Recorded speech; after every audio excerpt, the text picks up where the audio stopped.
Good morning. Welcome to the Calaveras County Board of Supervisors meeting for April 10th, 2018. Can we all stand and pledge, please?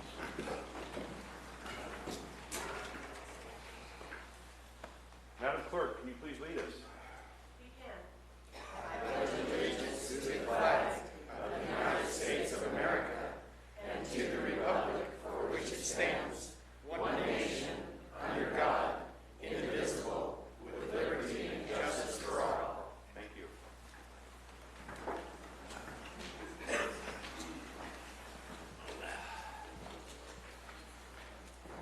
Madam Clerk? So I'd like to note for the record that the board opened their meeting at 8 a.m. There was no public present to make comment on the closed session items, so they then convened to closed session. Report of closed session held on Tuesday, April 3rd, 2018 at 1:00 p.m. in the administrative conference room. The board convened to closed session at 1:06 p.m. and reconvened to open session at 1:22 p.m., reporting the following. Pursuant to Government Code Section 54956.9D1, conference with legal counsel regarding existing litigation, County of Calaveras v. Pacific Gas and Electric et al., San Francisco County Superior Court case number CGC 18564465. On a motion by Supervisor Garamendi and a second by Supervisor Clapp, the board unanimously agreed to authorize the board chair to sign a letter recommended for signature by the county's outside counsel addressed to Governor Brown and California legislators opposing potential legislation that could immunize PG&E from wildfire-related liability in this case. Report of today's closed session. Item 1. Pursuant to Government Code Section 54956.9D1, conference with legal counsel regarding existing litigation. 1. Cheryl Straub and Anna Lewis v. Calaveras County et al., Calaveras County Superior Court case number 18CV43036. And 2.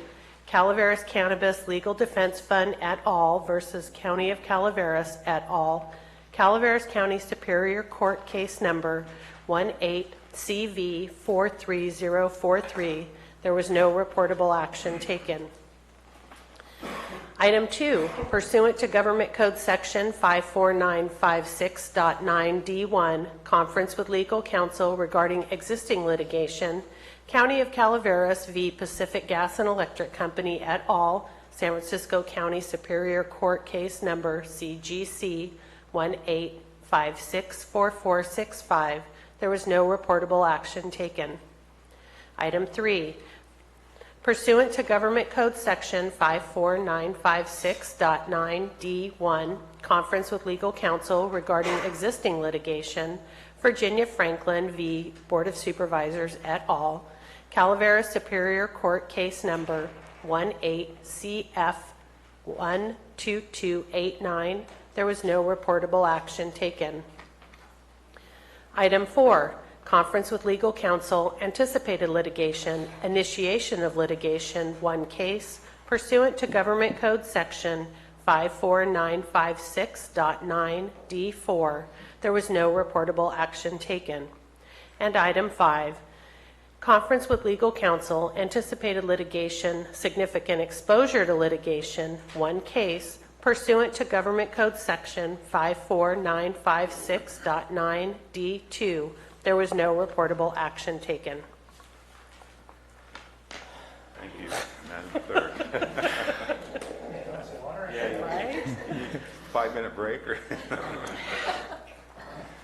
all right, thank you. Moving on. Madam Clerk, once again.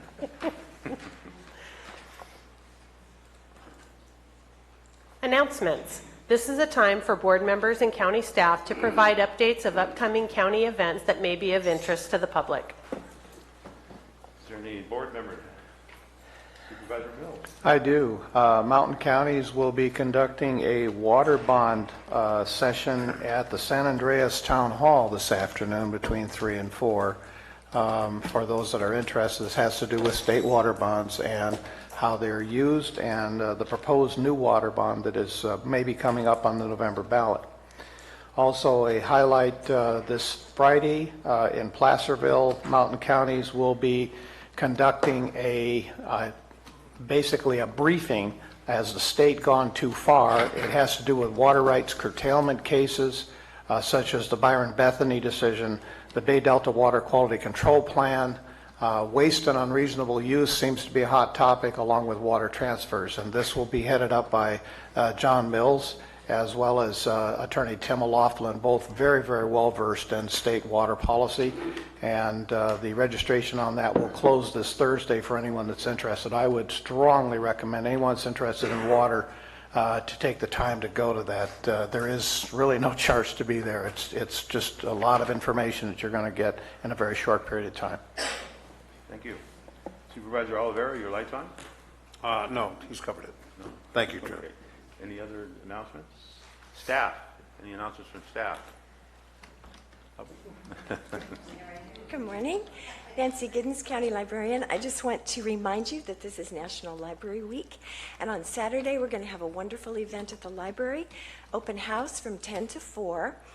We'll have refreshments, demonstrations of all the great stuff we've got. We'll have our STEAM kits for kids out for you to play with, 3D printer, hopefully our visual reality system set up, and all the wonderful rearrangements so you get to see them all and be happy with us. We really invite you all to come to that. At 4 o'clock, we're going to have a very special naming ceremony to name the building, the Hubbard E. Tuttle building, honoring these two great ladies in our county who've done so much to help the library. So you're all very welcome and hope you can attend. Thank you. Good morning, Barbara Sullivan, Treasurer Tax Collector. I'm here to remind everyone that today is the final day to pay your second installment of taxes. Not as fun as the library, but it is the final day at 5 p.m., or you can have it postmarked. I feel bad for people in TV land can't see this, but postmark is good too, 5 o'clock. So just wanted to bring that up. Thank you, Barbara. Any other staff member? All right. If not, moving on. Madam Clerk. Recognition and acknowledgements. The first item is from Public Works to adopt a proclamation recognizing and honoring Don Seaman for 26 years of distinguished public service in the Public Works Road and Bridges Division. Mr. Krovitz. Thank you, Jeff Krovitz, Public Works. Don Seaman has notified us that he's retiring after 26 years on our Road and Bridges crew. Don has been known throughout his career for his consistency, his commitment, his vast historical knowledge. He worked out of the Glencoe yard for 26 years, and he's always been our go-to guy. When we call out overtime or in the middle of a storm where we need a response, he's never said no, and he's always been there. So I think that the recognition is not only well-deserved, but important. Thank you. Thank you. Supervisor Oliveira. Thank you, Mr. Chair. Ladies and gentlemen, I have before me a proclamation. A proclamation recognizing and honoring Don Seaman for 26 years of distinguished public service in the Public Works Roads and Bridges Division. Whereas, Don Seaman has served the public for 26 years in positions of increasing knowledge and diversity. In 1992, Don started his career as a road maintenance worker 1 and gradually worked his way up the ladder, eventually becoming a road maintenance worker 2. And whereas Don brought a positive attitude and vast knowledge and wealth of experience every day, Don's talents and experience help him accomplish various tasks throughout his 26 years of service.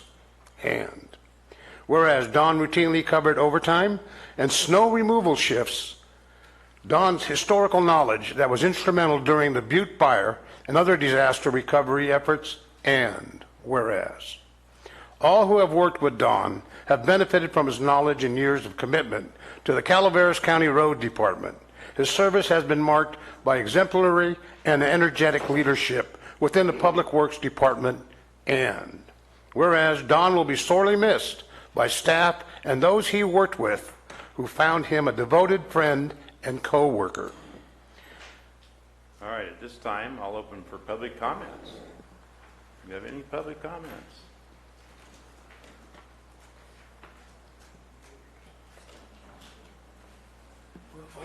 All the people in here, and I'm the only public comment.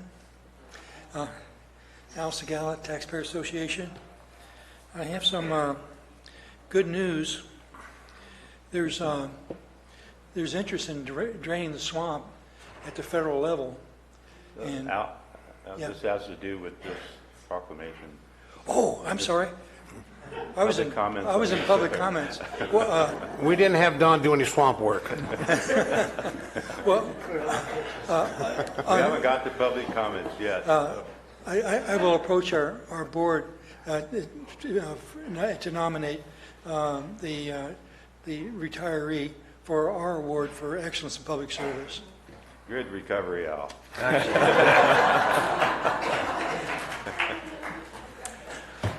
I would like to thank him for his service.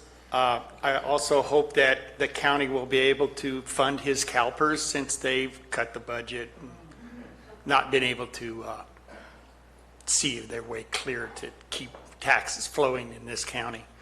But hey, we don't need tax money, do we, to fund CalPERS? Thanks. Any other public comments? If not, I'll bring it back to the board. Any board comments?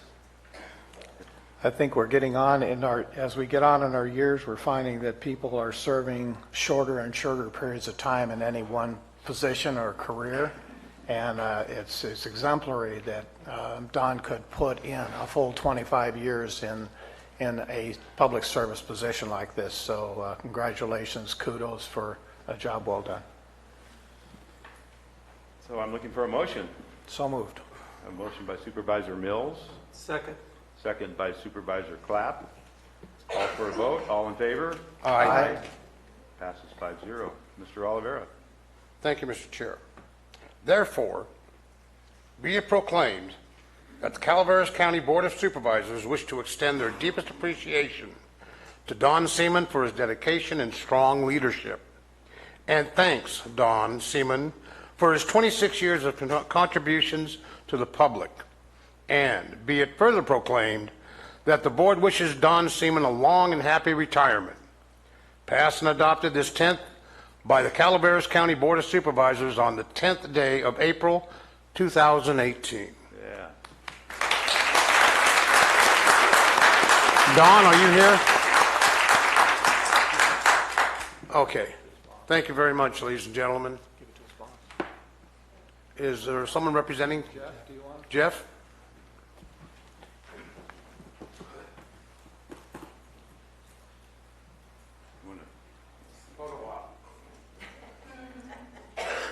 Don must be out removing snow.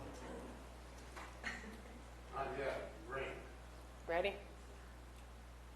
Thank you.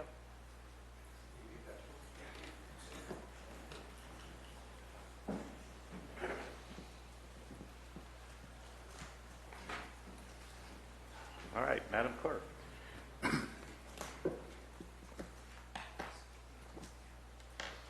Item number 7 is from the library to adopt a proclamation recognizing and thanking the Calaveras County Library volunteers.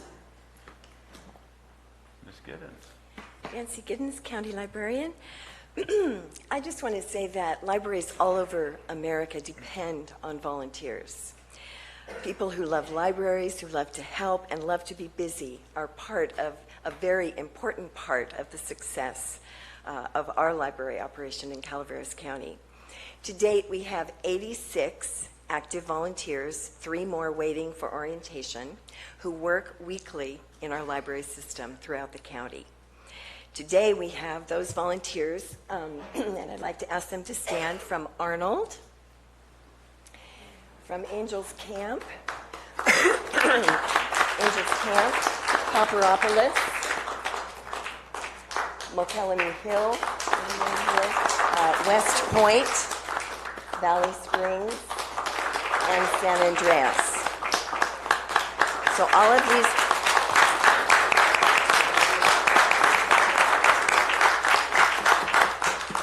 All of these people, together with 62 others who serve on Friends of the Library local boards and county board, as well as the Library Commission, give us labor that is the equivalent of 5 full-time employees every week.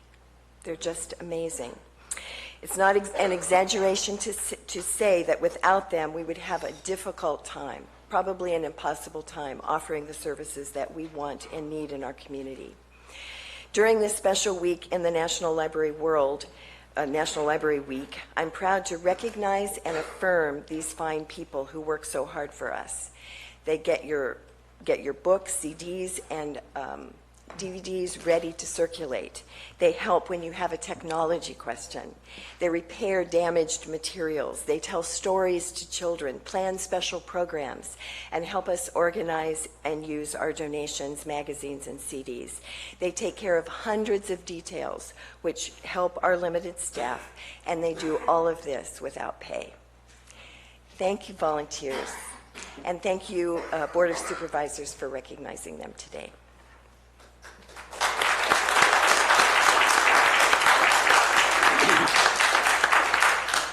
Supervisor Garamendi. Thank you very much, Mr. Chair. It's my pleasure to read this proclamation today. I think we love our libraries, and they are truly a heartbeat in our community, and as part of our community, our volunteers really keep them going. And I appreciate people coming all the way down the hill, and a lot of people came from a long ways for today, and I appreciate all that you do. So, no further ado. This is a proclamation recognizing the Calaveras County Library volunteers and thanking them for their service to our library system.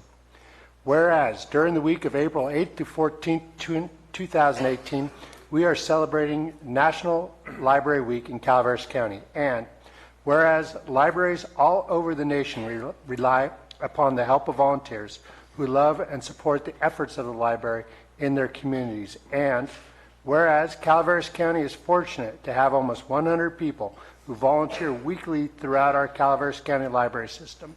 And whereas these volunteers work steadfastly and tirelessly to assist with tasks which enhance library service and materials. And whereas these volunteers label and cover books and media, repair damaged materials, sort donations, shelve books, assist patrons, help with technology, and a myriad of other things which free library staff to do more technical work. And whereas the hours of our volunteers' work is the equivalent of 5 full-time employee staff to our county. At this point, we'll open it up to public comment. We have public comment on this item. Library. I want to thank everybody that volunteers for the library, especially for the reading programs. To the young children, our granddaughter, when she comes to visit, we try to get her down to one of the reading sessions. She loves being read to in the evenings. Of course, she loves going to the library and sitting in the room with all the rest of the kids and listening to story time.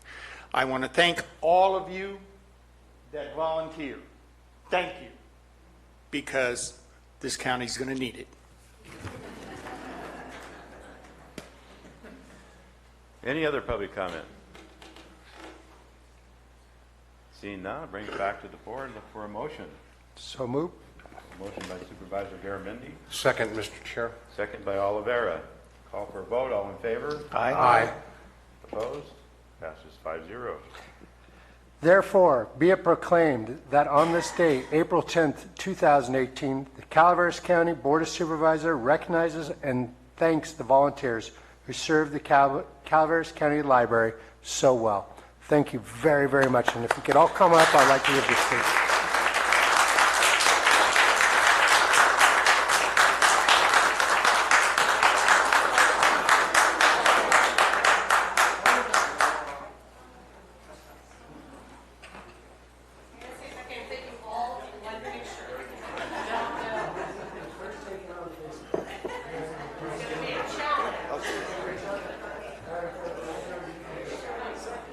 We have a weight bearing problem here.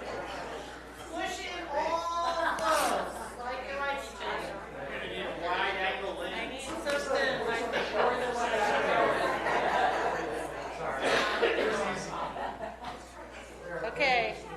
forward, come forward, come forward. Just there you go. There you go. Good. Okay, who can't I see?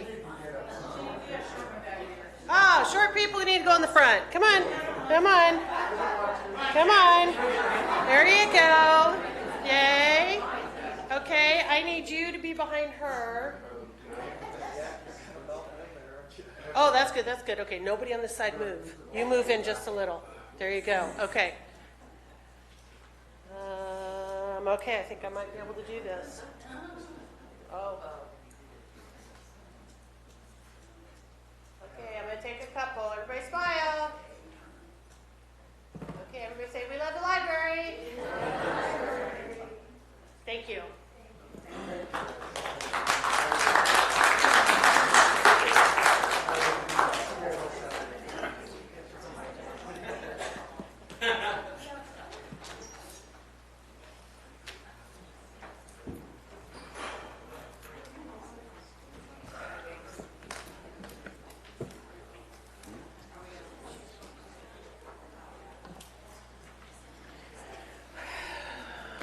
We'll give them a minute here to file out. Okay.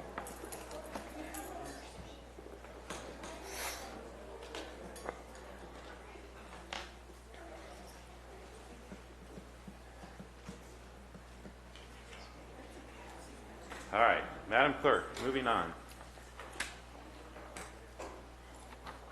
Public comment. Any item of interest to the public that is within the subject matter jurisdiction of the board and is not posted on the consent or regular agendas may be addressed during the public comment period. California law prohibits the board from taking action on any matter which is not posted on the agenda unless it is determined to be an emergency by the Board of Supervisors. If public comment is completed before the 30-minute allotted time period, the board may immediately move to the next order of business. If public comment is not completed during the allotted time period, it will be continued as the last item of business in order to provide an opportunity for the remainder of comments to be heard. Okay, bye. Hi, good morning, gentlemen. My name is Deborah Kushner, and I live in Arnold, and I'm an avid volunteer of the library. I just got my picture taken. I just wanted to let you all know that for all of you fans of Clive Cussler, that we have one of his co-authors coming to Arnold, the Arnold Library. It's on April 21st, next Saturday, a week from Saturday, from 1 to 3, and we'll be meeting actually at the fire station because we expect a lot of people and they have a meeting room there. So 1 to 3 on April 21st at the fire station in Arnold. You'll get to meet Robin Bursell, who wrote the Pirates series. She co-writes with Clive Cussler, and I know her personally, and she actually, it's not like a James Patterson thing. She actually collaborates with him on a regular basis when she writes. So all are welcome. There's no fee to come. Just call and let us know you're coming so we know how many to expect. Thank you very much.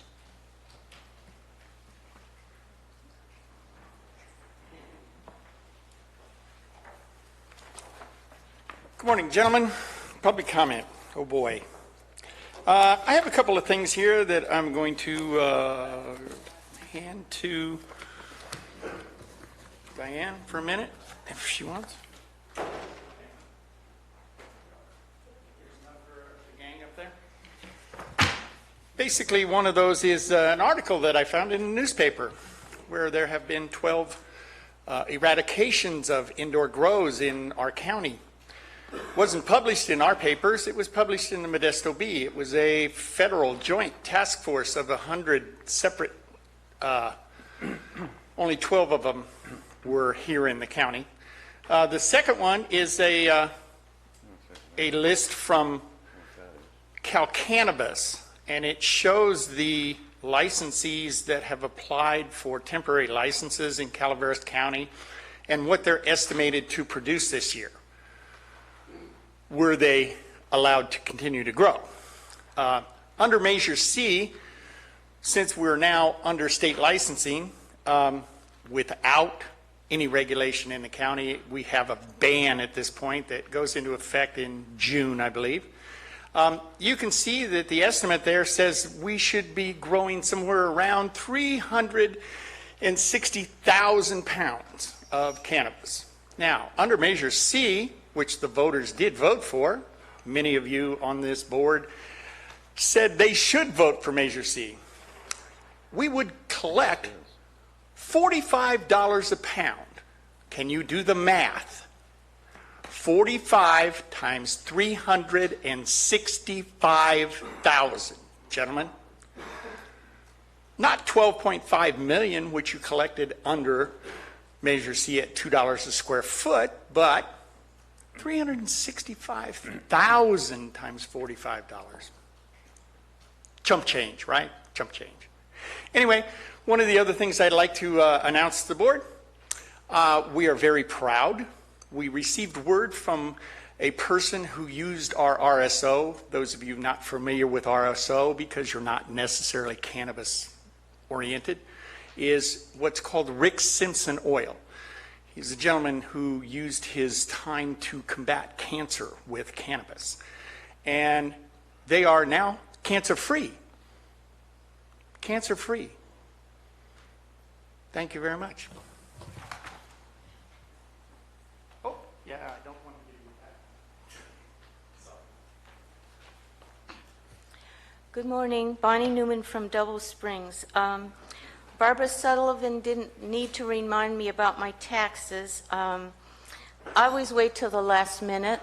I always think if I croak before the last minute, you all will have my money and I won't be able to come and hound you about how you're spending my property tax money. So, but I always pay my taxes. I'm never late. I despise people that are late on their taxes. To me, it sounds like avoiding a responsibility. Something else that I thought of, something else that irks me is people that file bankruptcy. I know it's a legal thing to do and you have the right, but to me it's shirking your responsibility. When someone does not own up to their credit, their creditors, they're forcing other people to step forward and make up for them. I'm sure none of you have filed bankruptcy because I would have the utmost disregard for you. But what I would like to say is that it's like when the PG&E let us know that the customers are going to be paying for the Butte Fire compensation. Someone's always got to pay. And if it isn't the person that's lived beyond their means, that has established credit and has decided to let somebody else pay for their shortcomings, it's always the little guy in the end. Probably the minimum wage worker that grubs around in the dirt, so a bunch of CEOs and high-paid executives will retain their status. And I'm a money-grubbing, I'm a dirt-grubbing taxpayer that always lives up to my responsibilities. And I feel it's an honor to pay taxes. It means I've established some sort of success.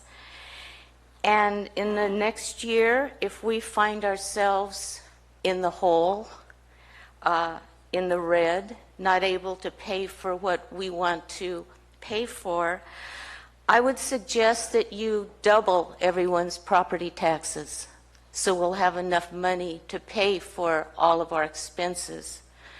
I hope Al doesn't trip me on my way back, but I think we need to not live beyond our means, live up to our obligations, and pay what is we're obligated to pay for. Thank you very much.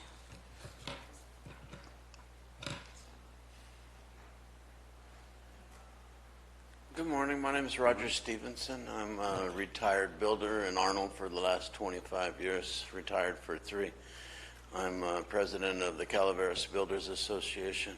I've, in my few years of retirement now, been concerned with the growing homeless population in this country. I spent a lot of time at the Stockton Sailing Club, and the homeless encampment there is getting out of hand along the Delta, and I built the First American Baptist Church 20 years ago in Arnold. It's called Oak Circle Community Church now, but there's a growing homeless problem there now. We have people camping around our church. A few years ago, they created a few acre fire that threatened our church, and it's in National Forest. Actually, we're at the foot of the Arnold Rim Trail. But I got the idea to start a foundation, Habitat for Homeless, and my motto is going to be fostering dignity and nomadity. Part of my ancestry goes back to Cherokee, and I think that society today has really reduced nomadic life to a very indignant way of living, and people have nowhere to even go to the bathroom, which is the biggest problem. And I have a few people that I'm helping around my house that live in sheds or wherever they can find, a half a dozen to a dozen people that I know of that are homeless in Arnold, and it's cold up there in the winter. Of course, that's not as big of an issue today, but it was a few months ago or even last month. But my concept is to go to town and county councils and appeal for a variance to allow camping at our church facility on our property. I don't know if you have any concept of where we are, but we're in the back of Cedar Center at the very back of Oak Circle Court, which is a cul-de-sac and is where a lot of people park to go on the Arnold Rim Trail. And ultimately that trail is going to tie into a lot of other hiking trails. But I would like to start a small facility. I built that church 20 years ago in the back for people to take a shower and do some laundry and go to the bathroom in privacy with proper sanitation. And our church doesn't have a lot of members anymore. We've lost most of our members since the recession. But what I'm asking for is a variance. Thank you, sir. Thank you. And I want to know how thank you. to Thank you, proceed. Sir. Time is up. Thank you.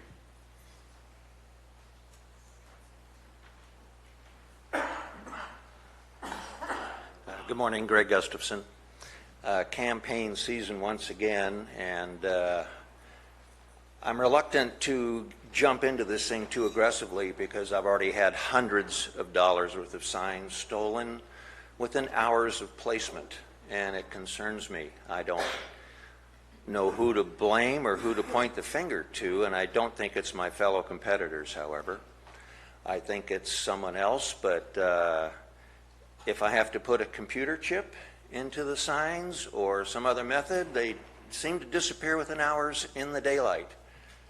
So if that's the way it's going to be, I'm glad to think that I'm a threat to somebody. I'm just an average guy wanting to do an average job and do it well for the people that I would be representing. So I don't think it's fair that I should have to invest money only to have it stolen. I see a lot of the other signs are still in place, so it's obviously personal. So I'm going to try and get to the bottom of it and ask anybody for assistance that would be willing to help me on this issue. If anyone sees anyone steal a sign, please let me know, or some official know. Thank you very much.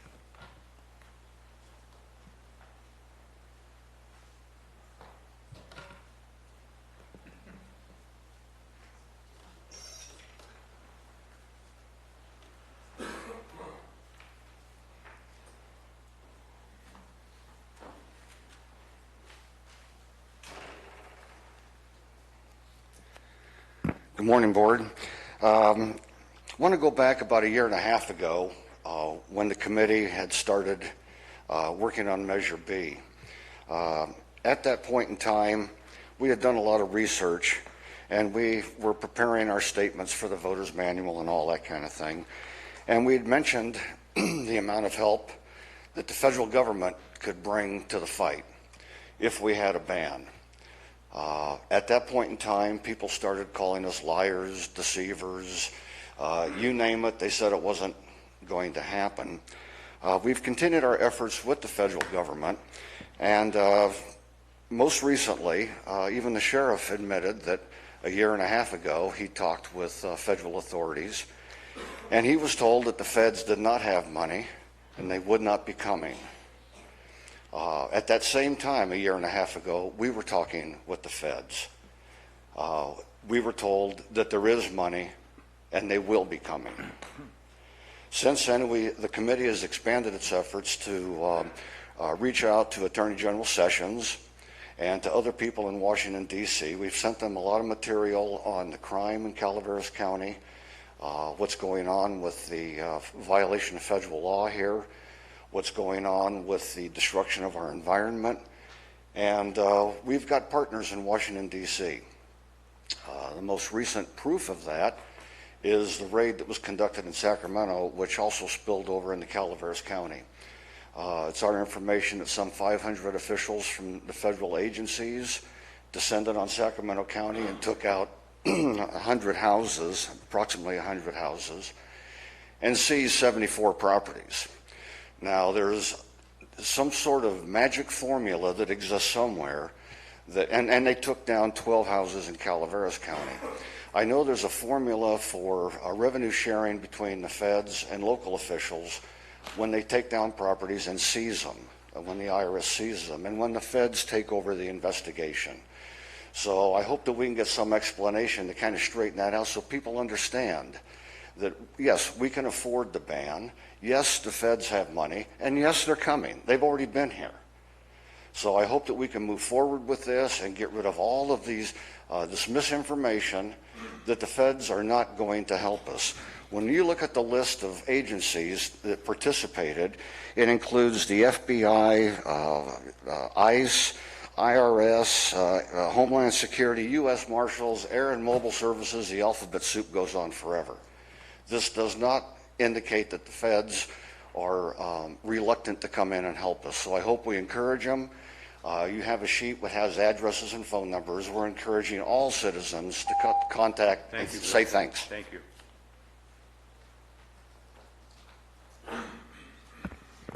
Hello, Board. Trevor Whitkey, Calaveras Cannabis Alliance, District 2. So nobody's ever argued that the federal government isn't involved in enforcement of marijuana laws on a federal level. However, there's the Rohrabacher-Blumenauer Amendment, which was included in the omnibus spending bill, which precludes the federal government from spending money to prosecute people or enforce medical marijuana, or enforce federal law in states where people are operating within legal medical situations. In California, everybody in Calaveras County, we all got permits. We all signed up with you. They cannot spend a dime to enforce against us specifically. Last year, you guys took $32,000 from the DEA for helicopter enforcement. The year before that, the previous board had taken in $40,000. The argument that was made last year with regard to Measure B and the misinformation that was being made by the ban committee was they said that there was billions of dollars to be had. $32,000 does not make billions. Now, you guys, I believe, today are going to be getting another potential installment. It's on the consent agenda. And nobody counters the fact that you guys are totally able to receive federal funding to go after illicit cultivation. We would love for you to do it. We've been supportive for years of those efforts. We have encouraged the board to take federal funding and enforce against illicit farms. As of last year, Measure C bills went out.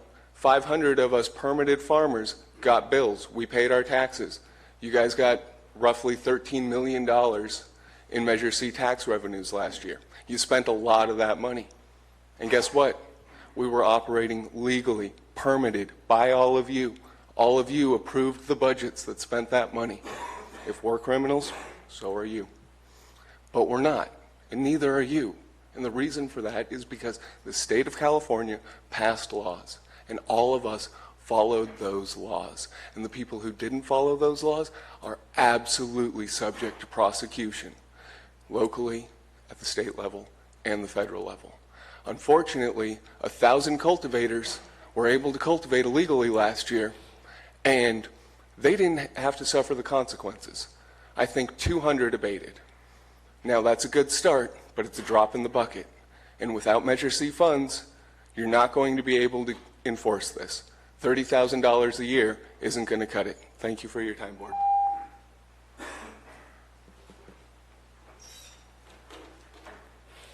Good morning. My name is Stacy Fairchild, and I just want to let everyone know that I do have Supervisor Tofinelli's recall petitions in hand.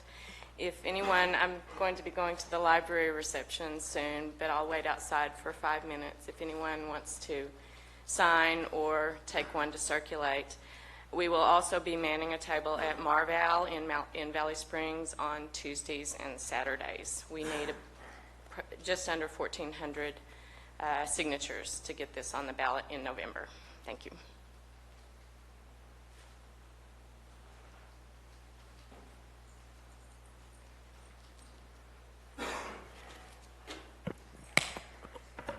Good morning. Since the ban passed, I've spent a considerable amount of time observing the Garamendi recall campaign, watching dedicated people driven by persecution by pot growers coming out and spending time in all kinds of inclement weather. They have endured some of the pot growers asking their names and where they live, thus intimidating them in a very personal way.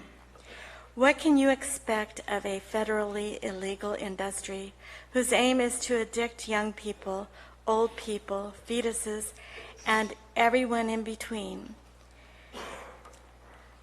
so they can stuff their pockets with ill-gotten gain? Certain parties have parked their vehicles multiple locations in front of the signature gatherers so they could not be seen. This happening numerous times. Some of these have been deliberately argumentative and insightful of the recall workers, hoping they would lose their cool when they are trying to use a legal avenue to protect their quality of life and the integrity of the environment, including water immediate to their homes and lands. In Mountain Ranch, I was shocked as I watched what looked like drug deals going down across from Cinders and Girl Scout cookie sellers. Some said pot was often the mode of Bitcoin exchange there, and if they had enough pot left over, they could go down an adjacent street, past the post office, and exchange it for another kind of carnal goodie. It made me wonder, at the time, if human trafficking was involved with the goodies offered there. Even the target of the recall showed up, and in doing so intimidated the recall workers, though I did not see this particular event. Apparently, the target also called some of the signatories of the recall petition.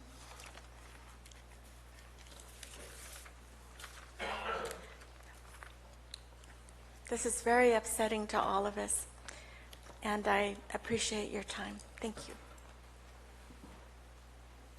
Any other public comments?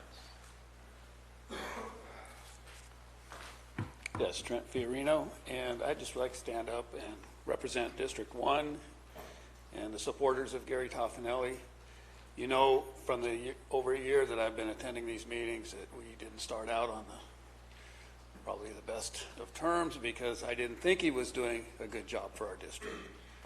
But I've taken the time, I've come to the meetings, I've sat and I've watched and I've listened, and I've come to appreciate this board quite a bit, and especially appreciate Gary Tofinelli, the work that he put in. I've seen that he is a man that sticks to his word, does his homework, comes in prepared, and he's changed my opinion of him.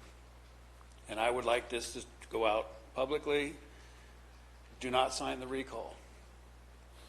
We are well represented. We don't need to replace him. We need to keep him. And I just want to challenge anybody that hears this, if you see the recall petitions, walk away from them, don't sign them. Thank you. Any other public comments?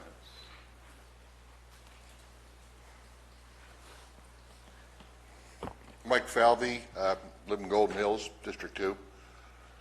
Number one right off the bat. To me, a recall should be initiated by a sitting supervisor's constituents. District 1 is not District 2's constituency. So that's what I find interesting is the majority of the people manning these stands, which I haven't stopped at any of them. I haven't harassed anybody. I haven't questioned them what they're doing. You know, you live in Valley Springs. What's your interest so much about District 2, for instance? Or what's District 2 doing in District 1 leading a recall? I don't understand that. And if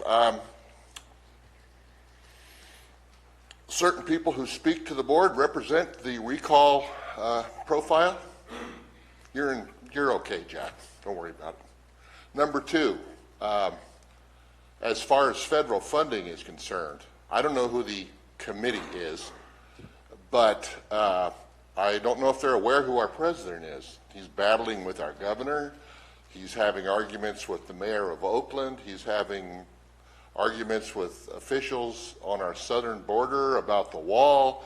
He's calling California basically a bunch of fruitcakes and nutcases. Oh, sure. I'm sure he's going to commit a lot of federal funding to any kind of battle the committee sees coming on. Let's deal with reality, folks. Look at the presidency, what he's doing, and tell me that he's going to commit funds to California. It's a pipe dream. Other public comments?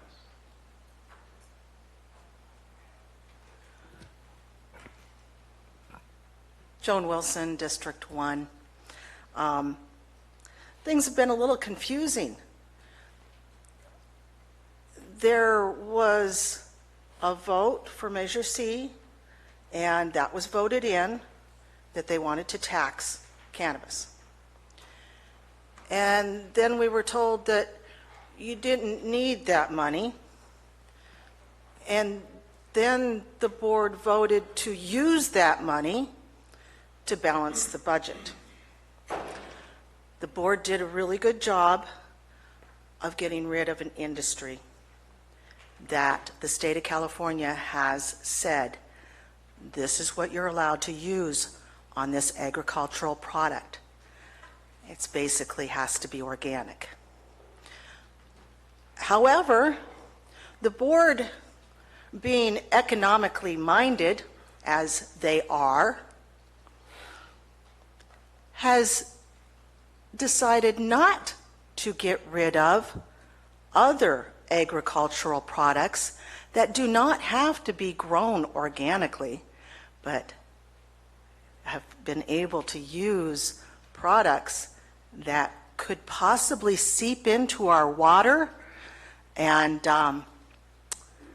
things like that, that we wanted to get rid of this organic product because of those reasons?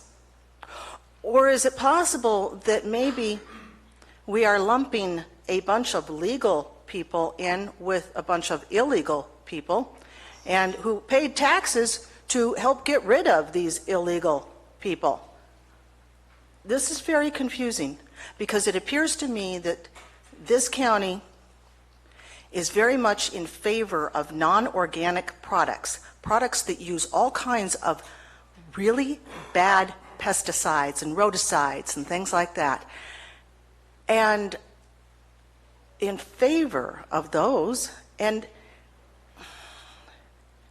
don't want the tax money to get rid of people that are doing things illegally. You want the people that are doing things illegally to be here, and you want the chemicals that are bad for us used here. I'm confused. Thank you. We're out of time. Board clerk, we're at our 30-minute limit. We are at our 30-minute limit. Sorry. Perfect. I can come back later at the end of the Yeah, yes, at the end of the meeting, regular meeting, we'll allow more public comments. All right. We need to take a break, I'm told by Madam Clerk. We're going to take a 15-minute break.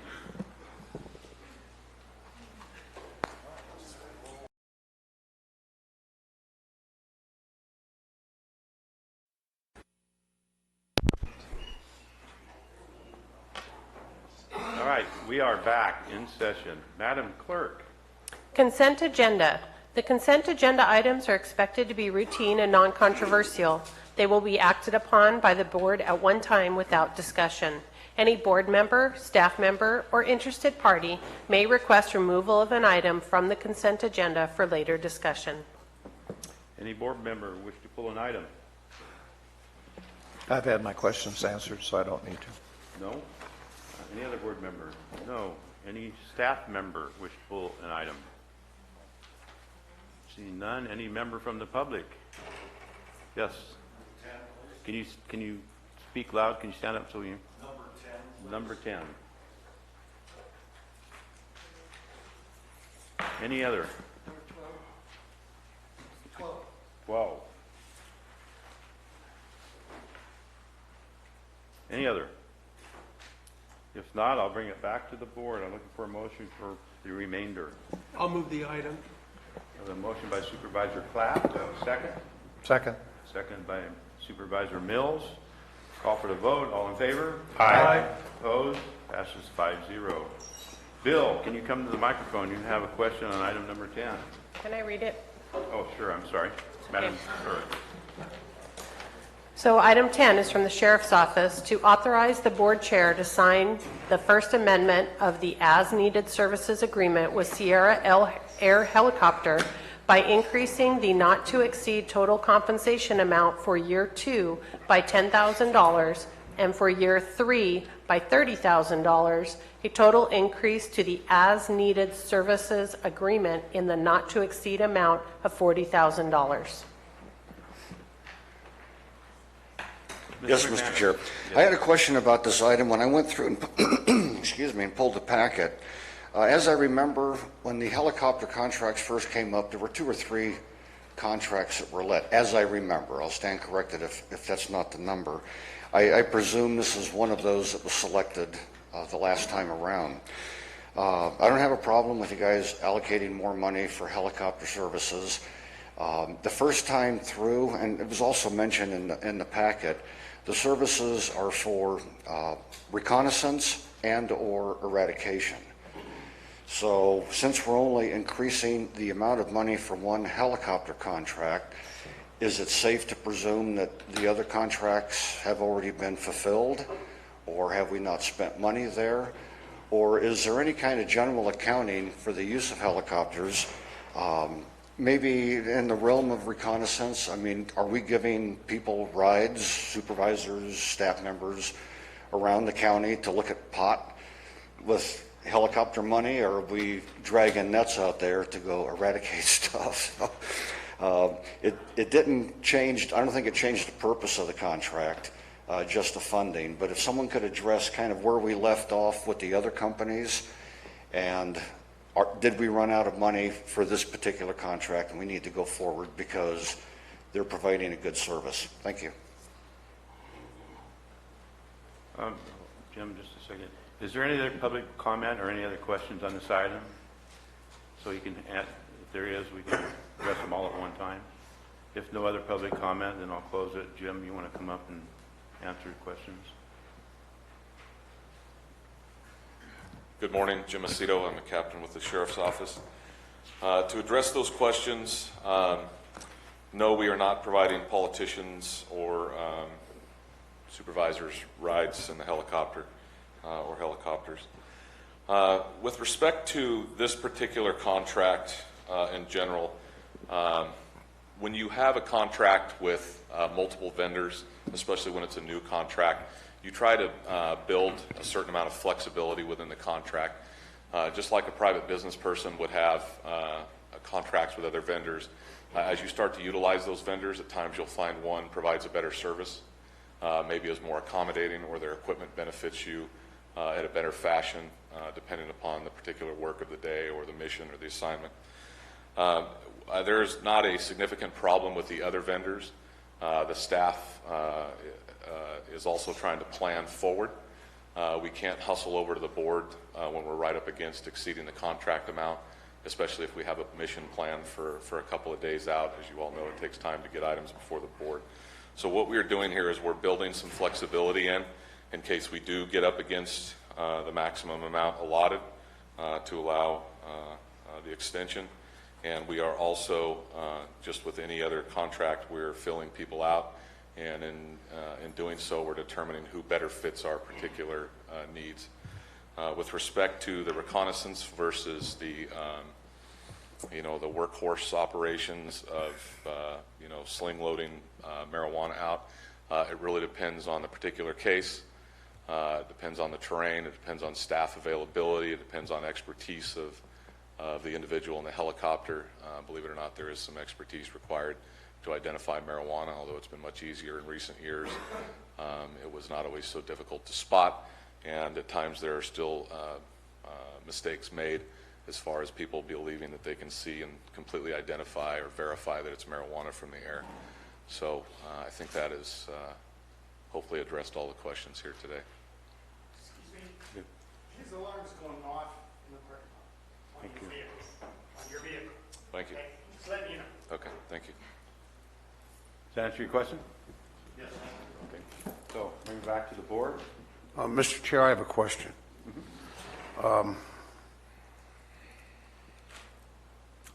I forgot my question. I withdraw my question. So I'll look for a motion for this item. We have a motion by Supervisor Calaveras. Second. Second by Supervisor Mills. Call for a vote. All in favor? Aye. Opposed? Passes 5-0. Madam Clerk, item number 12. Item 12 is from the Planning Department to approve budget transfer from contingency to the Planning Department for reimbursement for consultant work under the U-Plan program for general plan update, land use, and transportation modeling in the amount of $36,417. Requires a 4/5 vote of the board. Mr. Segalia, you pulled this item. Yes, I did. Thank you. Al Segala, Taxpayer Association. Mainly, I'd like some clarification on a U plan. I'm not familiar with that. Could somebody explain that? Is there any other public comments or questions on this item?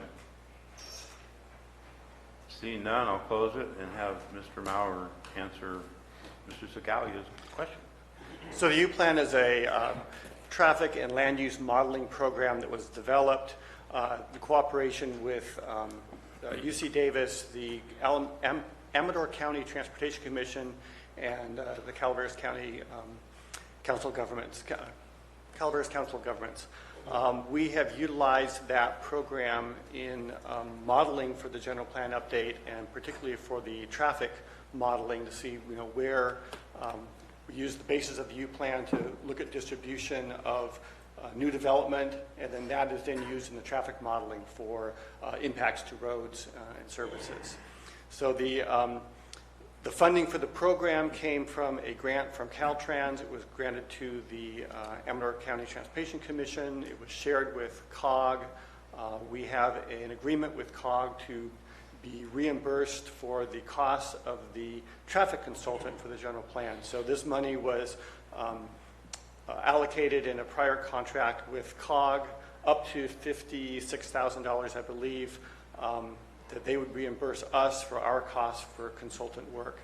And so this, the $36,000 has already been transferred to the county, and is now, it's just, we need to have that to pay the consultants. The reason it's before you today is because the money was allocated to last year's budget rather than this year's budget, so it's an accounting cleanup issue. Any other questions? All right, thank you. So I will bring it back to the board. I'll move the items, Chair. A motion by Supervisor Mills. I second it. Second by Supervisor Platt. Call for a vote. All in favor? Aye. Opposed? Passes 5-0. Madam Clerk. Regular agenda. Item 20 is from the Administrative Office to receive a presentation from the Mark Twain Healthcare District on the history of the district and the upcoming ballot measure on the district hospital provider contract. Dr. Smart. Good morning, Mr. Chair. I did want to show some slides. I still don't know if we have the capability to do that. Okay, you need a break? A couple minute break while they set up here for a presentation.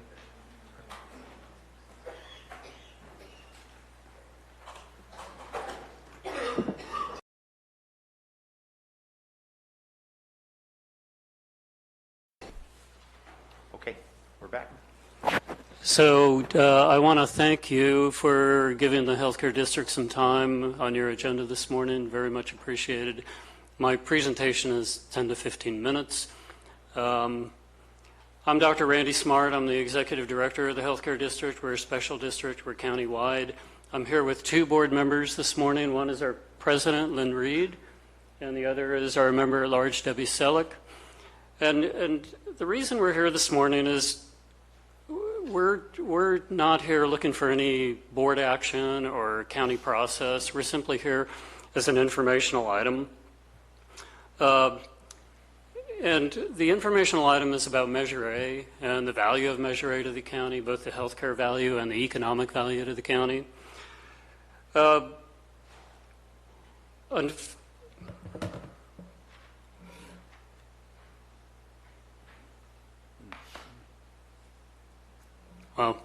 February 12th, your board passed a resolution putting Measure A on the ballot.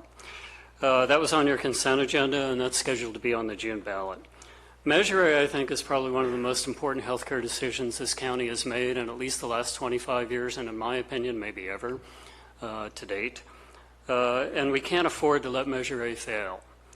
But before I go through the details of Measure A and why it's important, I wanted to take you through just a little bit of history, because I think the history here is so important. In 1890, this county faced our first healthcare crisis. And that crisis was about not having a hospital. We had had some tent hospitals, which I've mentioned in the past, some mining hospitals, but we didn't have a hospital.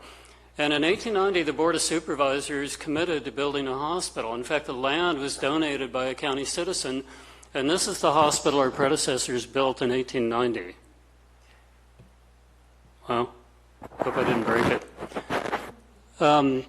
So this was a beautiful Victorian facility. It actually, I believe, sat on the same ground we're meeting on today. I've got a laser pointer here. Am I allowed to Yeah. I won't get arrested or anything? No, you're fine. So this was the beautiful Victorian facility, and right over here would have been the Red Barn. And this facility served our county for a long time, you guys. Just treated a lot of patients, did a lot of surgery, saved a lot of lives. There's still a cemetery right up the hill related to the hospital. And in its heyday, it became this beautiful campus that had palm trees, had orchards, had working patients, nurses living there. And the problem is, about 60 years into this history, the building really became run down and condemned. And this is one of the last pictures of our old county hospital. This was taken in 1951. And in 1951, it had holes in the roof, holes in the floors. It became a Girl Scout house for a couple of years, and then ultimately you appropriately decided to tear it down. Tough day. And it was hauled off and replaced with the government building. So we then had a new problem in 1946, and the new problem is we had no hospital. And so our county really rallied. We did a couple things. The voters petitioned you to form a healthcare district. That's the Mark Twain Healthcare District. You formed it in 1946, or the voters did. And that healthcare district is the one that serves you today. It's the one I'm the director of. And the healthcare district basically built the Mark Twain Hospital. And this is right across the street. I know you're all familiar with it. But the Mark Twain Hospital was really built with our money, and it was built with our labor, and it was built by our grandparents, and it was just a fabulous place. It was the flagship of healthcare in this county. And so this hospital expanded and succeeded, and the reason it did that is because of county support, not county government support. I'm sure that was there, but we're talking about Rotary support, auxiliary support, Lions Club, private businesses, all stood up and said, this is a really important institution in our county, and we really need to make sure it survives. So fast forward to 1970, this is the campus, the healthcare campus that was formed in 1970. And that healthcare campus included wards for patients. I think there was something like 80 beds. It included operating rooms. You can see a helipad here to fly patients in and out that were more complicated. But it really became a flagship for the county. And the problem is, as we move toward 1980, we can go back. We developed, thank you anyway, we developed some financial challenges, and those financial challenges were imposed by the federal government, the state government, and reimbursement methodology changed. And by the time we got to about 1988, this hospital and its campus was bankrupt. We had no money. We couldn't make our payroll obligations. We couldn't buy bandaging. Everything that was shipped to the hospital was shipped COD. So in the 1980s, we ran into trouble. We had a healthcare crisis in this county, and we rallied. And the way we rallied is the healthcare district started looking for partners, affiliations. And they found St. Joseph's in Stockton, and they were able to brilliantly put together a affiliation proposal that, I'll have to be honest with you, really benefited us much more than it benefited Stockton or St. Joseph's Hospital. And that affiliation is still in place today. That's the affiliation that we're operating under today. Now that's a 30-year lease, and a 30-year lease by state law cannot be extended. So that lease expires next year, and we have to have a solution for what to do next year. So with the affiliation, thank you, we were able to build a $19 million addition to our hospital. This is the old hospital back here, Mountain Ranch Road here. This is the $19 million addition. And a big chunk of that money came from our citizens. $3-4 million came from our citizens. So we built this expansion, which included pretty much all the things you would find in a modern hospital. It included a modern CT scanner, and we still have one of the best CT scanners in Northern California, believe it or not. It included a modern operating room. This is my colleague, Craig Lovett. He's about to do a total knee replacement. This isn't a staged picture, this is a real picture, but the point here being is we don't have a rundown hospital. We have a state-of-the-art hospital. We just need to figure out how to keep it state-of-the-art. So this is one of my favorite pictures. This is a Google Earth picture, and this is now what's become the Mark Twain healthcare system, not the hospital, the system. I think they still call themselves the medical center, but now they're a system. And so in this picture, you can see Mountain Ranch Road. We're right up here. This is the old hospital here. This is that $19 million new addition. But this is what's really cool about this picture. Right down here is an oncology cancer center. There's an infusion center for blood transfusions, IV antibiotics, chemotherapy. There's a pain clinic right here. There is an allergy clinic right next to that, a neurology clinic, and then the public health service. Next to that is a specialty center that includes urology, includes gynecologic surgery, includes general surgery, includes orthopedic surgery. And right next to that is a family medical center that includes occupational health, and right next to that is a convalescent hospital. So this has become a giant, high-value healthcare system that serves our county. Now, it was under that relationship that we were able to expand off our main campus in San Andreas. We put together a family medical center in Arnold, Angels Camp, Copperopolis, Valley Springs, so we became more county-wide. And that was our mission statement, our responsibility, and we're continuing to do that. I'll talk about that in just a minute. So in 2015, we needed to figure out where to go with this hospital. We can't extend the old relationship. And we put out RFPs to corporations in Northern California, several, Sutter Health, Kaiser, Adventist Health. We had many, many town hall meetings. I think the next slide is a town hall meeting. Yeah, we had many town hall meetings. Lots of people showed up. We talked to hundreds of people in this county about what they want, how to get there. We met with the medical staff at the hospital, the doctors, and said, what do you want?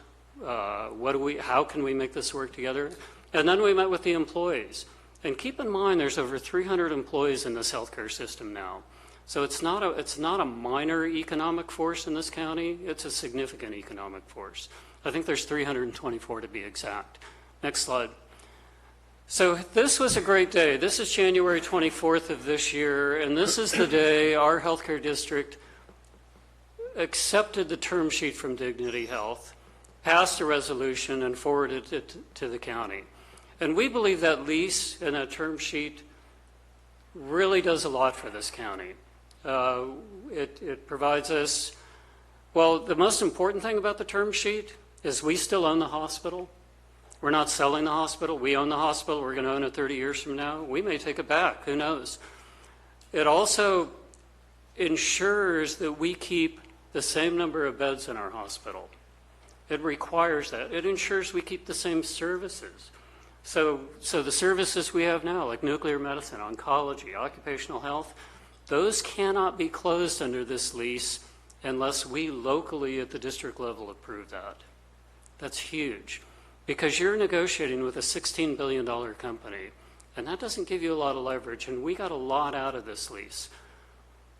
What's really important is it doesn't cost the county government a cent. It doesn't cost you anything. You don't pay any money into this. And what's even better is your constituents don't pay any money into this. There isn't a taxpayer in this county that's going to pay any extra taxes or have their tax bill changed by this lease. Next slide. So the lease also gives us the opportunity to build some clinics in this county, and we haven't built any clinics in the last 40 years. We've rented some space, but we really haven't built anything. We haven't really done with the infrastructure what I want to do. And so this is an artist rendition of the clinic we intend to build in Valley Springs. This clinic is 10,000 square feet, has 12 treatment rooms, has 3 dental rooms. It has the capacity to treat 15,000 appointments a year. And when we have done the feasibility studies, we'll need much more than 15,000, but 15,000 is way more than we do right now. So we believe we're going to move dirt this year, probably August, and we believe we're going to open the door a year later, August of next year, and it'll be a district-run clinic. We're really excited about that. It also allows the clinic to be built in Angels Camp. And this is an artist rendition of the Angels Camp clinic. It's not a particularly great rendition, but that's what they came up with. So it has kind of the gold mining, mother lode facade out front, but as it goes back, it also has 10,000 square feet. And it also has the capacity to provide many more appointments in healthcare than we have right now. So this new lease in Measure A gives us the ability to build these clinics because it brings money into this county. It brings almost $12 million to the district, to the healthcare district. And that's money we can turn back into healthcare. That's our mission. That's money we can take back to the county, back to the citizens, and turn it into healthcare. And we can fill some really important healthcare gaps, like behavioral health, pediatrics, just a number of things, school clinics that are not being done right now, educational programs. So we're very excited about that opportunity. In fact, we're so excited about the opportunity, we're already planning on how to spend the money and where to spend it on. Although we can't spend it all. We need to save some. We have some seismic issues that we need to deal with, and we also need to make sure we can buy our hospital back in 30 years. But it provides a great economic opportunity for this county. And so the reason I'm up here today is you as county leaders can help us send this message out. Our polling right now is polling really favorably. We hit about 65% in favor, 20% undecided. So that looks really positive to us, but we don't want to assume we're going to win this election. We don't want to assume Measure A is going to pass. So I know you guys are out there talking to people. I know you command a lot of respect in the county. And if you can get the message on Measure A out, that's really why we're here today. But I also wanted to tell you that Measure A is probably not enough. It's enough for a little while, but rural health care is really in jeopardy. Since 2010, 83 rural hospitals have closed. They're predicting another 400 are vulnerable. 400 rural hospitals in this nation could close in the next 10 years. We don't want to be one of them. But Measure A is the first step to prevent that. But really the second step is this county, its citizens, its public, and its leaders have to really support healthcare in this county. We can't abandon it and walk away. We can't say, well, I don't like the emergency room, therefore I'm going to Sonora. Or I didn't like my doctor, he was mean to me, therefore I'm going to Amador. We have to stand up and support this, otherwise we'll lose it. And if we lose it, I don't know much, but I know this, we will never get it back. We'll become a medical desert without a hospital. And that has ramifications. It's not only the hospital, it's the 5 clinics that are associated with it, but think about the physical therapists in the county, occupational therapists, think about the pharmacists in the county. I think there's 4 pharmacy private practices in this county.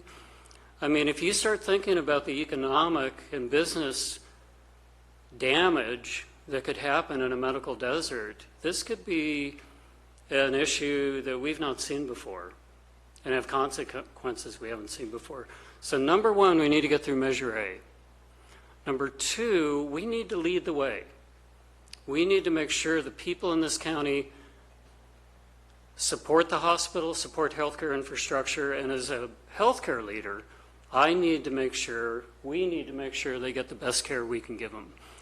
This lease is kind of a new day for us. It's not the same old thing. It's not, oh yeah, Mark Twain Hospital, I had a bad experience, or my uncle had it. This is a new day for us, and it's a good day. So we need to stand up and support it. I would like to come back here someday and tell you how that's going and tell you what we need. So I think I'll shut up. I could go on a while. I think I'll stop. Thank you, Mr. Chair. Happy to take questions, comments, or I can just sit down. Questions by the board? Ronnie, I'd like to thank you for your dedication and the work you've done on this. I'm aware of all the time you've put in, and I really appreciate it. Thank you. Thank you, Mr. Supervisor. Supervisor Garamendi. Dr. Smart, I want to thank you as well. Your commitment to your community is profound and greatly appreciated. You've cared for hundreds of people in this community, including several of my family members, and I really appreciate taking on a second full-time job from the board position. It shows a real commitment, and thank you, and thank the board as well. I've been to several of your town halls as you guys have gone around the county, and I appreciate it a great deal. You said one thing that stuck in my mind as you were going about the money piece. You said, can we afford to buy the hospital back in 30 years? And maybe I misheard that. Yeah, that was a misstatement, Jack. Okay, I thought so. Now, in 30 years, we will have to buy the tenant improvements. Right. So we do need money to buy back stuff, but we don't have to buy back the hospital or the grounds. We'll own it. Okay, but just the TIs. The $12 million you cited, is that over the course of 30 years? No, sir. That's an upfront payment. It's an upfront payment, and there's an annual payment that goes along with that? There is lease revenue that will be $100,000 a month. Super, super. And we spoke briefly about, and I know we spoke about this up in West Point, but speaking of healthcare deserts, and I know, and you're up there as well, I hope that there's some planning or thought going into how we might be able to provide service to that population that is pretty remote and going to the other side of the river for a lot of the healthcare needs. One of the things we're really interested in, Jack, is a mobile healthcare facility, and we can license that in kind of in tandem with our Valley Springs clinic, and that mobile van or healthcare facility then can service places like West Point, Railroad Flat, Bear Valley, Burson, these remote areas of the county that just don't have a lot. And our board, I think, is fairly committed to doing that. We need to get a clinic built first, but I would guess that's close to follow. Well, I certainly support Measure A and your efforts on that. I just, hopefully we could explore that as it goes forward. I know CHW has been looking at, actually that's not called CHW anymore, but have been looking at FQHCs, and certainly our population is going to qualify for just about any fairly qualified healthcare center work. So as that evolves, I'd love to be a part of it and work with your board and the hospital to make that happen. Excellent. Just so everybody knows, FQHCs, federally qualified healthcare facilities, are really the future of federal government. That's what federal government wants, and that's what they're going to support. That's what Supervisor Garamendi's talking about. We're well aware of that. And I see a time where the Valley Springs Clinic will become an FQHC, and we'll be able to do more FQHCs in this county. So I know that the hospital likes to make money, and the reimbursements are higher under those. So any way I could help you out, I'd be happy to. Thank you, sir. Supervisor Mills, your light's on? Thank you. Dr. Smart, I know we've had long conversations, and I appreciate the effort that not only you have put in, but you have a board that is in a unique place in history in what they're trying to accomplish. I can remember back when the struggles occurred in the 80s, and Bob Campana was on the board, and where it's come from that point to today is an amazing transformation. And I think that everyone who has participated in that, including the past boards, need to be commended for turning it around. A little piece of history, I was working with Marion Ruthroff in installing the second x-ray machine in Mark Twain Hospital back in 1981. But it provides a unique service that is not comparable to many other counties in California and probably the western states. So I look back to the time that I even spent working as an electrician around Tuolumne General Hospital, and look what happened to it. That kind of thing is... It's gone. Yeah, it's gone. And it won't be coming back. And now it's a building that each time I drive by it, I think how sad that moment was when they closed it. And that includes their psychological ward that was on the 4th floor and all of the other amenities that went with it. It's gone.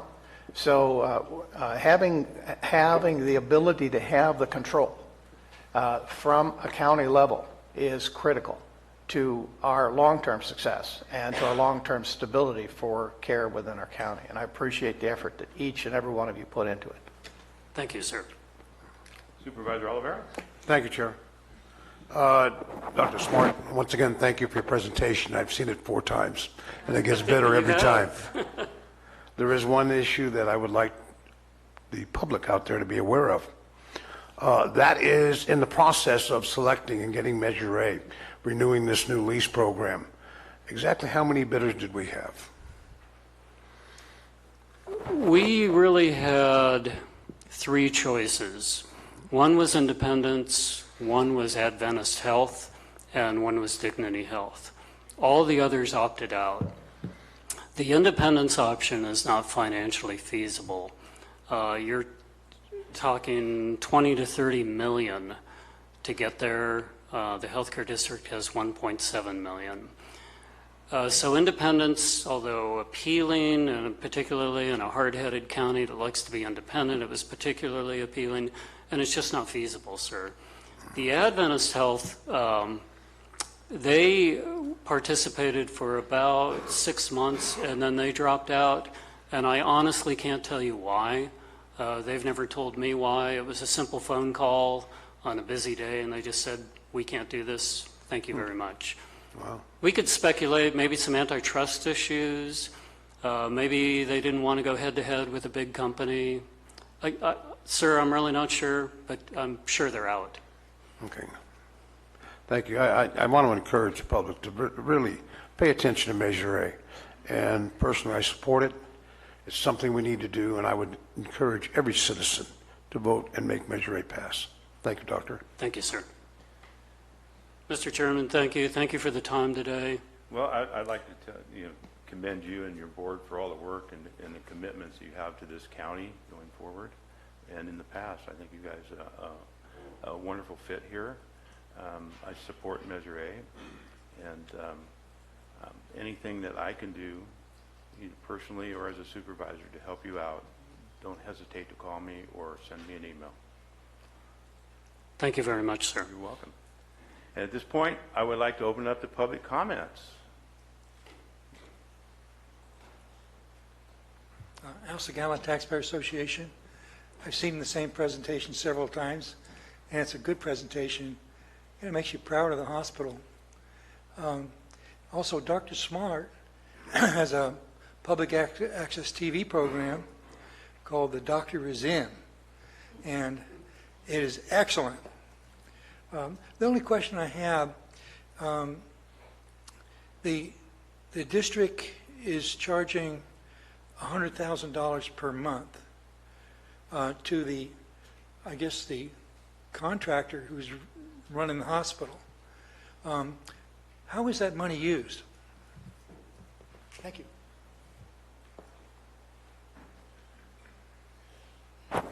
So that money is targeted specifically for healthcare in this county.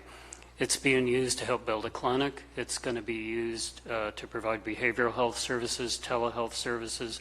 It's also used for grants. We provide grants to nonprofits that participate in healthcare. Just last month, we provided $50,000 in grants. So it directly goes. It doesn't go into the general fund. It directly goes back into healthcare. It's public money. It's healthcare money. Any other public comments? Seeing none, bring it back to the board. Any final comment from board members? We're all in support. We're unified on this. So thank you, Dr. Smort, for your presentation. And thank you, board members that are here. So do we need time to close down here? Should we take a break, a couple minutes? I don't know if our next presentation is going to be. I don't, yeah. I don't think we'll use it for me. Yeah, we'll take a 5-minute break.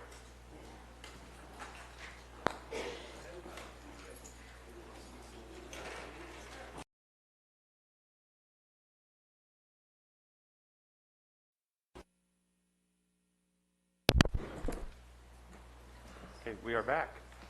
Michelle. Oh. Excuse me, Madam Clerk, please read. Item 21 is from the Administrative Office to receive a report from staff, Cal OES, and local organizations regarding the ongoing Butte Fire recovery. Good morning, Michelle Patterson, OES Director for Calaveras County. So this morning we've got several presentations as part of the Butte Fire update. I just wanted to provide you with some information first regarding the trees. That is covered under what we call PW 78 for hazardous tree removal. Cal OES has recommended that FEMA approve an extension request that would extend time and dollar amount for us to go in and remove the trees that didn't quite make it. These are green trees? Those are the green trees, yeah. Did I get it? All right. Doing better than last time. So that's moving forward, and I've been keeping really close tabs on that particular project, making sure that Cal OAS is on it and FEMA is on it. So hopefully we're going to continue moving forward as if it's going to be approved. Cal OAS has recommended it be approved. So we'll continue planning in that direction. And with that, I think I'm going to turn it over to Jeff to talk about insurance recovery.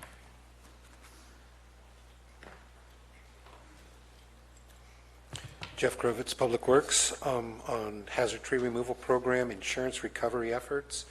Of the 159 parcels that were involved, there are only 41 with outstanding issues on insurance recovery, representing 35 owners. We expect this to be completed in the next couple of months. There will be some letters going out notifying some of these owners that have provided us with insurance that there are portions of that insurance that are due to avoid the duplication of benefits. That's all I have. Questions? Okay, thank you. Okay, I'm going to also have Mel Knight come up and give a brief update on the work that they're doing. Good morning, Mel. Good morning. A very brief update today, I'm glad to announce. Since your last update, we've resolved an additional 30 properties and received about $500,000. As you know, we're nearing closure. This should be, you should get at most 2 more reports like this. And we're fairly certain of that. I'm working with your emergency ops director to make sure that there's a smooth transition and closure, working on the closure planning. We're down to very few. This activity has been done with very few contractor hours, both Tetra Tech and myself, spending just a few hours a week on this now as we're winding down. The fact that we've now, I'll remind you, have now received just under $7 million in dollars received, and have cleared more than 750 of the properties. So it's been very successful. I think we've done quite well on that. We are anticipating closure no later than June, and again, it is being well coordinated. Any questions? Thank you. Mel.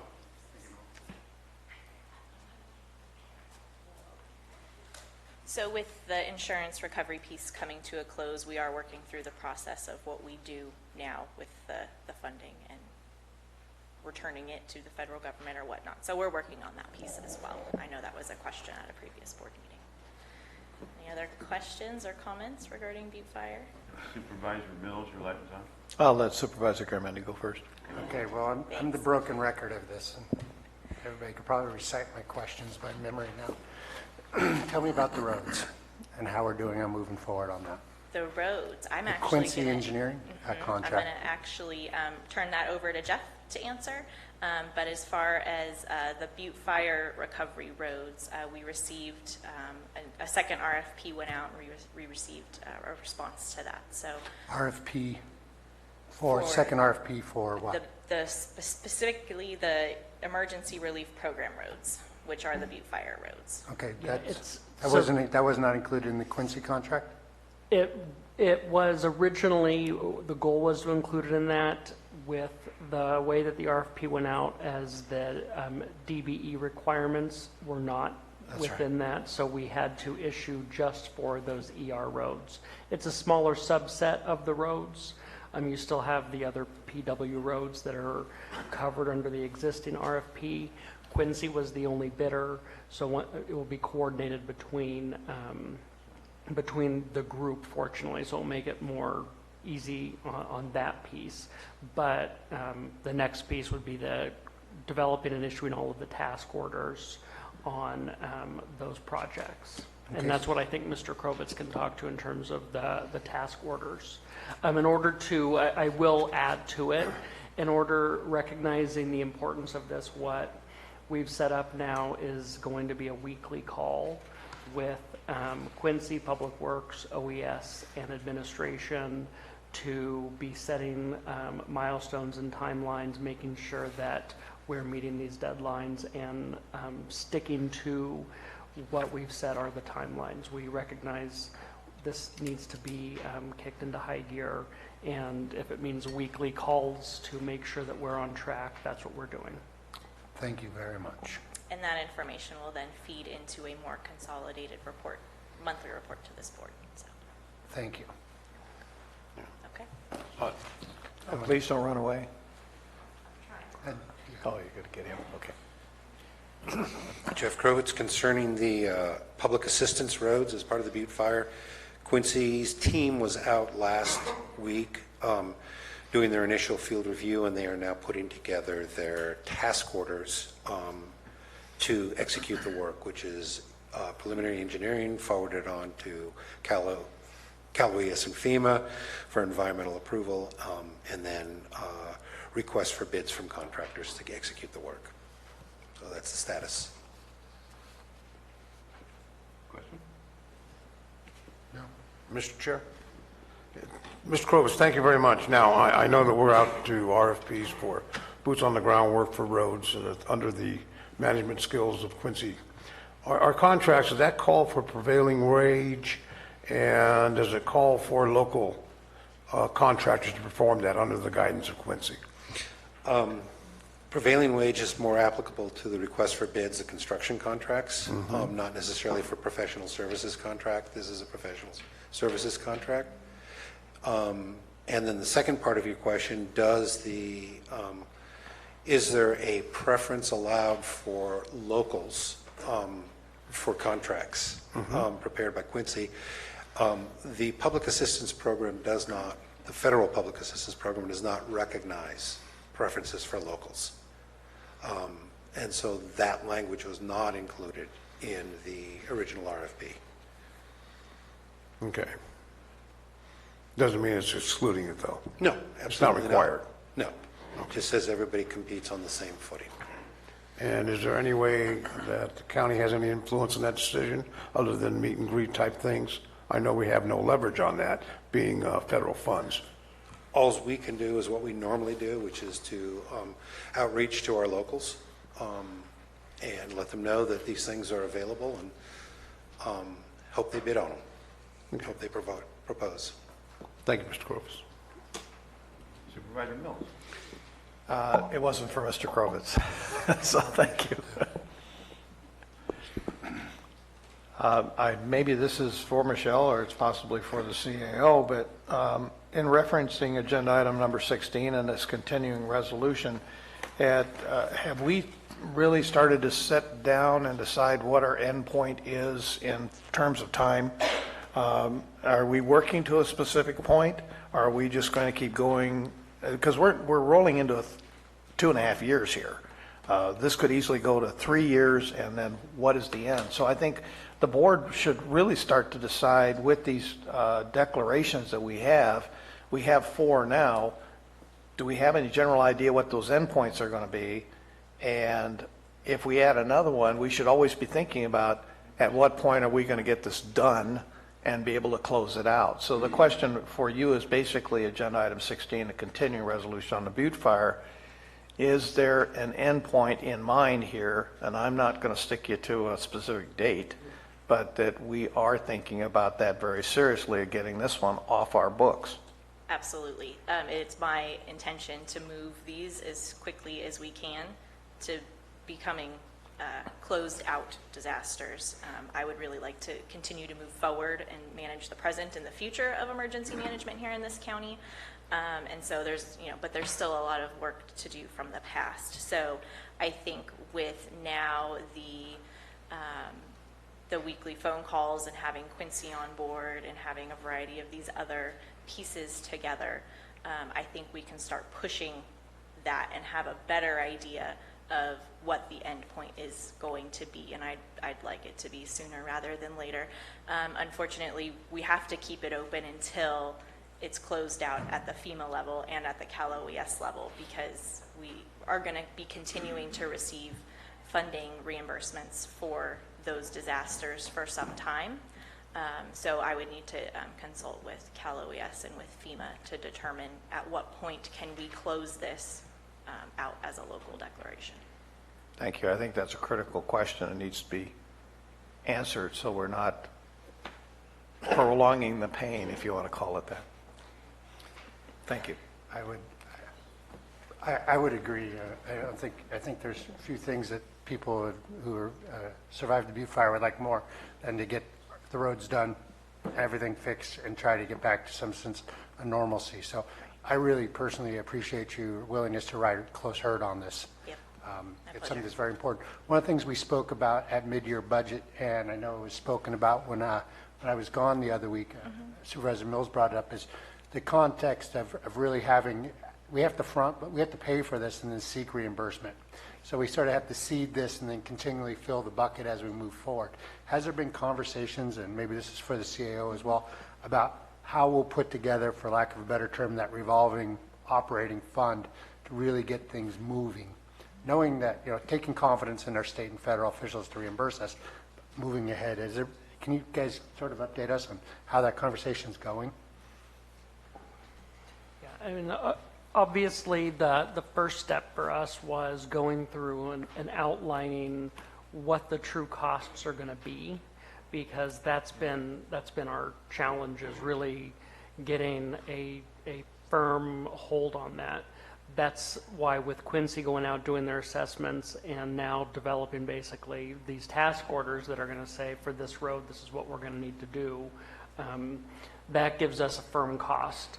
Start to overlay that with what we know we have for fund balance going into next year, what we know we have in reserve general fund. All of that provides an opportunity for cash flow because we don't have to, we can outlay the money and then expect reimbursement for it.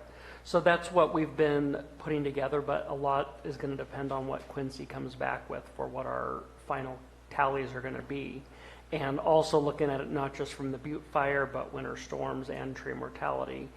These 3 disaster projects that that we're carefully looking at balancing and making sure that we have enough cash on hand to wait for reimbursement. The good news is, and our experience has shown, FEMA is sticking true to reimbursement on the Butte fire related activities. Winter storm might be a different story, and we'll start to see that now as we have more experience with some of the winter storm damage like Murphy's Bridge. But for the Butte fire, we have been receiving reimbursement roughly 4, 5, 6 month timeline. So we kind of see that as our lag. Okay, well, let's just make sure. I mean, we're in a lucky position right now. We do have some funds, so we don't have a cash flow, and we just need to be really judicious and strategic about how we expend them and keep these programs rolling.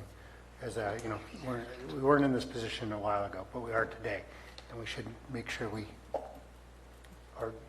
get things done. So I appreciate it. Thank you. I have a question, Michelle. We talked about the green trees and moving forward with those. We do have a number of trees on BLM, and we haven't addressed that yet. Can you address how we're going to move forward and get that resolved? Absolutely. So we're in the process right now of putting together a contract, and it should be done within the next few weeks with TSS to do the project management on that project. Unfortunately, those trees won't be reimbursed as far as I'm knowledgeable about. Because it would be a federal agency paying to remove trees from another federal agency's land. So we do have that. It should be moving forward within the next few weeks to get a plan together to put that Is there to a rest. cost estimate on that? And to dovetail into that also, is there a way, since it's BLM, to send BLM a bill for the cost to remove those trees? This is a conversation that far preceded me, but it's a conversation that's been had.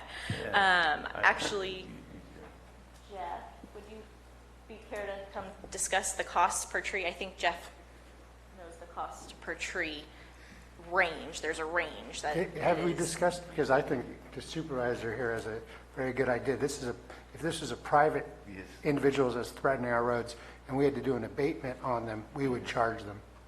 So why would we do anything different if a federal agency is causing us threat?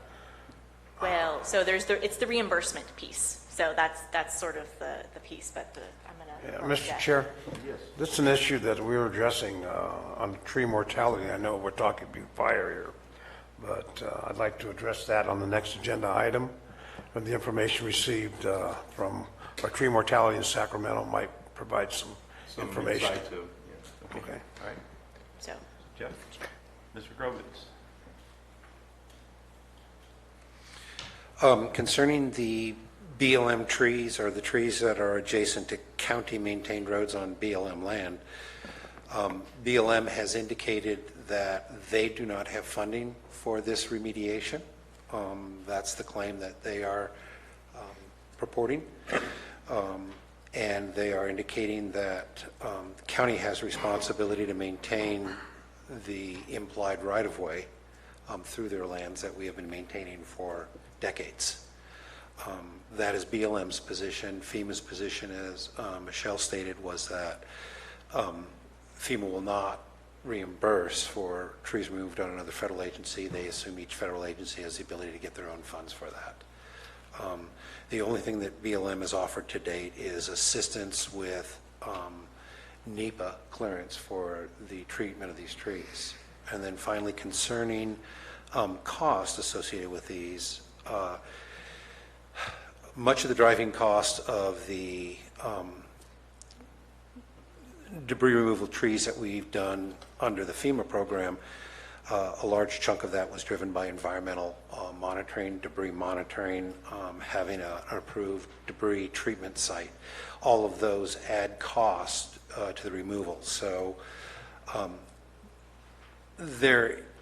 without that overhead, without the federal overhead of that type of work, the work can be done for less money.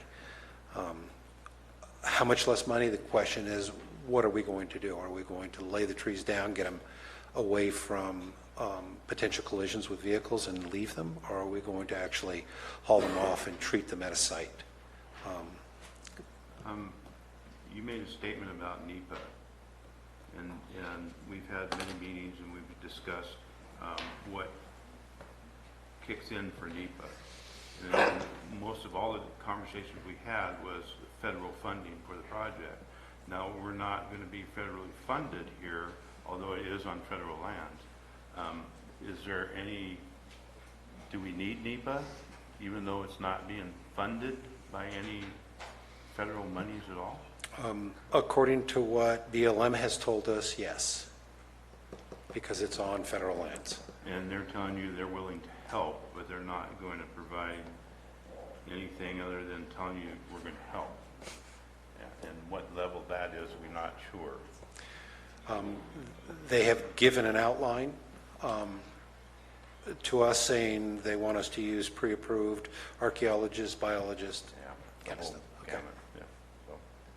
So, any other questions? Yes.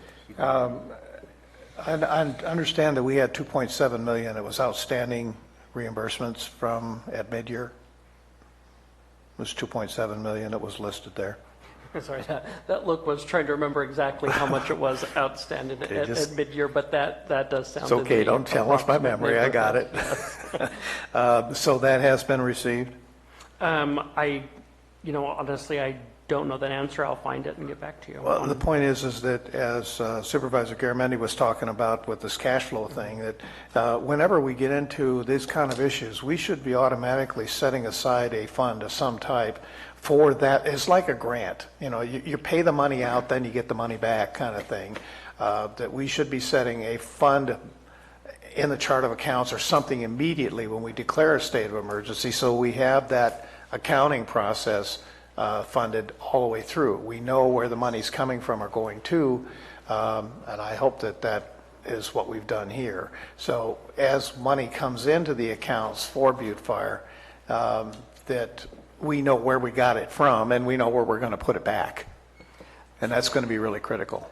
Thank you for the auditor controller for listening, who sent me a note saying that all public assistance funds have been received at this point. In answer to the first part, the second piece being, I agree. I think to a point, you can do that in a number of ways without having to set up a new designated fund.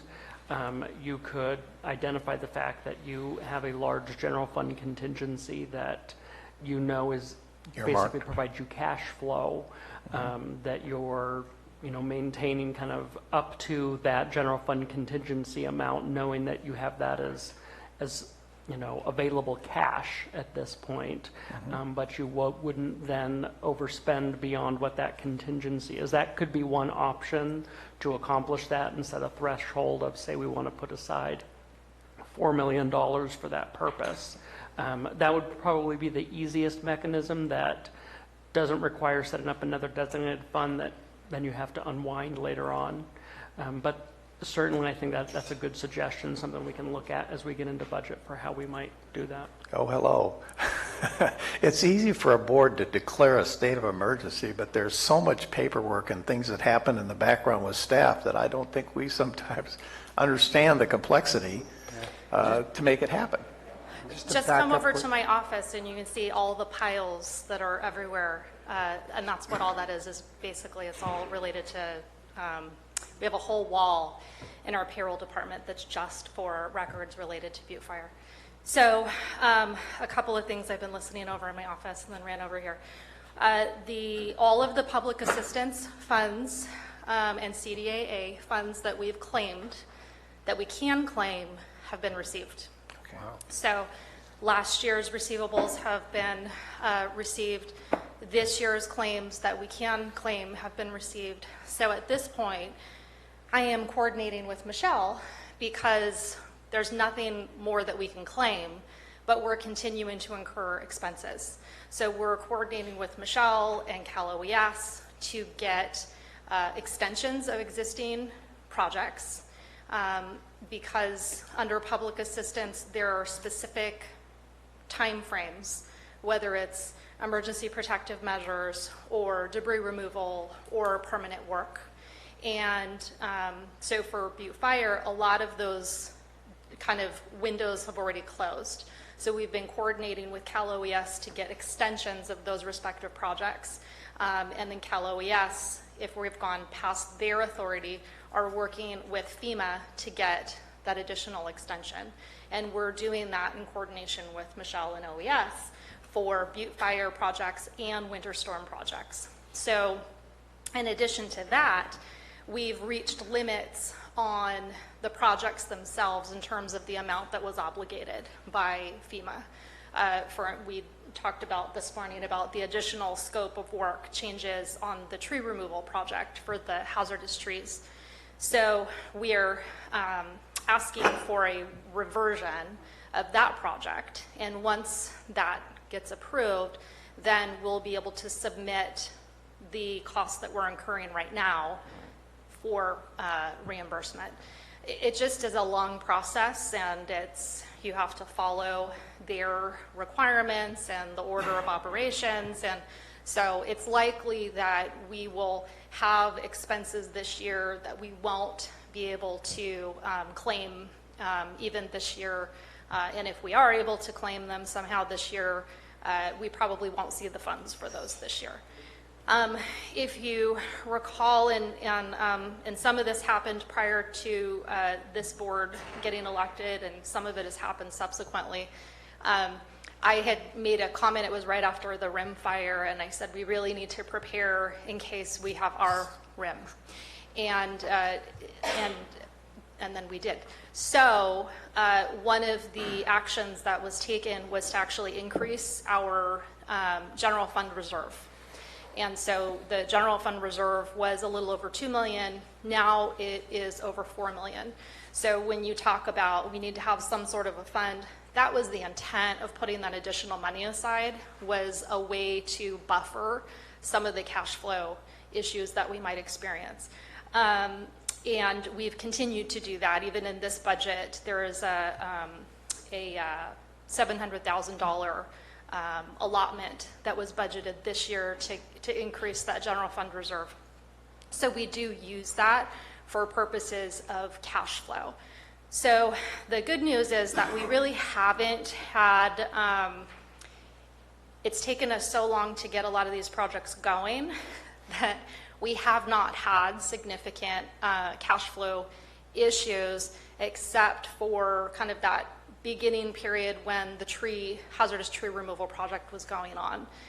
In that respect, there was some pretty significant dollars that we were paying out, but it just happened to coincide with the same time frame that we had gotten property taxes in, that we had gotten some other forms of revenue, and that was able to kind of buffer that along with the reserve.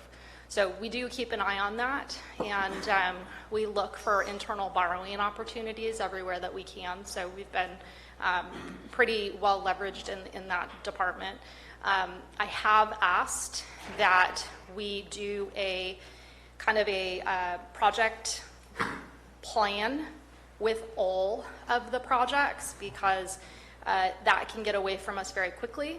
So if we were going to turn around and actually, immediately start doing all of the road recovery program or projects under public assistance and the ER program for Butte Fire, and then you counter that on top of winter storm, and then let's just say you have just other capital projects that are going on, that could be, kind of a problem.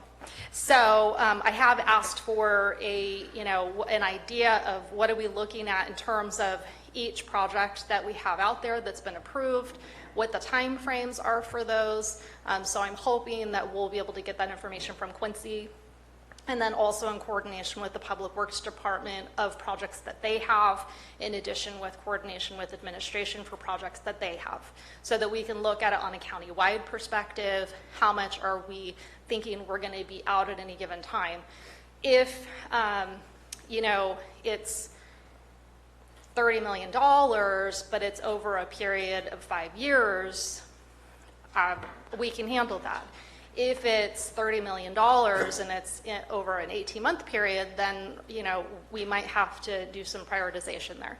So those are just kind of some of the things that we're talking about, and just trying to figure out how to plan that. I think it's really critical that we really understand the need to flow chart the timelines. And for budgetary purposes, it's critical more so than any other spot. Yes. So I just want this in the public's view so everybody understands that it's great to declare these states of emergency, but if we don't have a timeline as to how we're going to pull them across, it puts your office in a pickle, and it creates an enormous amount of extra paperwork and time to sort through it. So I just want it to be a discussion right now so everybody understands that we're going to get into another state of emergency somewhere. It's inevitable.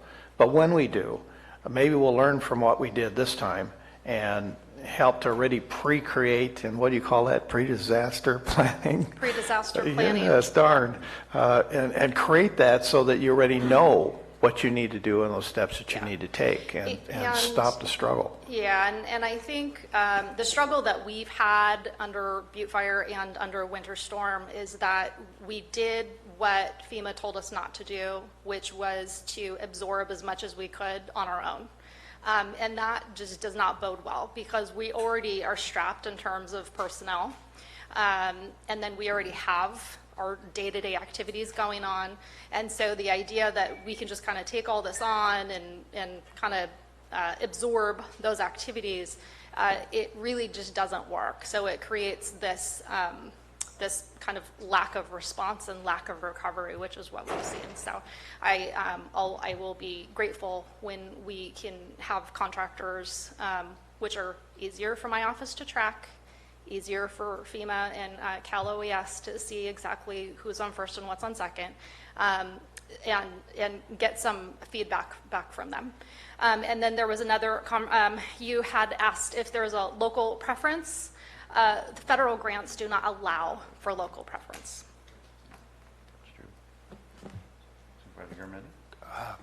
Thank you. Okay. You nailed exactly on the 5 years and the $30 million question. And then if we get a crunch, we do have to have a prioritization process, which I assume the board would be a part of, because you're right. If you guys figure out a way to do everything, great. If you have to prioritize, let's have that conversation. But thank you very much. Thank you. Thank you, Rebecca, for Thank coming. Thank you. All right, this time I'll open it up for public comments. Any public comments in all of this? Al? Complex situation. I appreciate the work you're doing. I really agree with Dennis Mills that you need to find out the extent of the problem. I understand you're working on that now. We don't know when we're going to find out what needs to be done, remaining to be done. And so at that point, then I assume you can plan and prioritize the work that needs to be done. So when do we anticipate getting that answer? When do we anticipate knowing the work that remains to be done? And also on the other item about protection for local contractors in a contract, that sometimes that backfires. We do that with the best of intentions to try to help our local people, but sometimes the person in the next county or even the next state will give us a better deal for the taxpayers, a better deal for the public, which allows less waste of money and a better job. So protectionism can backfire. You have to be very careful with that. Thank you. Any other public comment?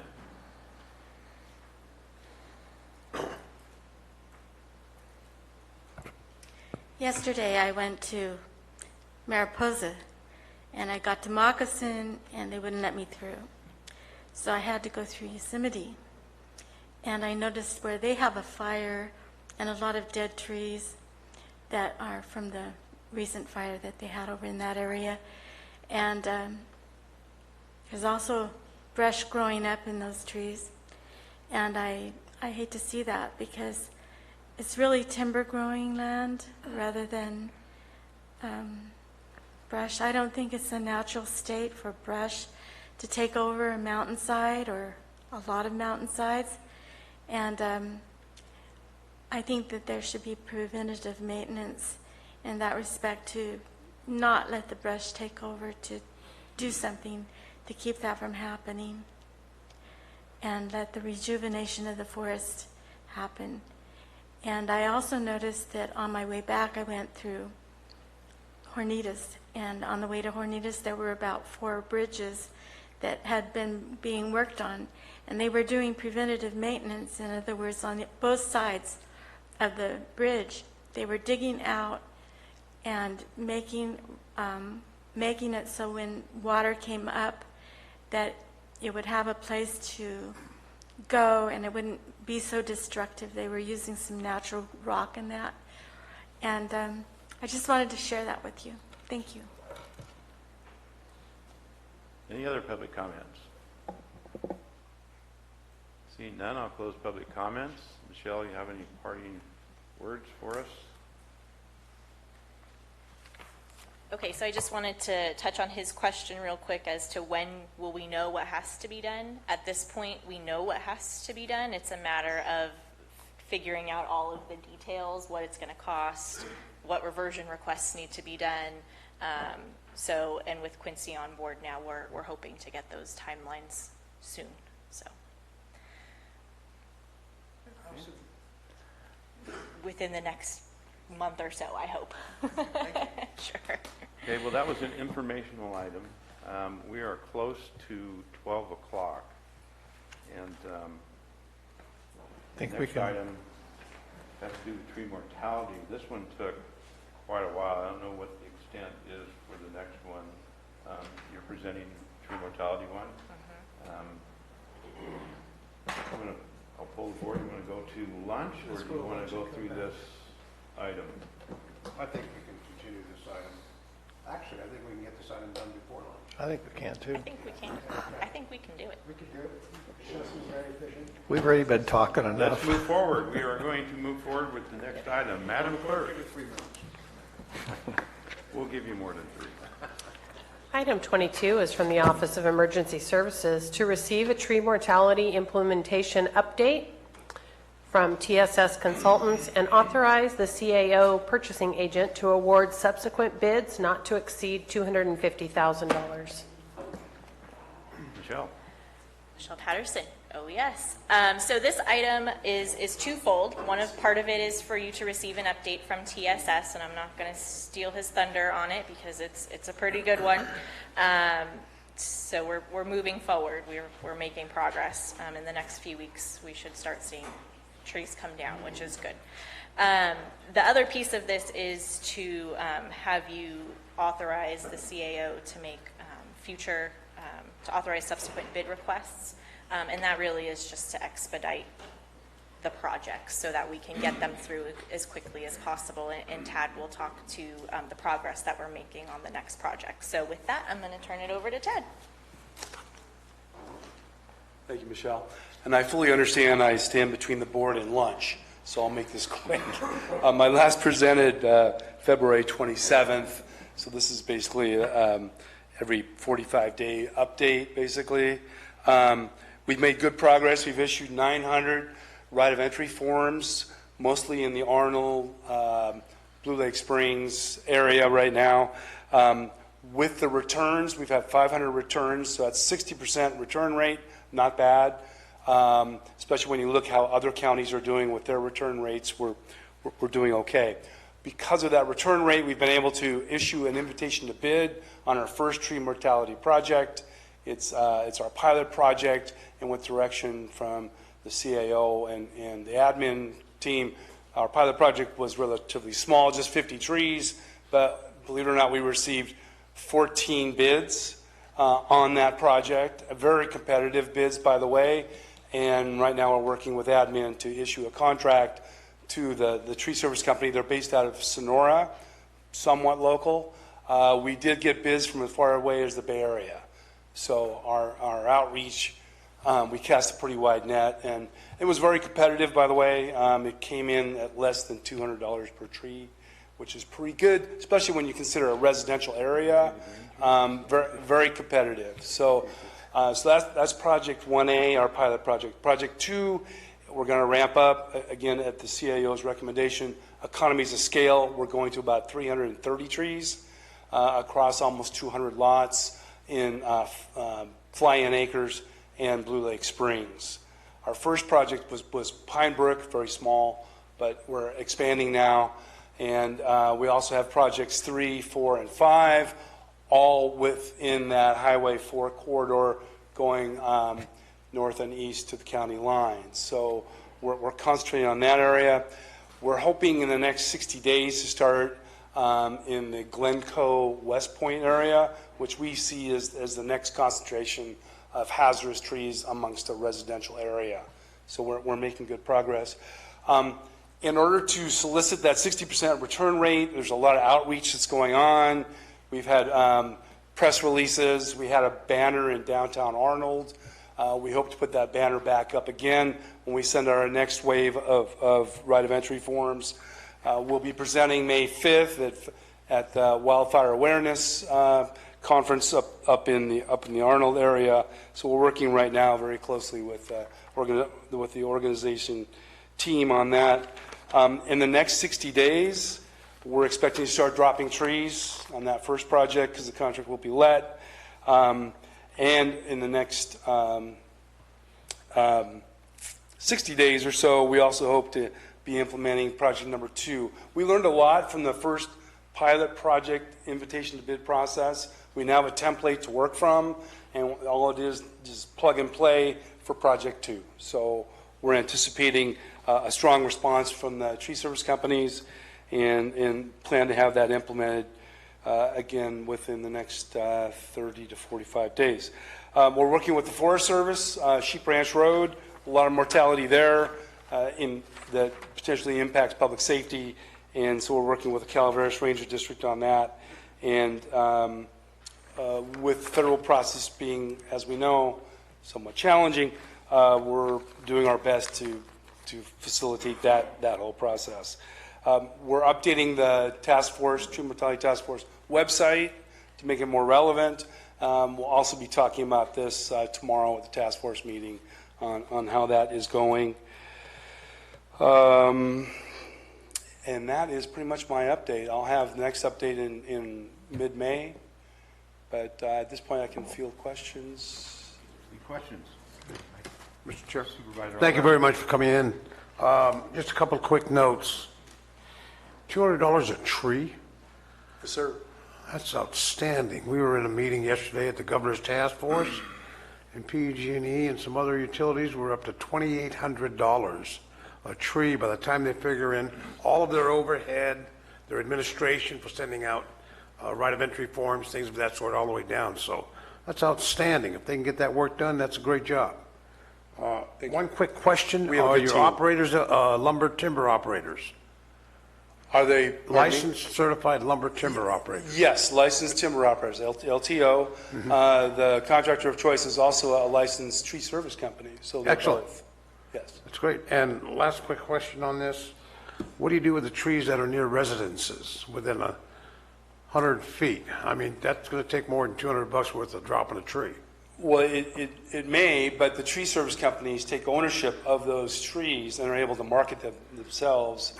And because they have access to a sawmill in Standard, they have an access to export tree markets in McClellan by Sacramento, and we also have Martell with the Ampine site. So there is some value to that roundwood, and because we're getting out kind of in a timely fashion, they're able to optimize that.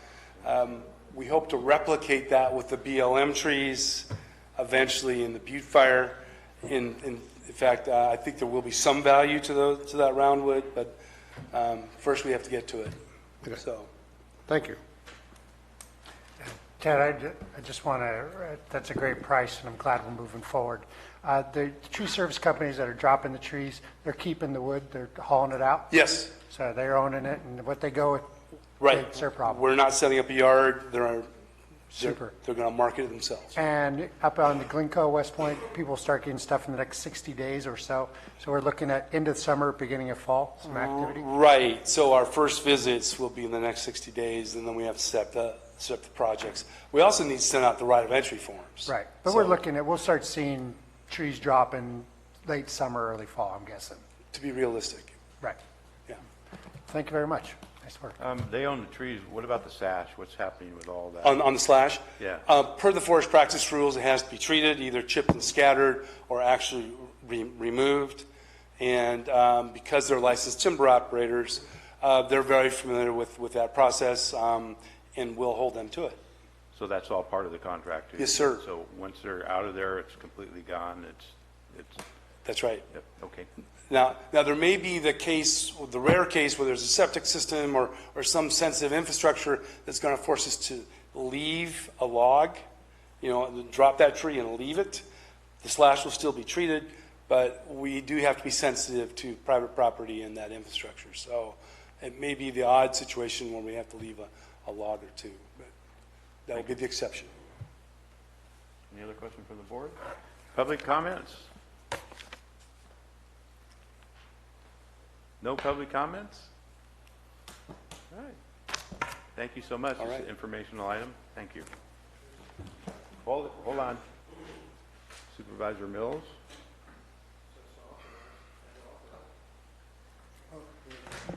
Says and to authorize to award subsequent bids. That's an action item. Well, it is an action item. Excuse me, it is. I had it on the previous one. Sorry. It is. Any motion? Do I need a motion? So moved. I have a motion by Supervisor Garamendi, Second. a second by Supervisor Oliveira. Any further discussion? Sure. I see Bonnie in here. She might be able to answer this question because I think it is a relevant question to make sure that the board knows what we're trying to approve here. For the sake of expediency, what we were wanting is to allow me to sign off on these contracts.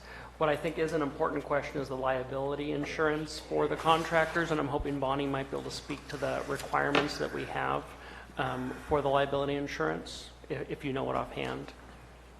And I think specifically to the supervisor's question about if they're fallen trees next to a house and potentially falls on a person or property, kind of what our liability requirements are for the contractors. Yes. Good afternoon, Mr. Chair, members of the board, Bonnie Rich Administration. In addition to the insurance requirements as established by, I believe it's the state for the foresters, the $2 million aggregate general liability, $1 million auto, of course, workers' comp if there are employees, and all of those with the exception of the workers' comp naming the county as additional insured. So we are additionally endorsed on those insurance policies. It's pretty much the standard requirements. So they are naming us additionally insured? The county is named as additional insured, yes, assuming sir. all liability, we're waiving Yes. liability for the county? Yes. And they are sending a copy of their workers' comp to the county for our files on this contract? As a part of the contract approval process, after we draft the contract, we route it through risk management and county council for their review. Included in that packet are evidence of all the liability coverages. We verify prior to award that they are not disbarred federally or by the state. If they are a LLC or a corporation, we confirm that they are registered with the Secretary of State. So we do all of those things to make sure that we have all the protections afforded to the county under contract. Before they start work, though, we should have in our hands and in our file a certificate of We have it before they even sign the contract. okay, for workers' comp. Yes. And then a certified letter from their insurance company naming us additionally insured. That is correct. Okay, so as long as we have those. Yes. And a traffic control plan. A traffic also, control plan, as well, yes, certified submitted traffic by a control. licensed traffic control contractor. Okay, thank you. Any questions? Any questions from the public since we opened that back up? Seeing none, I'll bring it back. I have a motion and a second. Call for a vote. All in favor? Aye. Aye. Opposed? Passes 5-0. We'll go to lunch. We will resume at 1:30.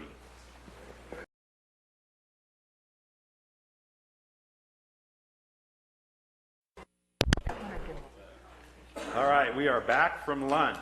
Madam Clerk, item number 23.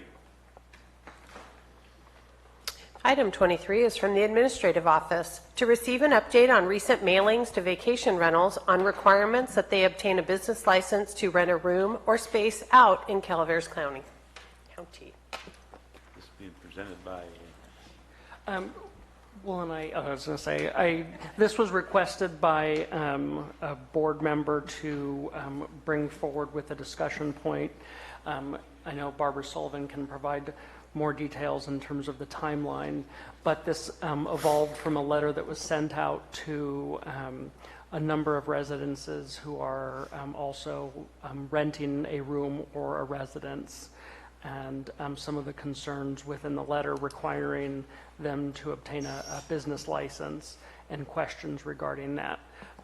So this was really is an information item to allow the tax collector an opportunity to kind of talk about what process changed, what was different, and allow some feedback and comments from the board. Okay. Ms. Sullivan? Hello, Barbara Sullivan. Regarding the change, there wasn't a change, only that we did an audit of the accounts that we have under TOT. And we find out that those that are renting their homes out as a vacation rental should have a business license. And it's pretty standard in the code. So I don't know if County Council wants to chime in on, it doesn't separate anybody from a home versus a hotel versus, somebody's room. Peter Mauer's a good one. He rents out a room and he has a business license. So we do an audit. Like I said, I haven't had staff last 2 years. I've built it back my staff. So now we've gone through and found out that a lot of the TOT people, when we were setting them up recently, because of the certificate they have to have, we weren't catching that they didn't have a business license. So that's what brought this letter about. It was sent out to about 138 people in the county and out of county, whoever owns the rentals here. And it strictly just states code that we were looking through, and we found out they didn't have a business license. So that's it. It's pretty simple. Supervisor Oliveira, are your lights on? You have questions? I do. Can you show me where in the code? I couldn't find it. And that, I don't have. not the first time that happened. Yeah, but it's right at the beginning. The code's about this big. It's pretty small. Title 20. All right. It's Title 20, Ms. Sullivan. I'm sorry? Title 20. Well, it's listed in the letter. It's 5.04 as It's far in as Title business 5 license. as well. Pardon? It's in Title 5 as well. 5.04, the business license. For code. business license. Is that a hard copy of that? No, it's just the letter that I stated to Okay. everybody, the code part of it. Kind of, Madam Clerk, could you bring that up? My computer is, I'd like to see that in the code. My computer's still charging.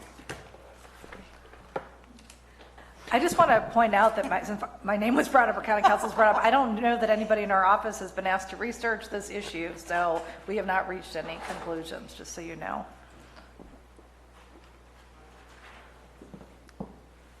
Supervisor Mills, while she's doing that, your lights on? Yes, so this included some of the residences in Copper along the lake? It includes everyone that has TOT. We didn't go to a specific area. It's anybody in the county that was I renting out guess their place. I'm being more specific, is for those short-term vacation rentals, not TOTs?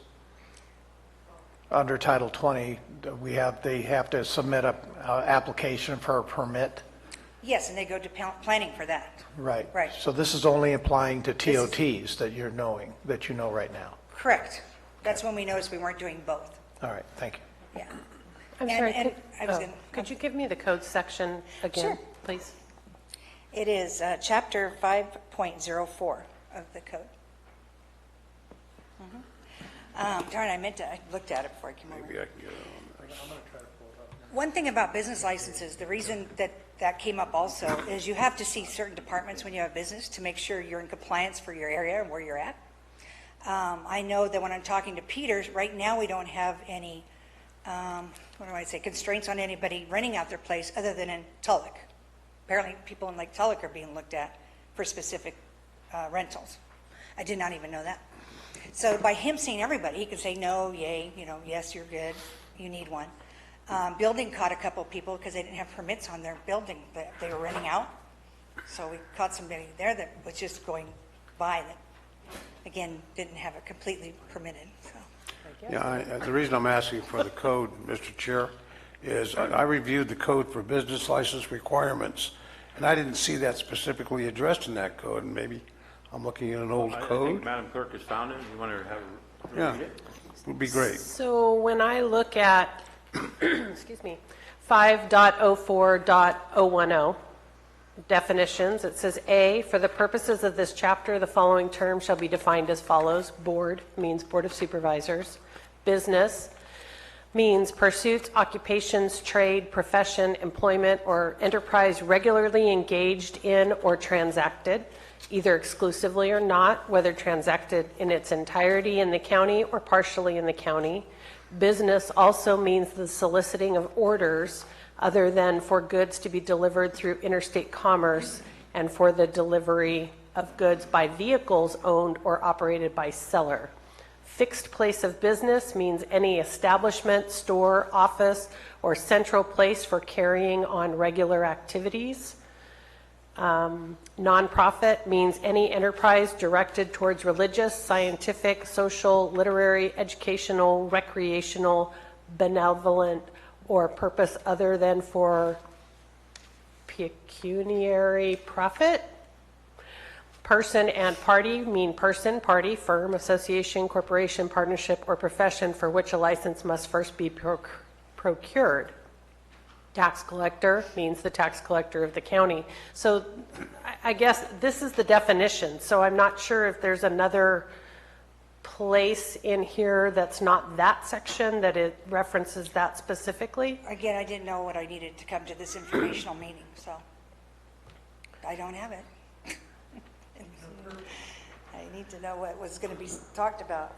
Didn't know the code. I wasn't sure if it was just about the letter I sent out. So there is, so I'm shooting in the dark here, so forgive me and stop me if this isn't what you are looking for. There is a section that's 5.04.030, license, separate required for each place of business. A separate license shall be obtained for each branch, establishment, or place of business in the county. If more than one business is operated from the same location by the same person, only one license is required.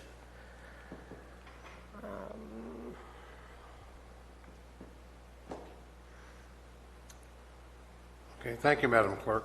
I'm sorry. This was brought to my attention by numerous constituents up in District 3 by way of next door. And it became a very engaging topic of discussion.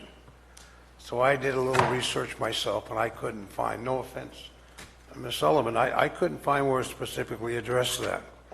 I did some further research, and I found out that there may be some case law on this in California down maybe 10 years ago. And I understand there was litigation on that.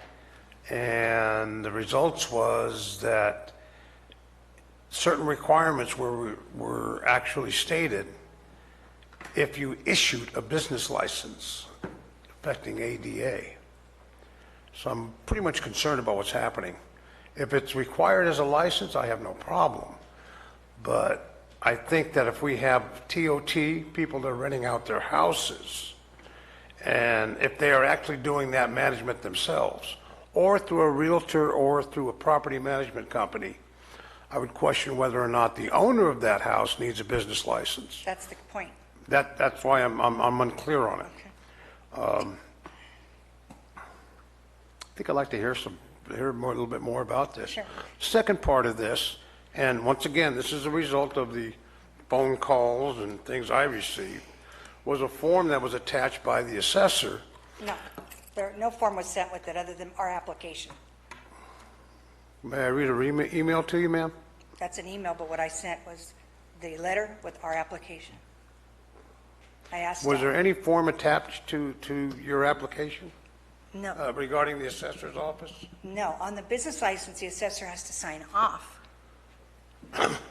Well, So the that's reason I'm why asking it's is, a little deeper this than- is the information that was provided to me. Yeah. And there was an email, several of them, and several notations also, that stated that they were required to list their furnishings or TVs, things of that sort, for the business license tax. And I went, wow, that's kind of Now that one, unusual. since you do have less. And maybe the assessor can address those too. Yeah, because I don't think. It has caused some concern in my district. Yeah, did you actually see the paperwork? I actually talked to folks that received it. I did actually see your letter, and Can you read your letter that you sent? Sure, Just be happy so to.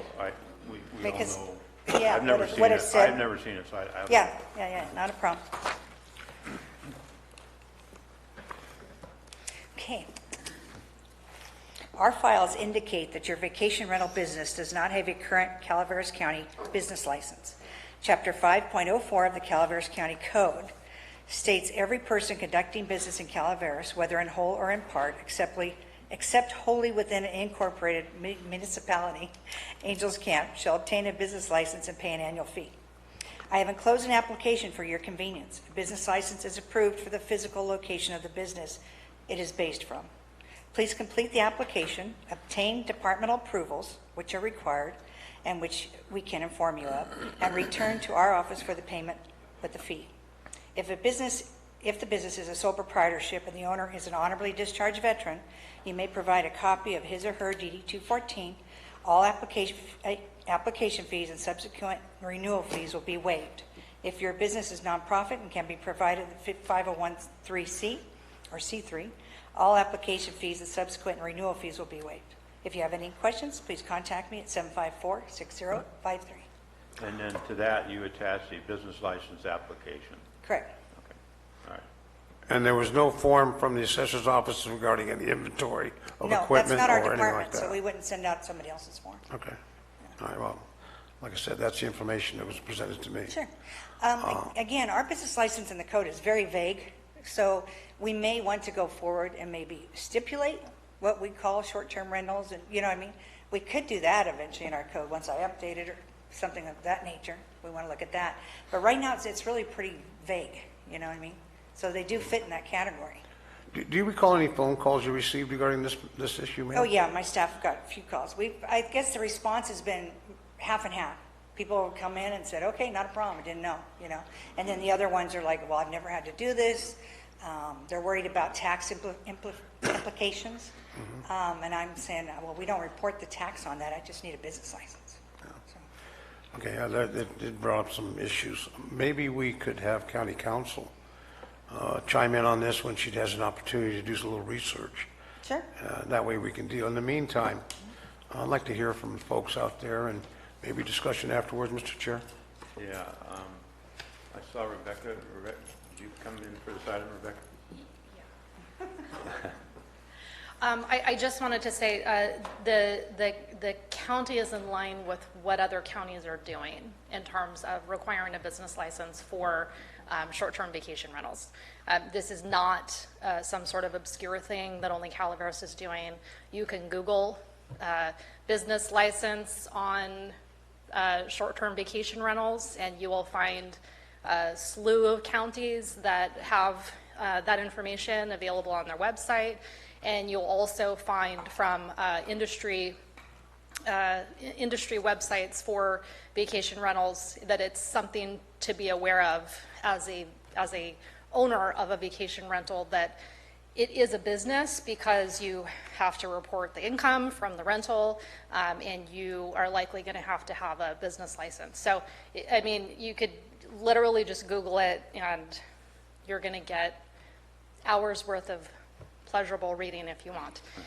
But it's not outside of what we're seeing being done in other counties, and it is determined to be a business activity. Yeah, do you have any specific counties that we could contact? San Luis Obispo? San Luis Obispo? Anything else off the top of your head, ma'am? No, I just kind of, but Santa Barbara, Half Moon Bay, Crescent City, Well, you got a couple. Pacific Grove, Pismo Beach. That's just on the first yeah, page. so, That'll give you a start, County Council. Again, I mean, I'm looking only at the legal issue, not the policy decision that an elected official or the board might make. So if the question is the legality or whether there's some case that disallows it, I'd be interested to see the case that you're referring to, Supervisor Oliveira. I can certainly do enough research to figure out whether there's something illegal about doing it, and after that, it would be a policy call. Okay, I'll forward that information that I have to you then. Okay. That's all I have at this time, Mr. Chair. Supervisor Mills. I might note, I got on the Airbnb's Incorporated's website, and it said business licenses. Many cities and counties require owners and operators to apply for and obtain a business license before the business can be operated. That's their first statement right out of the box. So it's just a matter of whether or not this county is going to require that as part of our policy. Okay, any other staff wish to speak on this item? Okay, public comments. Good afternoon. Tim Utertes. I'm speaking as an individual. And you are correct, Supervisor Oliveira. This issue did come up about 10 years ago in Big Bear. There was litigation. The Pacific Legal Foundation was involved. The issue or the unintended consequence of requiring, and I don't disagree with the business license aspect, but the unintended consequence of requiring that is that then those individual owners must meet ADA. And the building department can't waive that. So what will happen is the vast majority of your single-family dwelling vacation rentals, most will physically will not be even possible, let alone financially possible, to become compliant, will either go underground or stop renting. So your stream that you're building up from your TOT revenue is going to start going in the other direction. We will get you that we've asked for the legal information on the suit in Big Bear. The city was initially named in the suit, but because they were let out of it because they never issued permits, business licenses. So.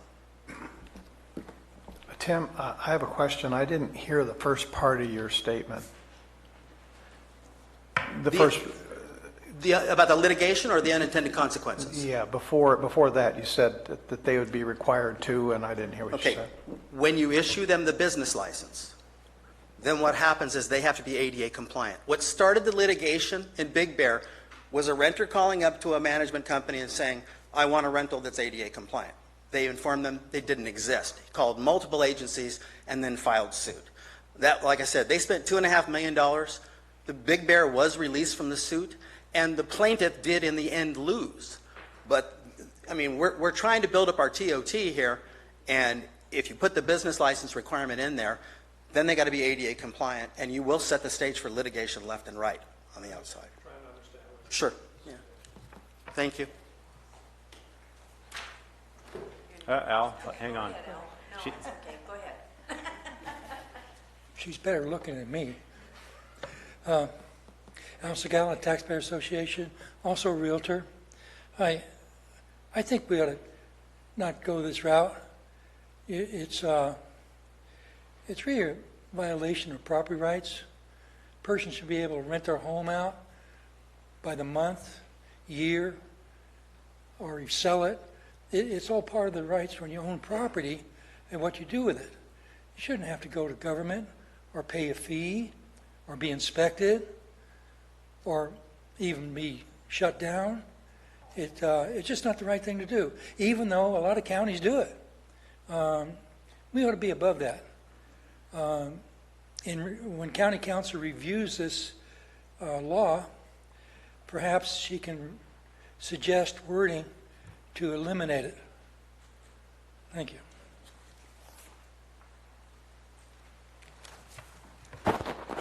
Hi there. Thank you all for being here today. My name is Melinda Hoff, and I am speaking to you as the president-elect for Calaveras County Association of Realtors.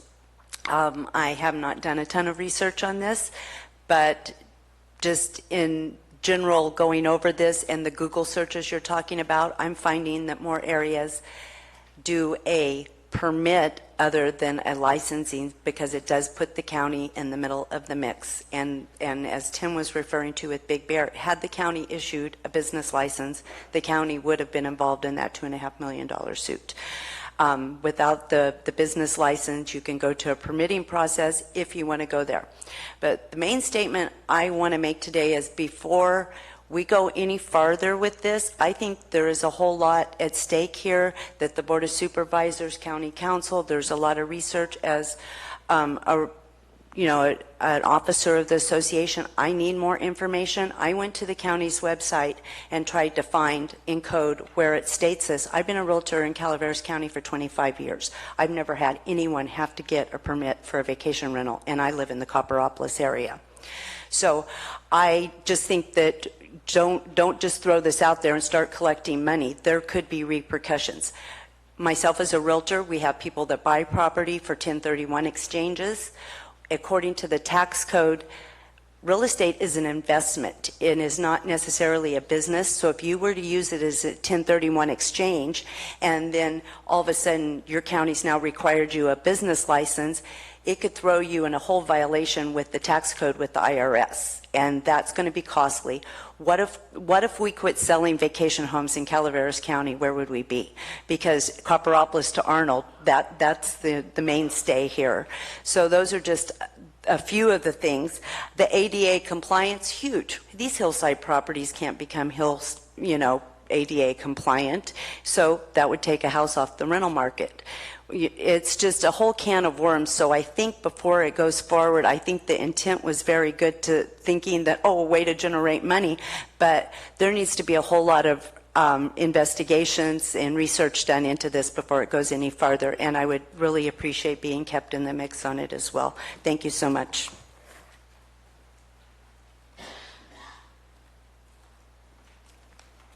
Hi, thank you guys for all being here today, and my name is Joan Irish. I am a realtor, and I just want to, ditto what they have said back here. These are some major issues that need to be looked into more before you guys make any forward movement on this. Personal property rights are very important to us, and we know the implications and things that can happen with 1031 exchanges and tax ramifications there that are possible, and we're very worried about this. So that's all I have to say. Thank you.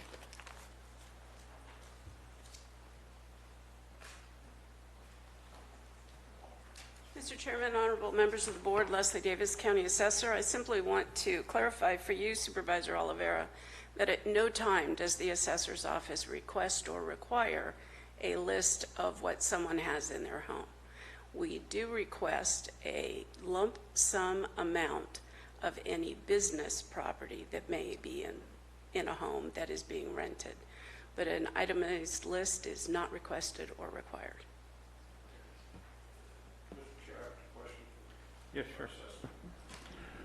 Ms. Davis, thank you. So we actually request a lump sum estimation of equipment used for business under a business license application. Is that correct? For any business. For any that is business? correct. Okay. Any business. What would that consist of in this? Let me tell you. Okay. Any business equipment or rental unit furnishings not including vehicles registered with DMV. One more time. Any equipment and or rental unit furnishings not including vehicles registered with DMV. So when we have an agricultural operation and someone has trucks on the property, but they also have movable equipment that is not registered with DMV, we're asking them for the total value of the movable equipment that is not registered with DMV. So just so I'm clear when I respond to my constituents, if we require a business license, you will be required to provide a lump sum value of the equipment used for that business license.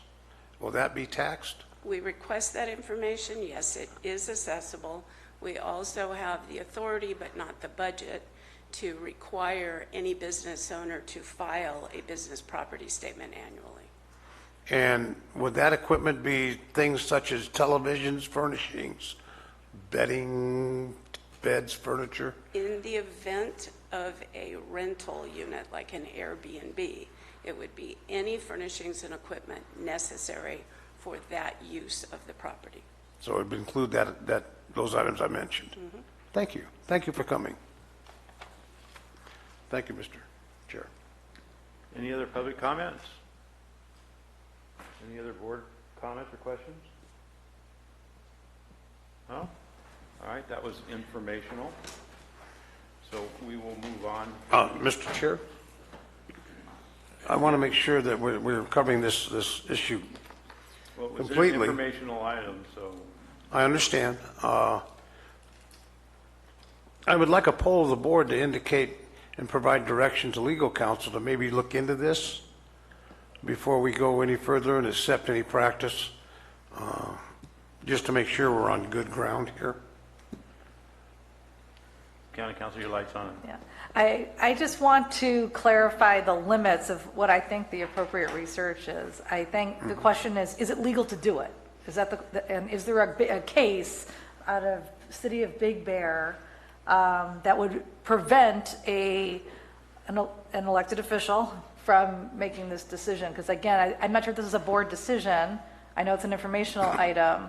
I don't know if Ms. Sullivan is asking for this research, so I'm a little bit confused about what my role is to this extent. But I'm happy to look at whether it's legal to do this. Is there anything else that either Ms. Sullivan or the board is asking? It might be best to maybe do a little bit of research on that lawsuit that was brought up and see what the parameters of it was and what it entailed. Sure. My first question with that is simply, is it a published case? It sounds like the case maybe never concluded. And so if it's a case with a citation that I can find in my legal database, then it would be precedential. If it was never published in an appellate court, it wouldn't be binding precedent on anything we did here. Okay. All right. That's acceptable. You want to poll the board? So I will poll the board on those issues. Supervisor Clapp. What are we polling on? Well, I you want to poll the board, but I don't know what you're We're polling. poll the board on having county council look into those two matters, whether it's legal to ask for a business license for the businesses and to research a little bit on the lawsuit that was mentioned here. Are we asking for legal, for business licenses now? Well, the notice was sent out by Barbara Okay, I guess we are then. Yeah, I would like to have the information before I made a decision from county council's office. Okay. Supervisor Mills? Yes. Supervisor Oliveira? Yes. Garamendi? Sure. Ayes have it. Thank you. Okay. Thank you. Now, Thank you, Ms. Sullivan. Thank you, Ms. that was informational item. So, Madam Clerk, on to item number 24. I need about 3 minutes to We set up. need to take a break. So we need to set up PowerPoint. On the Caribbean website.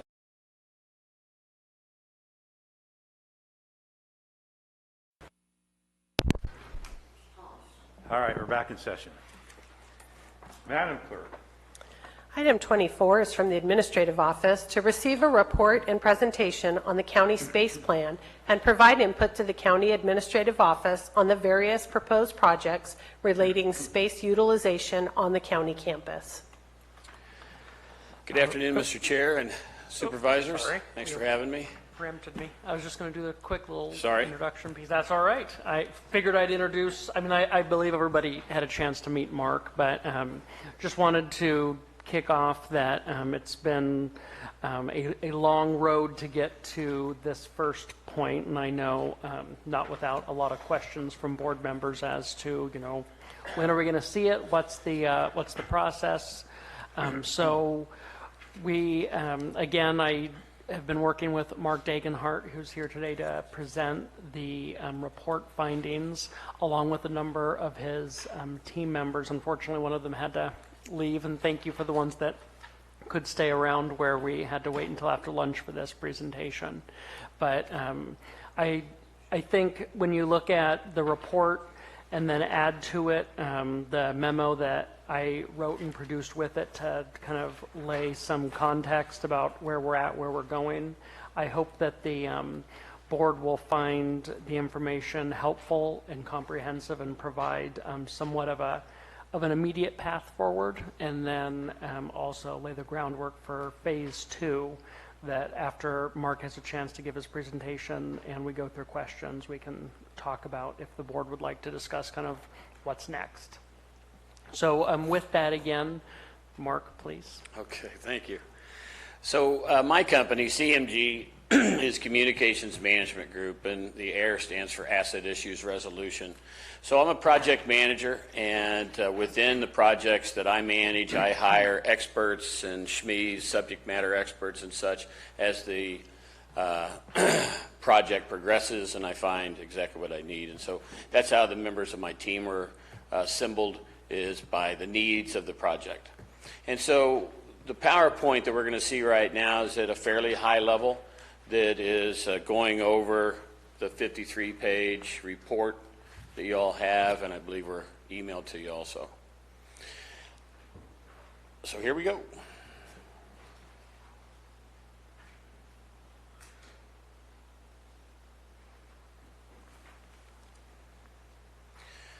So I'm the lead project manager. And so in beginning the background research and the data gathering, I met with all of the department heads, their number 2s, their staff members. I met with all of the Board of Supervisors and others that are associated with any of the property and office space, either on campus or off campus.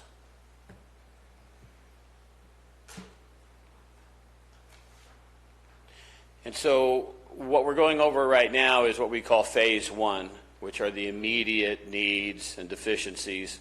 And then within the scope of work, it refers to phase 2 and phase 3, which is a 5-year and a 10-year. In this particular phase, we're just concerned with the immediate needs.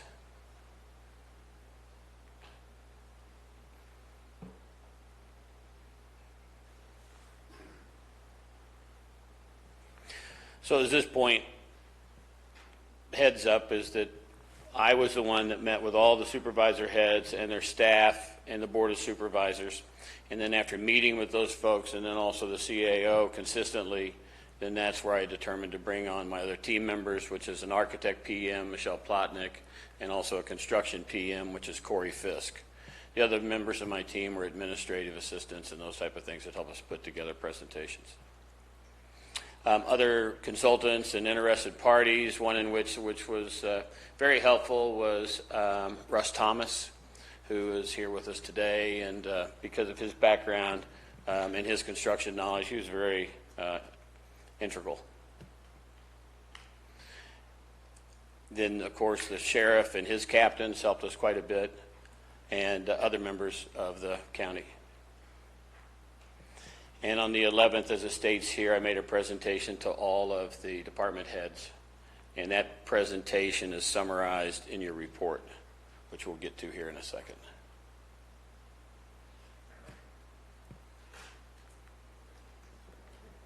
There we go.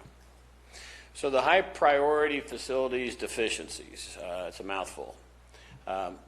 The top 2 were the district attorney's office and IT when we began the project. The district attorney is now housed in a 14-year-old modular, and the concerns there are the space, mainly the security, and being able to bring under one roof all of the activities and departments that she heads up. IT, you can read it here for yourself, of course. It just was inefficient space, and inefficient, it's just not laid out well. There's also some HVAC problems and comfort issues that need to be addressed. The Board of Supervisors, each one of these chambers are approximately 1,400 square foot. And as I was talking with CEO Lutz and others within the county, there's a lot of technology issues that could be upgraded. There are some grant monies out there that are available to do those very things, which I believe Brian Moss has done the research and such. And so there are some grant money funds out there. There was also some mention of changing the layout of your chambers and to make it more efficient and to have more available exits and along those lines. The rest of them you can read, the administration, the meeting rooms, lack of. The auditor's current space, you all have probably been there, but it's just long and broken up. And so there are walls and there's storage between, and so for those folks to communicate with each other, they've got to go out in the hall, go around an office, and in and out. The juvenile probation services right now is housed in the Colombo building upstairs. But it really needs to be separated from the adult probation. And so that's why we were looking at the other side of the Colombo building, which the Ag Commissioner's in now. And so as we get into the presentation, you'll see that we did take a look at a number of other possibilities to move the Ag Commissioner. And then the Sheriff spent some time with me talking about the need for servicing his vehicles. Right now he has one vehicle bay that is given to him to use by the Public Works Department. And so now he has one mechanic, and so that mechanic has to walk between the two locations to shuffle the cars back and forth, and it's just really inefficient. And so the sheriff is looking to have a 4-bay building constructed so that he can hire another mechanic and be able to have his other bays for oil changes and tires and those type of things, and then one for office and storage. Functions missing on campus. This was probably one of the bigger issues along with the DA and the IT. And it's about storage. Right now, campus-wide, department-wide, there's somewhere around 30 off-campus storage units being rented. And there's some information in the appendices on that, but it's about $12,000 a month.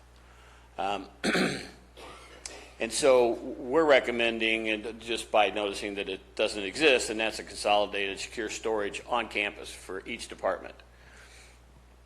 Meeting rooms, break rooms, food service.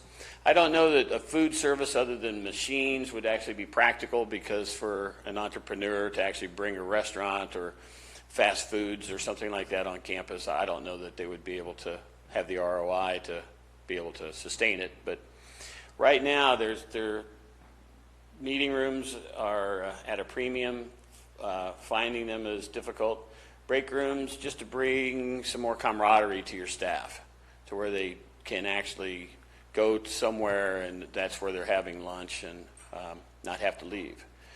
Security systems, it's not necessarily a specialty. I didn't hire any SMEs or any consultants along those lines, but it really came up when we started talking to the DA about their location.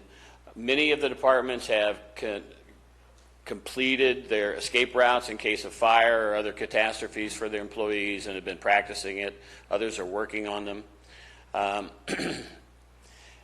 Then the non-existent or not fully integrated throughout the facility is really what I'm talking about. But it seems like most of the department heads were headed in that direction, and that there was some impetus by HR. Accessible facilities, we're really talking about the toilets here. A few of the doors within the buildings aren't ADA wide, but mainly the toilet rooms. And I understand that there is an identified budget for doing those campus-wide. Victim services, that's part of the DA's operation, and they signed a 3-year lease in what they call the MODs, the buildings down here that the hospital owns. And so they're in 1,500 square foot now with another 1,500 that they can grow into if it's needed. But they believe, the DA believes, that having them all under one roof would be helpful. Potentially available space to utilize for the deficiencies that exist. Again, I'm going to let you read through it. I'm not one that believes in reading every word that I put on a PowerPoint. I'm happy to do it. The administration building has been an interesting aspect as far as what department to move. And as we progress here and as you dive more into your report, you'll see that it's really a situation of dominoes, if you will. Until we move one department, it's pretty tough for us to open up space to be able to move another department and to surge, if you will, without constructing a brand new building to accommodate those efforts. Building B is the old jail and the sheriff's office. As you'll see in our recommendations when we get down to it, the remediation cost is $97,000, and the the salvage value of all the different equipment and the different pieces within there is somewhere in the neighborhood of $150,000 to $300,000. And that also comes up in the actual demolition of it and the exchange for the salvage for those different companies. But if that building is demolished, it's going to be a really nice, prepared pad site to build on, which is not going to require the extensive site preparation that other existing sites around here require, because they just haven't had buildings on them before. The utilities are in place. Buildings R, S, and T, those are the new courthouse and the sheriff's offices and the jail. And myself and CAO Lutz and the sheriff and a number of others have been through those buildings. I haven't actually walked the courthouse, but I did get a floor plan of it. And the sheriff's office is not something that has extra room that we can utilize for any department. And the courthouse, because it's owned by the state, there are some challenges there that we've been unable to overcome. The RCD building, which is the old CCWD, we spent a lot of hours on that building. And it's also in your report. We did put together a master plan, a 10-year master plan on that, on just the expenses that it would take to initially get it ready to go and then to maintain it over that 10-year period, including life cycles for the big equipment such as HVAC and the walls and the ongoing maintenance and those type of things. Corey Fisk, our construction project manager, did an excellent job there, and you'll find it in your report, and I'll be happy to go over it with you. Building G, which is presently the district attorney's office, is approximately 2,850 foot, and I went over that a little earlier. Building E, which is the IT space that we're referring to at 2,100 square foot, is on the bottom floor back towards the back of environmental services.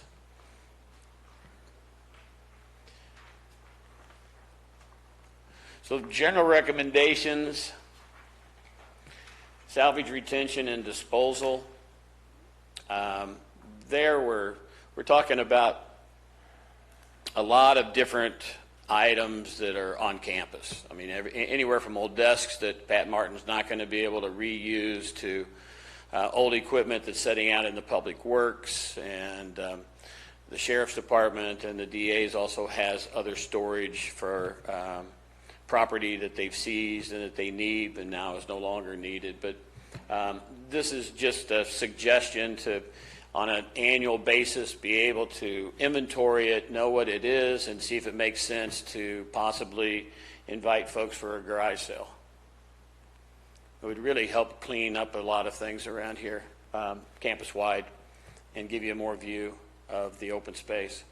Evaluate off-campus properties. Those are the properties that we're currently leasing, and then CEO Lutz and I was asked to dive into talking to a number of different realtors and investigating other real estate that could be leased around the city of San Andreas, which I did, and not a lot out there with space. The Calaveras Title Company, the old building down at the bottom of the hill on the right, 2 stories. It's a nice building. It's available, but ADA is another problem there with the toilets and the hallways and those type of things, and getting to the downstairs, even though there is access from the back. Document management system, I understand from talking to you all and from talking to Ed Short and also Stan Moore of your IT, that you're in the process of organizing this on a couple of different tracks. But once we get the document management system rolling and we start scanning and getting rid of hard copies, then that'll clear up some of the storage issues that we have. The shared storage facility, I've gone over that. That's the shared secured storage facility that we recommend. Eliminate barriers to access. That has a lot to do with the ADA toilets, the hallways, some of the doors, those type of things. Security and safety. Again, we didn't focus on this as a specialty, but it is something that should be on y'all's list, department by department. Again, I could dive into it, but not with much knowledge. Evaluate and replace. Well,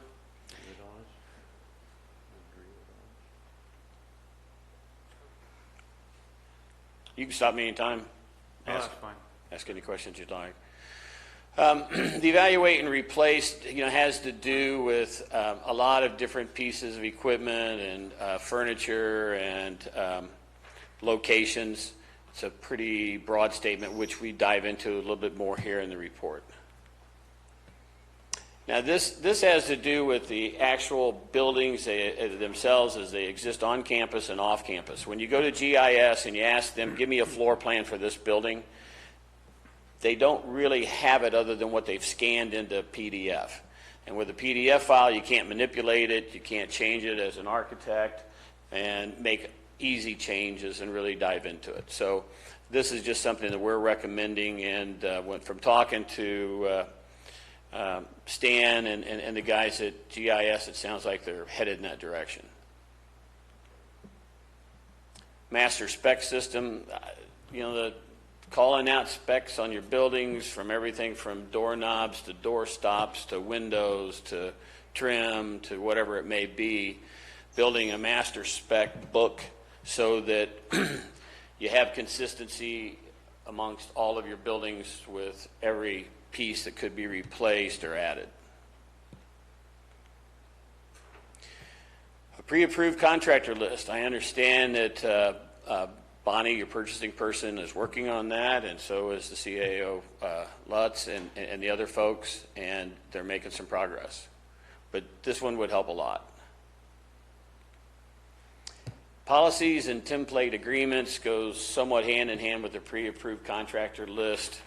Has to do with purchase orders and just being able to standardize it so that you're able to hand those documents out to the potential bidders, contractors, other people that may work for the county.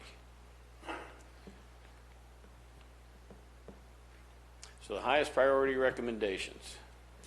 So the old jail and sheriff's office are relatively close to the toxic materials shed right now that's across the street from Public Works and right next to HR. It just needs to be remediated when the jail's remediated. Does it need to be demolished? Yes. Do you all want to replace that particular small shed with a Butler building of some sort to store agricultural toxic materials that you still utilize? Quite possibly. I don't know that the pad itself is adjacent enough to the old jail and sheriff's office facilities for it to be in conjunction to any future building, but we put them together because of the remediation side of it, and they both need to be torn down and hauled out. Design and construct a new district attorney office, and we're recommending the old jail site, just because in your report you'll see that what we did for building a new district attorney office on a 10,000 square foot basis, and the way that we did it is so that you can expand that to a 15 or to a 20 or down pretty simply with the numbers. It was done so that it broke out any site preparation that needs to be done, which if we were to consider a location up next to the new courthouse on the left when you're facing it, just behind Animal Services, that particular site would encompass us needing to relocate Animal Services, but would also, the site preparation would be extensive. And I had Captain Ed Ballard assist myself, and Corey Fisk, my construction project manager. And then, of course, Michelle Plotnick was involved in the overall estimates. But Ed, because he was so involved with the jail and with the sheriff's office, he really knows about that rock up there and what it would take. So on the old jail site, you've got your utilities. It puts it here on campus with the other buildings. I think it really would instill a lot of excitement and confidence among your staff also to really see some things happening. And then, as we dive into it, the consideration for alternatives for the district attorney's interim housing requirements. We cover it pretty extensively here in the report. So the district attorney we could redo the administration building here, which again, we've got some layouts and other things here, to where they would basically take the east portion of this building and one of the chambers, which would be this one, if we constructed the new chamber next door. The other alternative is for you all to commit on building the new site and the new office, and for us to do some improvements on the modular that they're in now and to remain there. But those discussions and decisions are up to y'all and the district attorney and your process and procedures. But this would be our recommendation, is to design and construct a new district attorney office building. And we've done a lot of research on different sites, which is also in the report. Second priority recommendations. So we're recommending whether we utilize the east portion of the admin building for the district office, for the district attorney's interim offices or not, that we create your new board chambers so that you can get your dais the way that you want it, you can get your technology the way that you want it, you can possibly fit in some more seating for your guests that are attending. It could be that, well, you'd be able to utilize this, and as you build this one out, then when it's ready, then you would move. And there's been a lot of talk of possibly putting partitions up here on this wall so that you'd be able to open up into this room when you have higher capacity crowds. It could also be closed off and used for other meetings and those type of things. And again, there is some grant money out there. In conjunction with this, we'd create some offices. As I've talked to the different supervisors, some really don't care for an office. Others would like to be able to have drop-ins, share some. So we're thinking that create some offices, maybe 3 of them or 4 to share and drop in and out. And then a meeting space for you all to meet, for you to have constituents to come in and have a private meeting area. That's what we're recommending here. And then reconfiguring the auditor space. We're not necessarily suggesting that the auditor needs to move out of her space and move into the admin building or such, but it's broken up enough right now that it's just really not efficient for the department, per my conversations with the department head and the others within the department. And there has been some talk about HR taking over payroll and some other things which would move that out. And when I had my meeting with Judy Hawkins, I believe, she has the space in her building and is ready to do that. And this use of unoccupied space in the admin building. A couple of different options. We talked about relocating IT here. There was some resistance from some that I've talked to, just because IT is really not a public-facing department. But that's a possibility. And then we have the options, the advantages and the disadvantages, pretty self-explanatory. And then another option that came up towards the end of the preparation of these reports was the possibility of human resources to relocate to the administrative space. Because in my interviews, the human resources interacts a lot with the administration. And also the auditor's office interacts a lot with administration, as opposed to many of the other departments. So the proximity for either one of those 2 departments in the admin building we believe would be a logical move.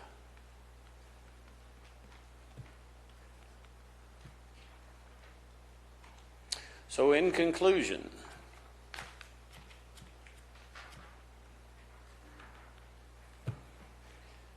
as I stated earlier, we did a lot of research. A number of the board members came with us. We looked at the old jail, the sheriff's office. We had a meeting with NAL, which is the National Analytics Laboratory that did the analyzation of the remediation that was required within the jail and the old sheriff's office. And that total cost is $97,000 for just the remediation.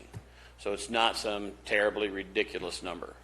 And it sounds like to me that with the salvage within the old jail and sheriff's office that the remediation and the demolition could almost be a wash. So if you approve the construction of the new district attorney's office building, potential interim solutions while DA is being constructed is somewhat what I talked about a little earlier. And as you'll see in your report, there are some drawings that were done by our architect PM that lay out how this 3,500 square foot would be accomplished on the east side of this admin building for the DA. And if she was to stay in her existing building, then there would be some minor upgrades we need to make. Again, we covered it, but that shared, secured storage facility. And this could be relatively straightforward, simple, but still sophisticated in that each department would have their own locking door. It would be monitored, and there would be computerization so that they'd be able to search what they actually have there from their office. It takes some integration, but it's pretty straightforward on storage. When we talk about the alterations to administrative building and relocate DA and interim basis, the alterations to the admin building, of course, would be not building walls and not building new offices for the district attorney. As we've met with her, cubicles are fine. She's not interested in spending money to create private offices within the existing space. The space would be designed so it could be utilized in the future by other departments. The main thing that we would accomplish here would be to get her out of the old space, of course, but to create a secure environment for them, to where they would have a secure lobby, and to where it would be not simple, but for the investigator that they have on staff that carries a gun, he's also there for security of the district attorney's staff in the office. And so having it all on one floor and sectioned off with the proper lobby entrance and exit would create the security that they would need on a temporary basis here. And it designed properly, the space would be able to easily migrate into another department's needs. So that's the PowerPoint. And as I say, it's relatively high level. The report goes a little deeper. Well, quite a bit deeper, actually. And I'm happy to answer any questions and take you through the report. Thank you, Mark. I would just add also to Mr. Degenhardt's report is the attached memo that was also with the board item. And I think that's relevant too, because I tried to put it through a lens of available capital improvement funds that we have, and overlaid with priorities and discussions that I'd had with various departments and the space plan. And I think that's relevant because obviously cost is a big consideration. We have a number of funds that are available that can help to make this possible. One is the Judicial Construction Fund that we are in negotiations with the courts that we would be able to use a portion of to help fund this project. Our Teeter Fund is also a use, as are the certificates of participation from 2007, and a little money left over on the general obligation bond that specifically needs to be used for up at the jail sheriff administration project. Ultimately, what I think, and when I laid out what we could afford, that still leaves us with enough reserve on Teeter to feel comfortable and meeting our biggest needs was moving forward with the jail old jail demolition and remediation.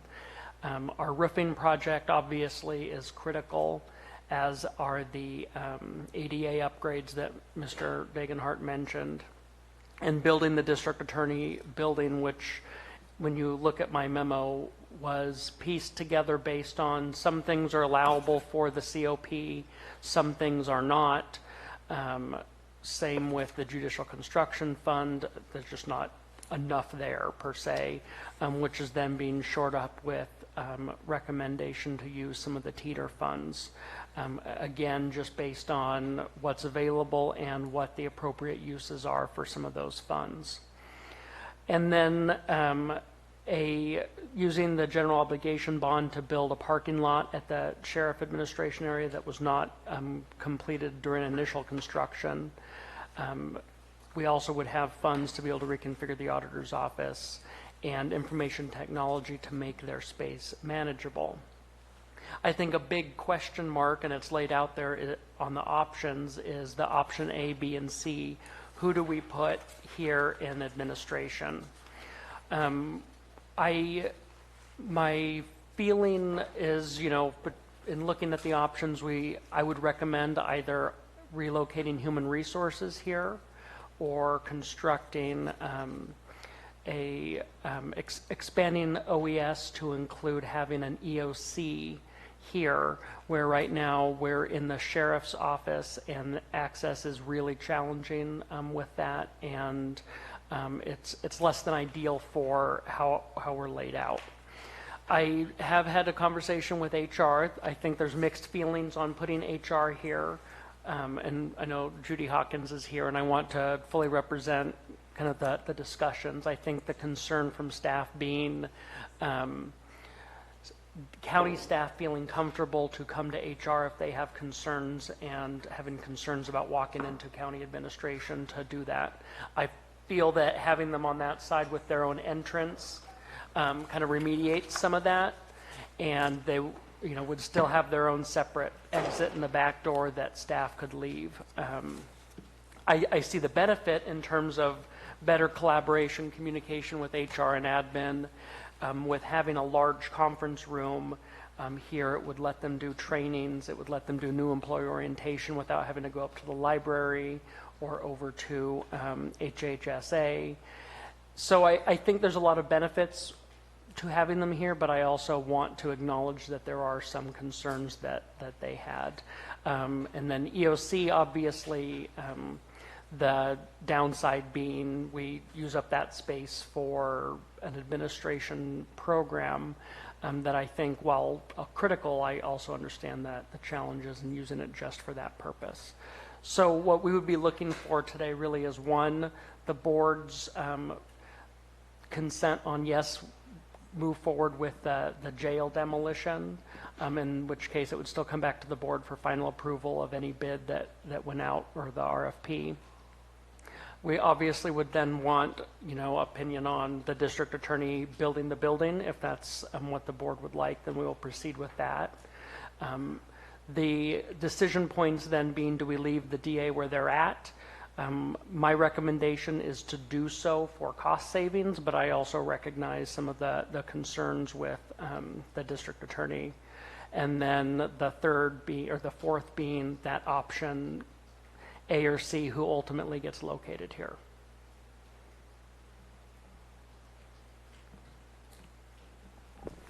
Well, it's very interesting on the HR aspect of it, because I'm looking around here and I'm not sure. Russ was here, I think, at one time.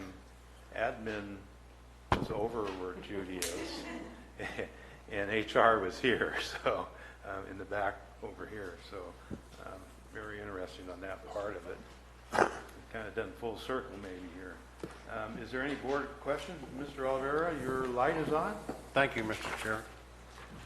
Question for District Attorney Yook. Could I have you address the podium, please?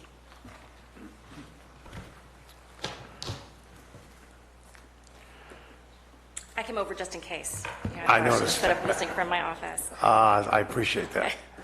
Ms. Yook, how is our evidence storage proceeding? Can you just give us about a 10-second synopsis of what happens to evidence as it reaches various stages. Example, field deputies, they'll go ahead and book and log evidence in. It's stored in the sheriff's facility. When court trial comes, that evidence is removed, presented in court. What happens to it afterwards? It is given to us. The court does not store evidence, so it's a constant tension of where we're going to put it. We are very fortunate that we have such a good working relationship with the sheriff's office. They tend to store most of our evidence for free. That includes CHP evidence. Our local CHP office has a very limited capacity to store evidence. Once we file a case, it's ours, so that includes vehicles. We just had a $6,000 bill we had to pay for a vehicle in a case because the sheriff's office didn't have room to store it for us for free. So, you know, I've said it before, my office does what we can to be cheap. We take whatever help we can get. That includes whatever free services we can get from our partners in the criminal justice system. So Angels Camp, Police Department, and the Sheriff's Office have been very good to us over the years in storing whatever they can for us for free. They cannot accommodate us all the time.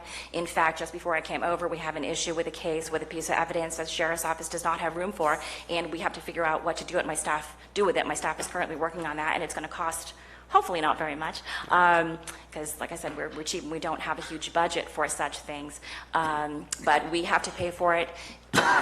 The court, as I said, does not keep evidence.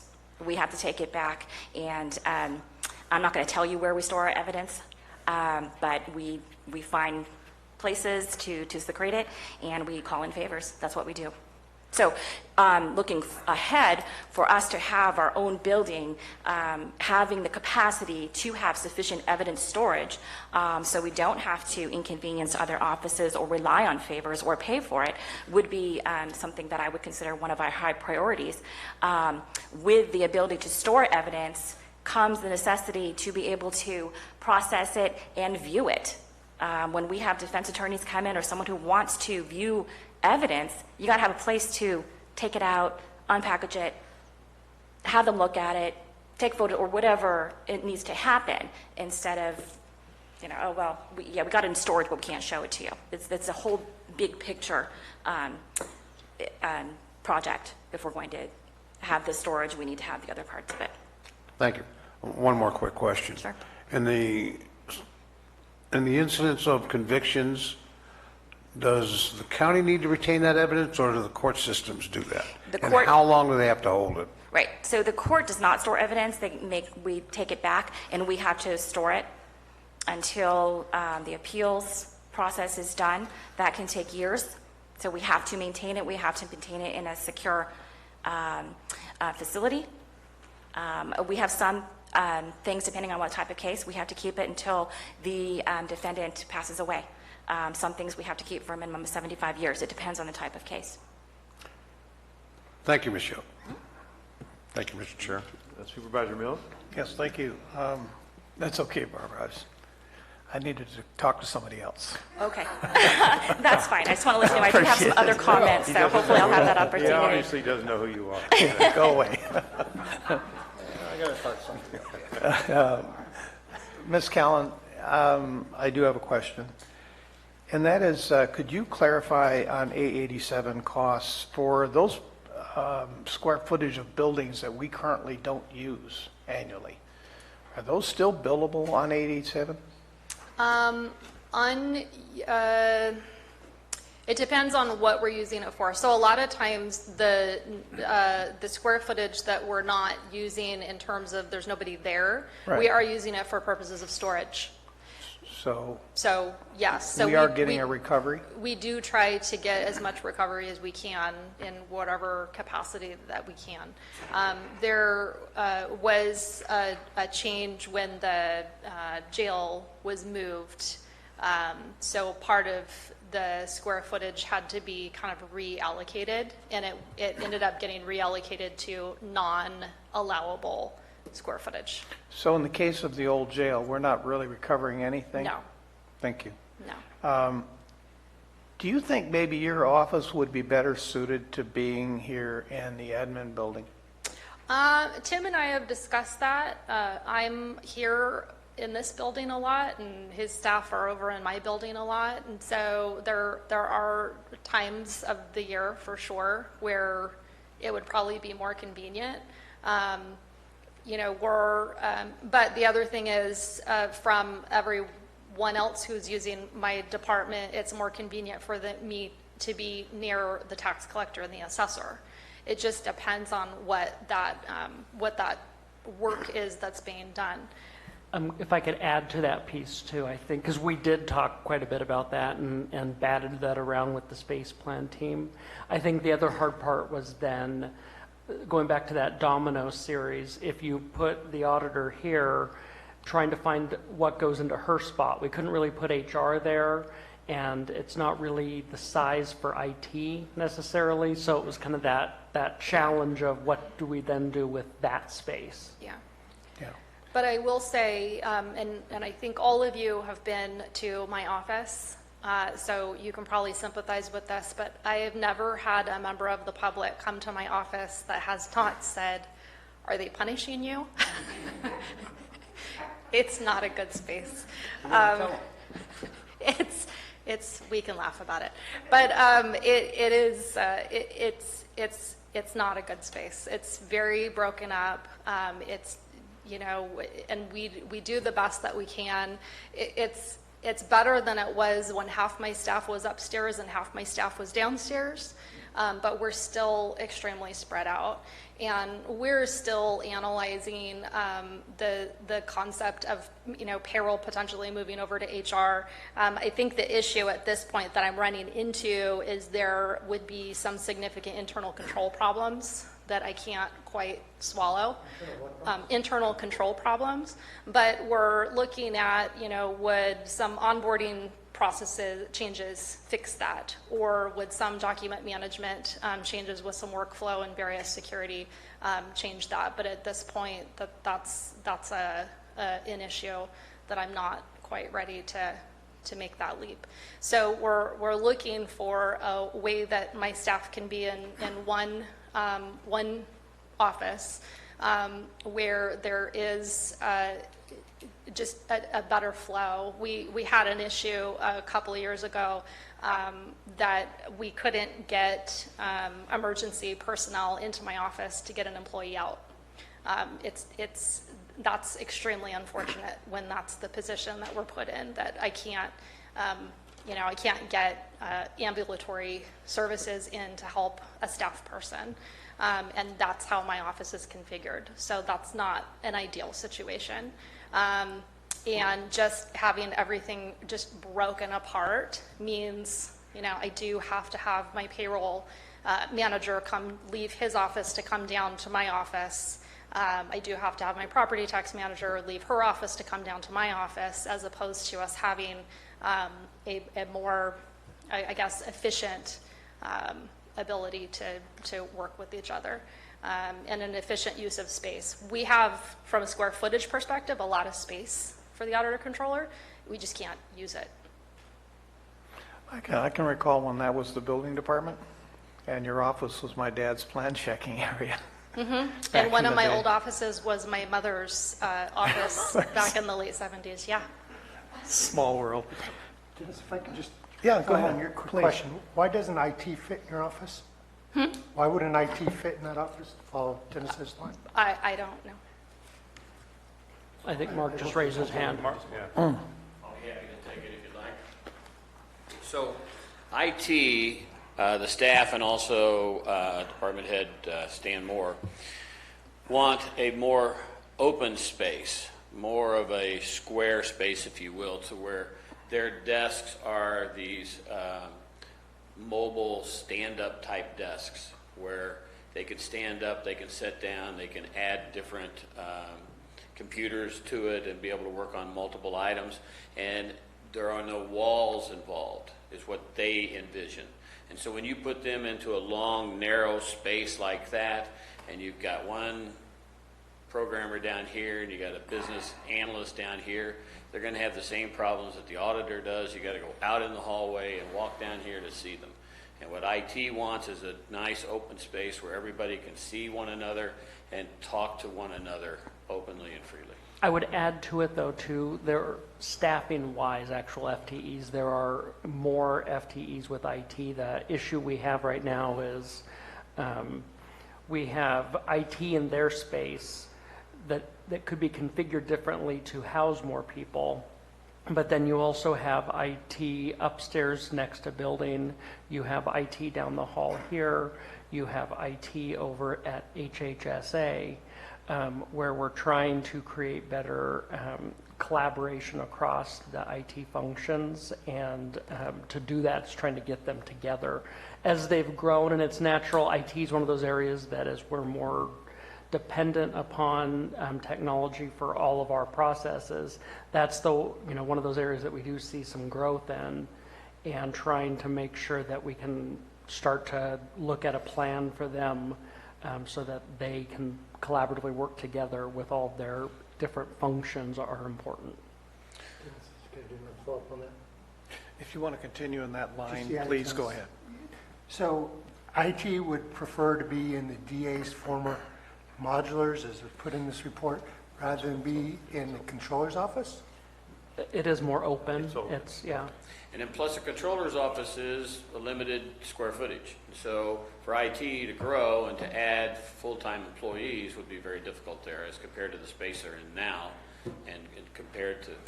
I've just been listening to our district attorney talk about the quality of those buildings for a while, so if somebody wants it, okay, that's... Well, my construction PM has taken a really close look at the building, and there are some improvements, but once all that weight is taken off of the center of the floor of the files and a number of other issues. Replaced with servers? Are those lighter? No, servers would remain where they currently are. It's way too expensive to relocate Yeah, your servers. data centers. Oh my gosh. No, that's quite right. Yeah, as long as there's an Ethernet connection, they're good to go. And then plus you've got your fiber running around your ring. The other thing I would like to... Speaking of IT, you heard your name? Your ears are ringing? Come on up and join me. No, I'm teasing. We're talking about your willingness to take the DA's office over. Oh, gee. Stan, I was meaning to talk to you about that. Yeah. If you weren't listening, Stan, it was a question of could IT fit in the auditor's current space? Yes, I did hear. Okay. Hi, Sam Moore from IT. Good afternoon. And so certainly understand the question. The way that the IT staff works on an ongoing basis, there's a lot of collaboration that goes on. So each one of the technicians, they have space for their desk. They also have space typically behind that is for building out equipment, testing it and checking it. So they have a fair amount of space per individual. While they're working on their own tasks, there will be questions that will come up where the team is working in a collaborative fashion. So as was pointed out, the way that we have the room set up right now, and we would invite anyone over who would like to take a look at it, we'd love to give you a tour. There's an area in the middle that they can all get together and discuss problems that are going on, solutions, and it does take place in that collaborative fashion. The workspace in the auditor's office is long and narrow and is set up in a way that can work for a group of cubicles. I absolutely understand what the auditor is talking about in terms of the challenges that presents. I think it presents it for her department.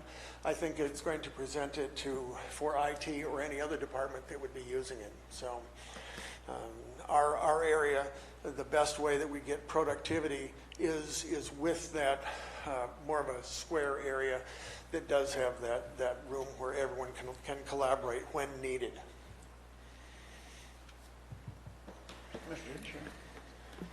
Supervisor Oliveira. How does atmospheric conditions affect the IT operations? If you would move into the DA space, is the environment conducive to your servers and your computers? We really don't have that many servers in the IT area. Okay. They're scattered throughout the campus. There's some equipment, but it's not like we would be moving the server room to that Okay. area. All right. So, All right, thank you. Supervisor Mills, your light's on? Yeah, it isn't so much for you, Stan. Oh, So, okay. thank you. Thank you, Stan. Here you go again, right? I would like to, if we're going to have any consideration of using money from the Teeter Fund, especially knowing that we would use it for an upfront cost, to possibly consider borrowing against the Teeter Fund and providing an interest rate of return on that, so that it can be amortized over a period of time rather than taking it out right up front. So I guess, Rebecca, I'm asking your opinion on that thought. Well, for the most part, anytime, and Tim and I have talked about this as well, when the board approves a budget using Teeter, we do not just transfer Teeter funds over to wherever and let them sit there. We wait until the expenditure occurs, and then we'll draw those funds from there. We have talked about a potential change in that process, because the CIP budget, or the construction in progress budget, is its own fund. And the issue that we run into every single year in the CIP fund is you approve a capital project in budget year 1, and maybe it gets started, maybe it doesn't. Well, if it's not re-budgeted the following year, then it's not approved anymore. So, and the funding is still sitting over in the Teeter Fund. That money is still sitting there. So we've talked about the potential of tightening up the requirement of what constitutes an actual construction in progress project, and budgeting that, and then moving that funding source, if it's not restricted, so Teeter, moving that portion. So let's say it's we'll say it's my office, and so it's the auditor's remodel for $100,000. We would move, because I think 50 of it was from Teeter and 50 was from COP. So we would move the 50 to CIP. The 50 for certificates of participation would actually have to stay under certificates of participation until those expenses actually occur. But at least we don't lose that 50 that's earmarked, and then it would continue to be rebudgeted until it's closed out. So that's a coordination that the administrative office and my office have to have, but it would be a way for us to make sure that we're earmarking, and you've heard me talk about this before, we need to have a plan for Teeter. To have to just keep every year saying we're going to do something with it is not beneficial. And we can still internally borrow even against the CIP fund. So even if we moved, $1 million or $2 million or whatever it is from the Teeter fund over to the CIP fund, that's still on the table for us to internally borrow for purposes of cash flow. My goal, though, would be, since it is capital, to try to amortize over a longer period of time. In other words, don't take this as a one-time hit, but to try to spread out that cost over a period of time. So in essence, you're getting some recovery off of A87 or some in other ways, recovering some of the money. Well, we can't, so capital is not included in A87. No, I know it isn't. So until it's a completed project of a property, we can't include it in that internal cost allocation plan. And I guess my issue would be, if we have $100,000 of expenses, then we have $100,000 of payments that we're making to a contractor. There really is no way to amortize that. We have to pay the contractor $100,000. So you either take the $100,000, 50 out of Teeter and 50 out of COP at the point when those expenditures occur, or you have the general fund floated if you're worried about amortizing against to Teeter. Do you see what I'm saying? Yes, I So, fully understand. to me, there, internally, there really is no, if it was I guess a department to department, like one fund to another fund, where we're talking about doing some sort of internal loan process that's going to be paid for with some future revenue source, then yes, we could probably come up with some sort of internal loan that would have some sort of amortization period that would coincide with that future revenue allocation. But a lot of this stuff, because it is one-time funding and you're going to have that outflow of expenditure to those outside respective contractors, there's not always going to be a way to do that. Okay. I just wanted to get that discussion out there because I think if we can be sure that the options are discussed, at least we know what we've got in front of us. Thank you. Supervisor Garamendi. Thank you very much. This was a lot of work. Appreciate it. I, of course, would love to see the giant universal solution, but I think having read through all the parts and talked to the CAO, I think we've got progress, and that's probably more important at this point than absolute perfection. So I'm glad we're privileging that for more P words. I had a couple quick questions. I asked you earlier one, but it seems like storage is seems to be a consistent theme. So it would seem to me that moving that maybe to the priority list and sorting out how that would work may be a good idea. I mean, I know that I think we came up with $11,000 a month we're paying out on that roughly. I'm sure that doesn't, there's no way you could find every nook and cranny that we're leasing, I'm guessing, at some level. Well, we got pretty close. But I think that maybe one of the things we had to consider is that storage facility. Obviously there's going to be certain concerns. Some departments can use it. Maybe it's not appropriate for the DA to have the same entrance as everybody else to recover their stuff. And also really take on some of the issues around our archives, taking some pressure off of that building, taking on a comprehensive, if we had a little bit of money for the archives, we could better store things. When we talk about our space allocation and a new DA building and the county courthouse are the ways that we can move our civil grand jury into perhaps a more adequate location and sort of take into those parts are all related to storage. I've heard the same, Yeah, and so I agree.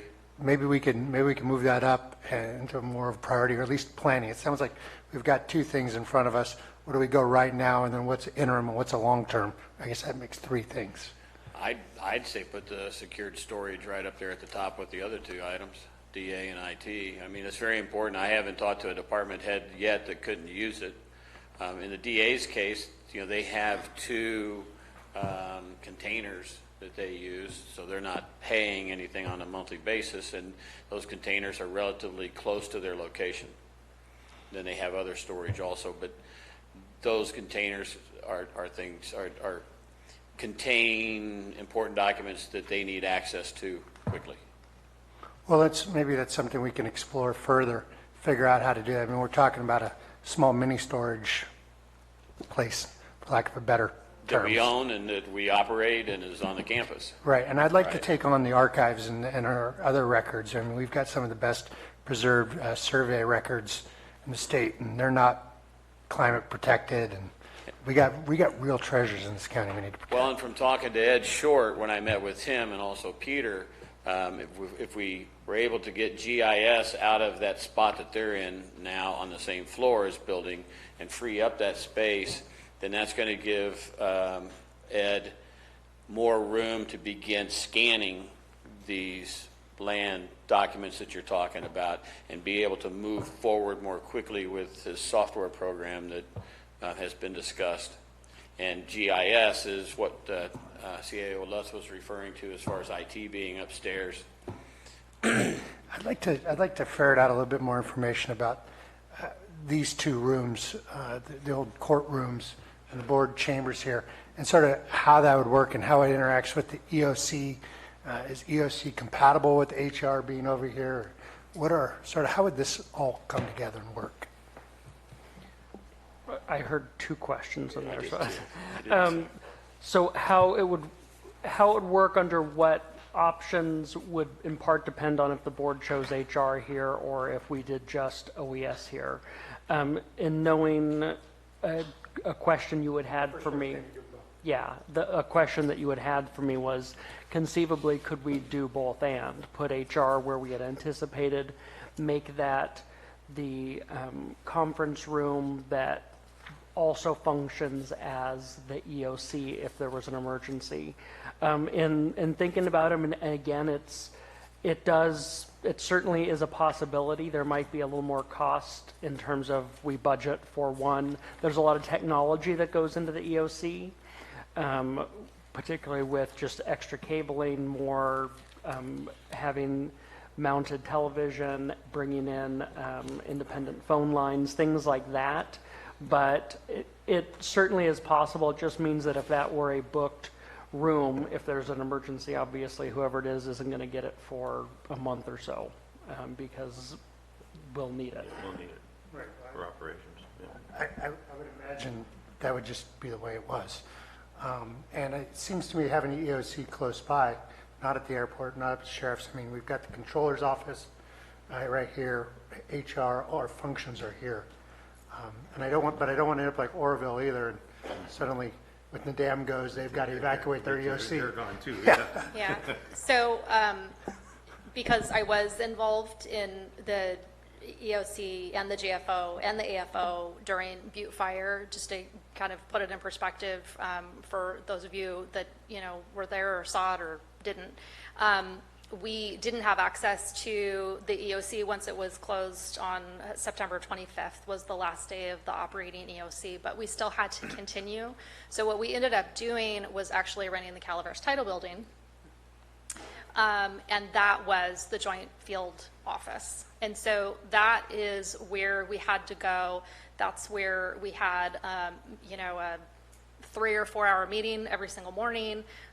Public Works was down there. My office was down there. HR came down there. Administration, Cal Fire, members of the Sheriff's Department. You name it, we were down there.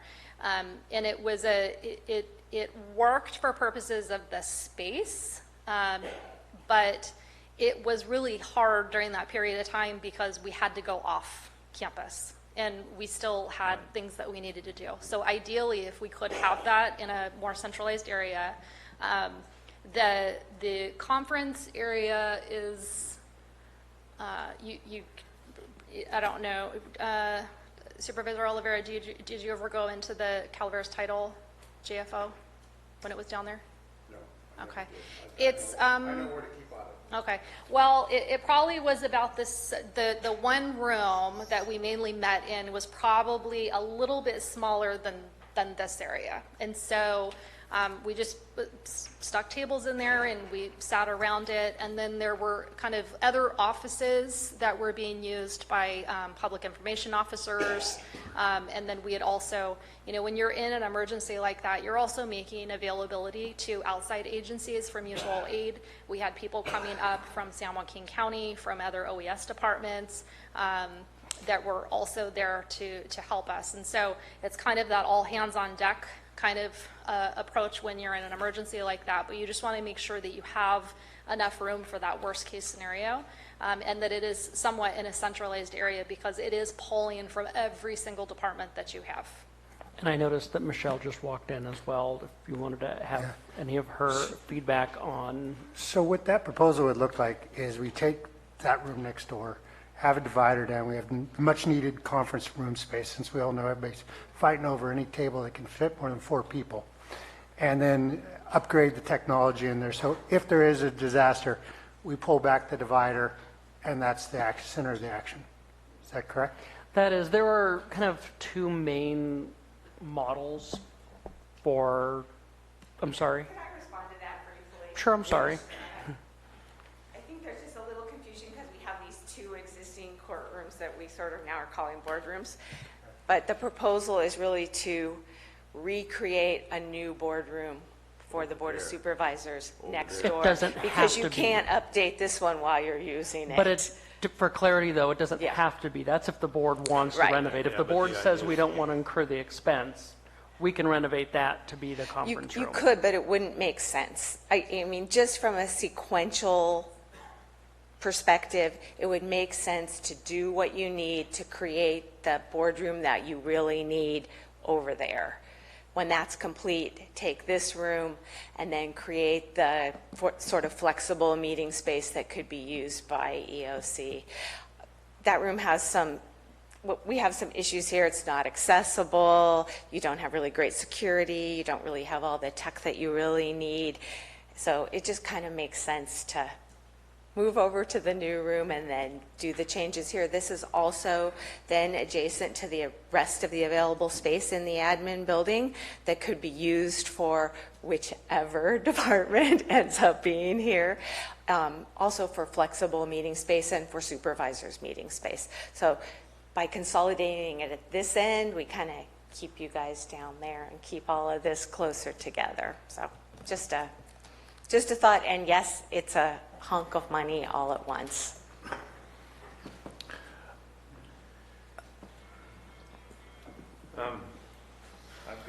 Go ahead. I've got a couple questions that I think the CAO and possibly you could answer. I'm wondering, and probably Rebecca might want to chime in on this. I'm going back to your presentation and what I read in the narrative and what was given to us on our board packet. And under the list of high priority facility deficiencies, it says a vehicle service facility for the sheriff's vehicles. Yet what's being recommended of the $200,000 we have in the GOB is to put in a parking lot. Is there a reason why we're not addressing their immediate needs with that funding and maybe looking at some type of facility for them that they need for that amount of money versus a parking lot? I think the main reason and Mark can jump in there too, but I think part of this would be around this pad where the parking lot would be at.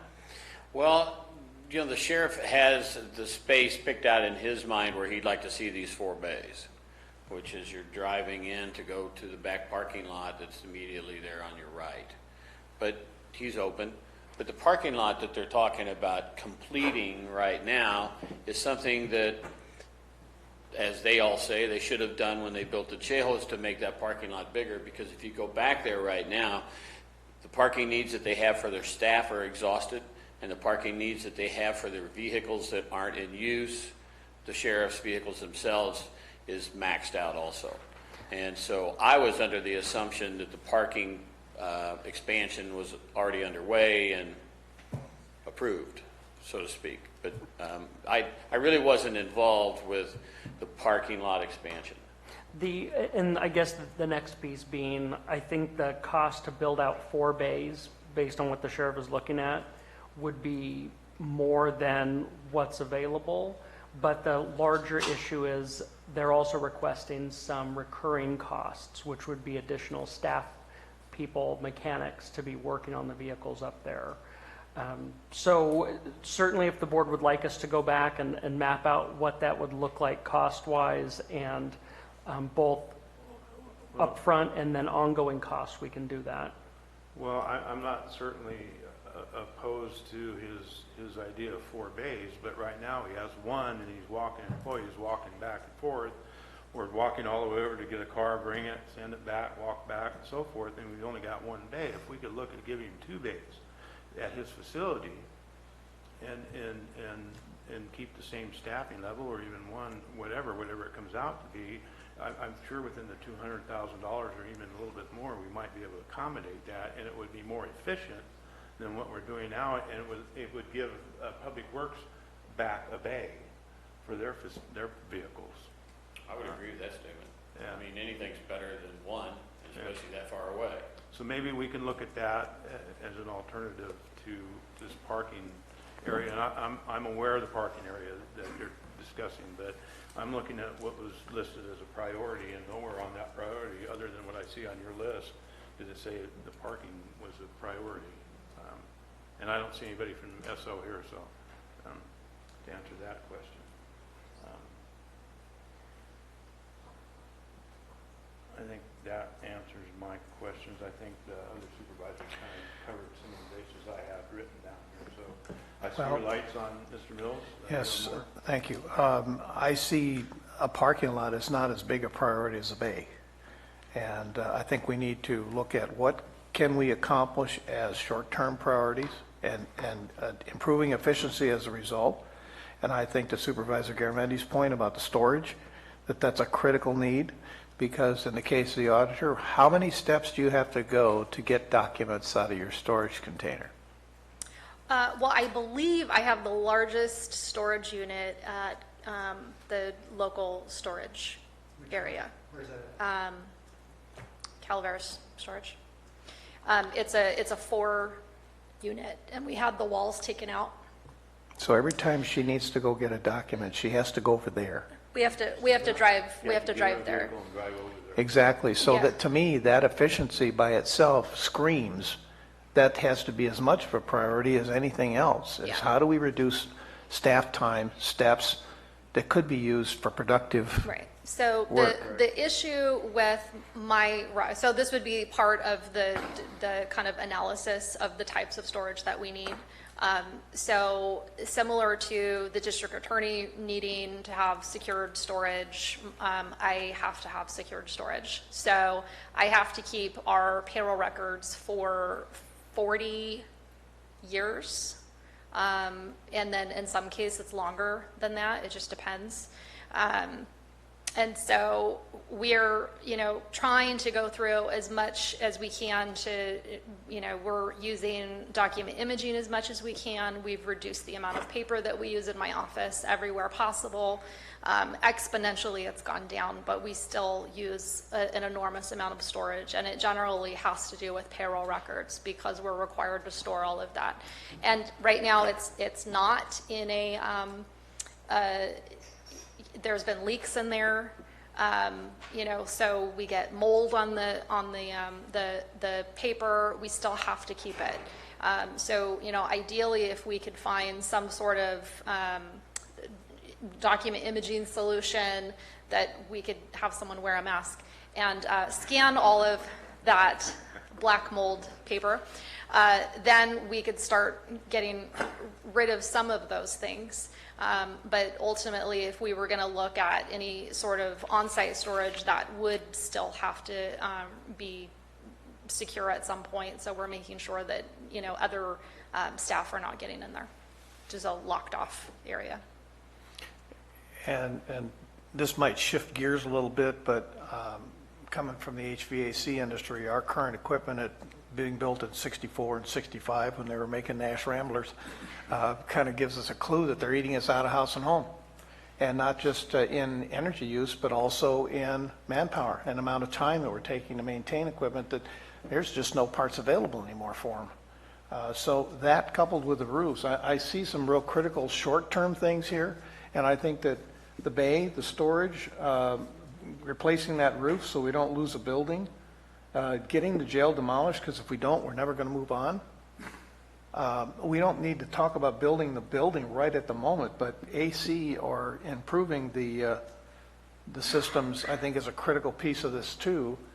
As we'll be, if we could save $12,000 a month in storage by doing it right, and save efficiency by doing it right, there's just a whole bunch of other things that are going to come along as a result. So I want to be sure that whatever we expend money on or give direction to expend money on, that it's going to achieve a very quick turnaround in terms of capital that comes back into our budget. Supervisor Garamendi. Yeah, I would agree, Supervisor Mills. I think we have to, we're laying out, we don't know exactly what a DA's building is going to cost. So basically, you're asking us to give you direction to figure that thing out. We have the storage space is an excellent example. We should also talk about in the future HHS, which is our largest and most expensive rental. And, they are the Nordstroms of development as far as an anchor tenant. So that might be, that's down the road, but I would like it somewhere in the next year or so to really, I know you're having conversations about it, but as we get more serious about it. So I guess it's a matter of breaking down all the various questions we've got to answer now. Yeah, and I have, I didn't notice on here when we were talking about, and I didn't notice in the memo or the other narratives that you had attached. When we were talking about committing $3.5 million for the DA's office to be constructed at the old jail once it's torn down, what square footage were we looking at for that price? In your report, you'll go to page 25. The report we just got? This, the bound report, sir. Yes. Okay. What page? 25. 25, okay. This is also, should be in your email, and in the email, if you go to the table of contents, you can click on any line and it'll hyperlink you directly to the page that you want to. So Okay, the email so is we're looking handy. at 14,000 square feet, is what we're looking at? Yes, sir. And that's a single story? Single story able to add on outward at later dates? Yes, sir. Okay. And what is the footprint of that building now as far as square footage? 10. 10? Yes, sir. So And there's 20 total. 20 total. 20 total that is encompassing the jail and the, the old jail and the old sheriff's office. Because it's spread out in the second floors, but 20,000 is your total footprint of that building's. And then the chemical storage building that you spoke of there, which is there, are there chemicals being stored in there now? A few, not many. A few, and I wonder if those are evidence being kept for that, because I think any of the new stuff is kept over there. So, Well, our main concern about the remediation of the shed is the seepage over the last. Yeah, 20. but it would be engulfed in that footprint. It would be. Yeah, Well, it would. Unless you come back this way where the parking lot is now. Right. Taking away that parking space that's being utilized at the moment. Right, as I was trying to explain, when we talked about the jail and the sheriff's office in conjunction with this hazardous waste shed, if you will, that's really not part of the sheriff and jail's footprint. We put them together because of the remediation portion of it. Okay. But it's not really part of it. Okay. And so, if you'll take a look on page 25, the subtotal excluding trailers and victim witness and all of that is 10,400. And so the reason why we did it that way is because if you want to go ahead and add another 5,000 square foot with these numbers, you can do it. CAO Lutz has the Excel file too. So the 3.5 was the 10,400. Yes, sir. It did not include the grand juries or evidence space or any of that added 4,000 square feet or 3,600 square foot. Correct. Okay, so 10,400 square feet for the 3.5 million. Well, and to Mr. Degenhardt's point, their estimate was 3.09. The 3.5 was looking at, well, no, actually that was a separate item that was put on there. 3.5 was for the actual building cost portion. So I built it in there with the idea that per their discussion on that previous page, if we were trying to add storage to it, which would be more open space, less offices that might cost more, to add that piece into it to give them the storage.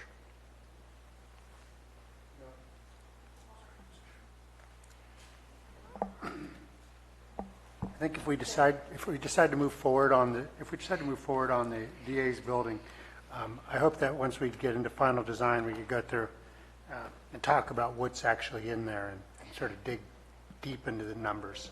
And I think that's where I was headed with this. Yeah. In addition to moving forward with storage that Supervisor Mills had talked about and some of the other things, is at least go into the initial design portion of this building.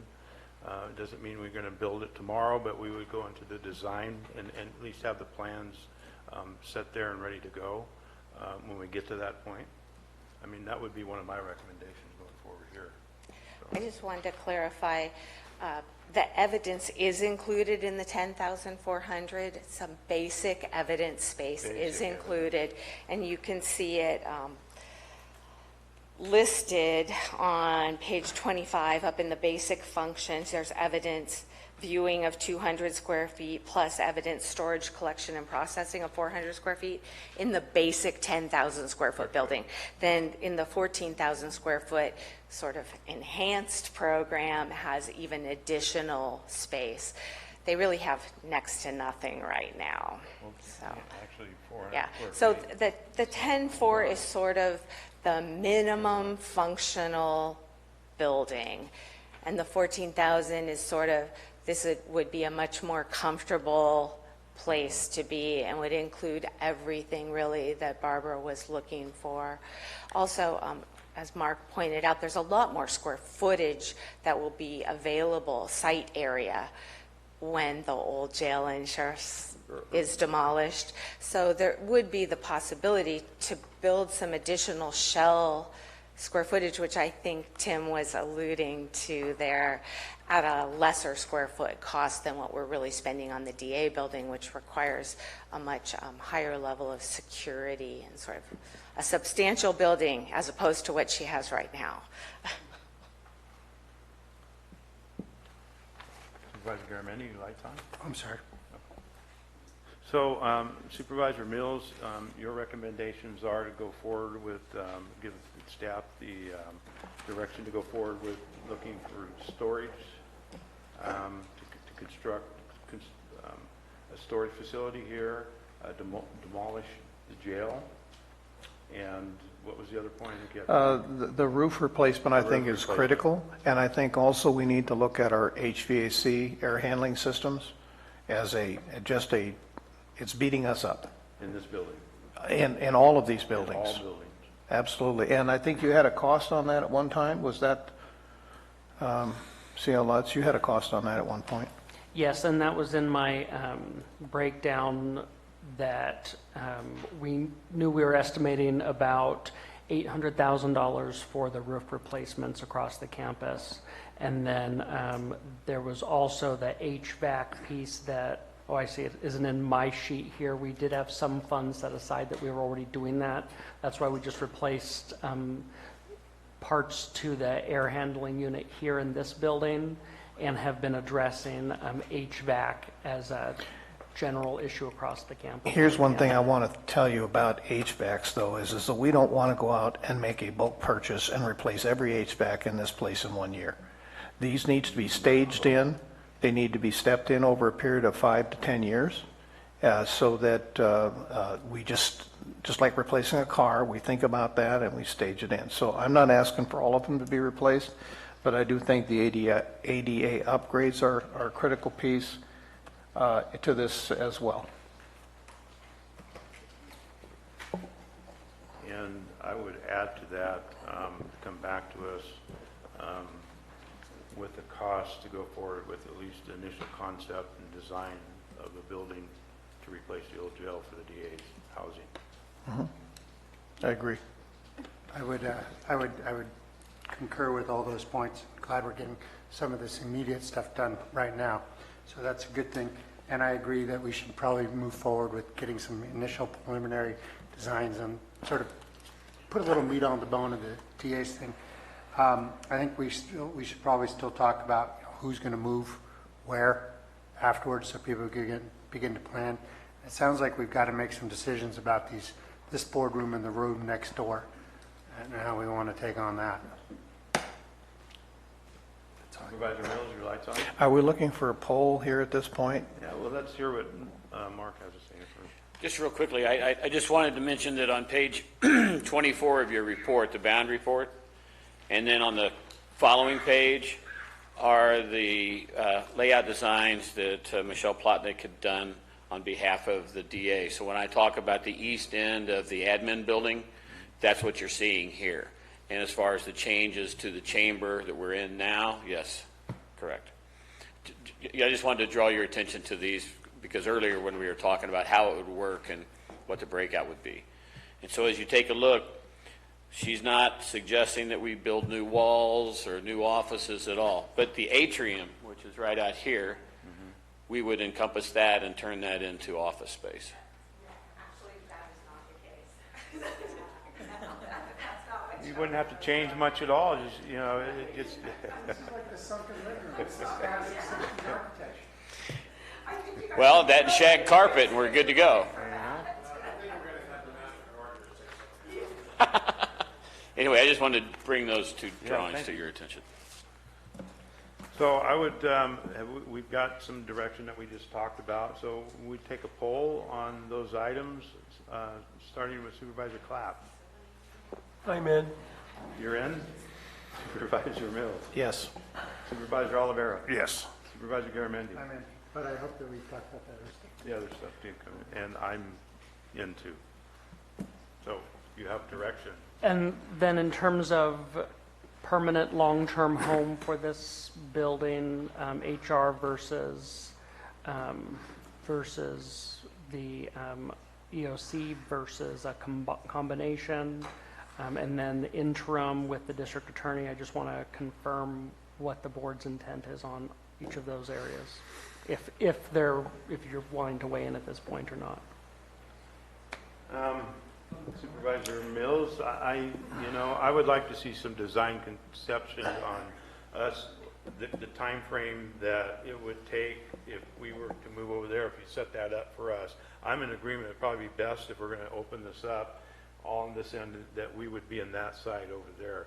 But I'd like to see some numbers and some time frames on how long it would be before we got over there to open this up, and some cost parameters, somewhat estimated cost parameters on what the design is for here. So we have some way of knowing what you can bring back to us for our approval or what have you. I see what we just got here, and I haven't had a chance other than a couple minutes to look at this design and orient where we're at and what's going on. I would like some time to do that myself versus anything else that you come up with to bring back to us, showing that and the time frame of what needs to be done over there, because basically over there right now you have a clean slate, more or less. And for clarity, in case people are wondering in the audience, this is the same report that was attached to the board agenda packet. So I want to make sure that everybody knows that this was what was already sent out. I don't, maybe I missed something. I didn't see all this in there. But anyway, Supervisor Mills, you have anything to Well, say? Or? actually, CO lets you send it out as an email as well. There was 2 attachments. This was a second attachment, is what you've got here. So, and I agree. I think that we need to have a full and complete understanding of this cost and timelines and all of that. So I'm on page with that. Supervisor Clapp? Supervisor Oliveira? I would agree. I'm sorry, I hate to interrupt, but I don't have any idea what you guys are polling about. We were talking about what's in the packet and what the report was, and then we started taking a poll, so I got lost. Sorry. Can I try and can I restate to see that I'm understanding, so I know we're delivering what the board would like? Yeah. So what they Catch would up, like, Diane. You were asking about bringing the DA, or excuse me, HR over here and going down that path, but yet I think none of us, we may be a little bit confused on what you're talking about there without anything in front of us to show what we, I haven't had a chance to study this. I'm sorry. It may have came in an email, but I went through my packet and have not seen any of this layout that was presented here.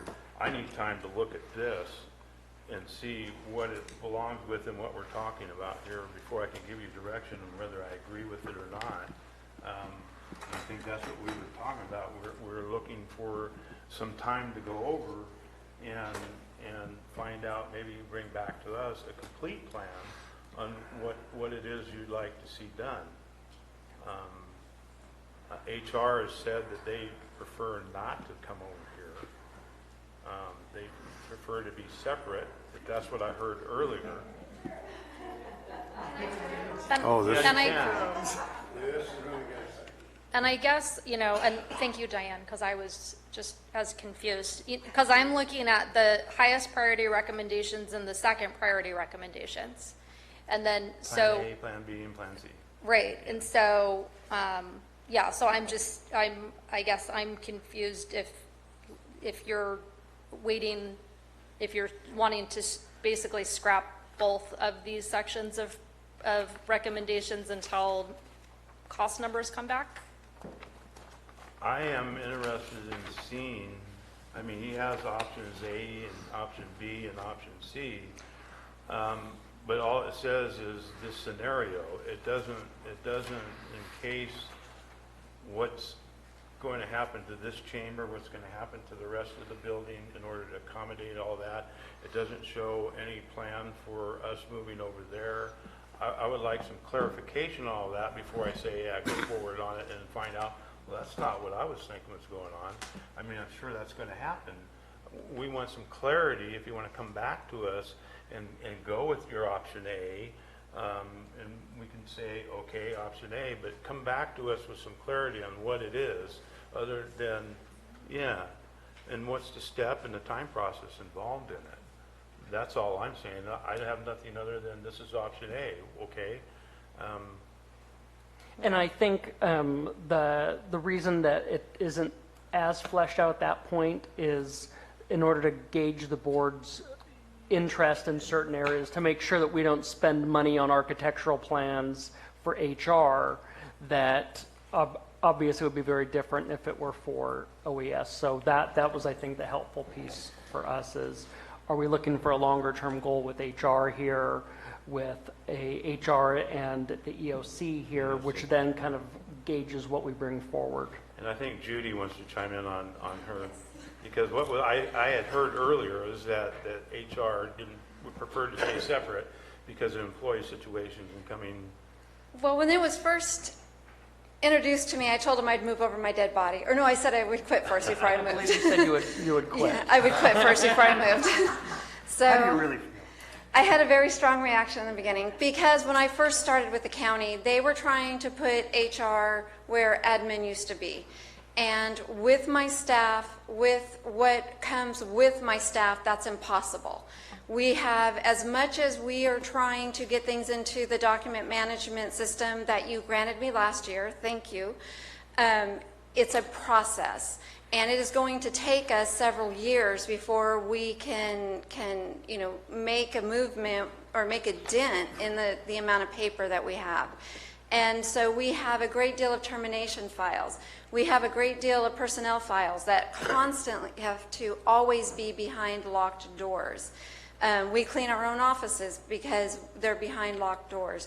And so just making sure that we have that amount of space. I probably overreacted a little bit when it was first brought up to me, but with the close interaction that my office now has with the admin office, I am always running down here. And there's been times where, Tim's caught me, late trying to coordinate different things. And so I think that the admin office, the human resources office, we could collaborate even better and streamline a lot of our processes and work even more efficiently when we're in closer proximity. And so I just want to clarify that. And I've talked to my staff, and my staff, their main concern is that we have enough space for what we have to do, that they have offices, because what we do is very confidential. I can't have my staff in cubicles because if the recruiter is on the phone trying to get people in and my benefits program assistant is talking to somebody about their FMLA leave, those are conversations that can't intermix.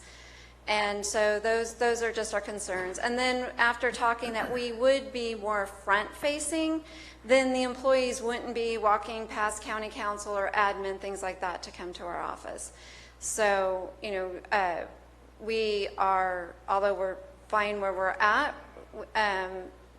we do think that we could collaborate better being up here.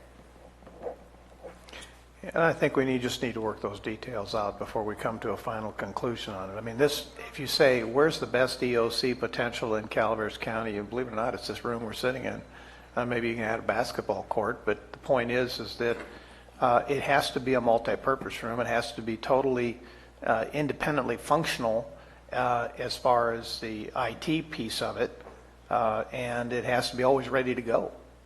You can't be, as you know, and we've had this happen in tabletops, you can't be in a situation where you open up a laptop and wait 20 minutes for it to update. before it becomes a functional piece of equipment. So there's an ongoing maintenance that has to happen as part of it, and if you tuck it all into a closet or a cubbyhole, it will not be functional when you need it the worst. Correct. So I'm inviting myself up to comment Yeah. because you opened up the EOC conversation. I have to apologize. I only caught the last part of this conversation on my way over here.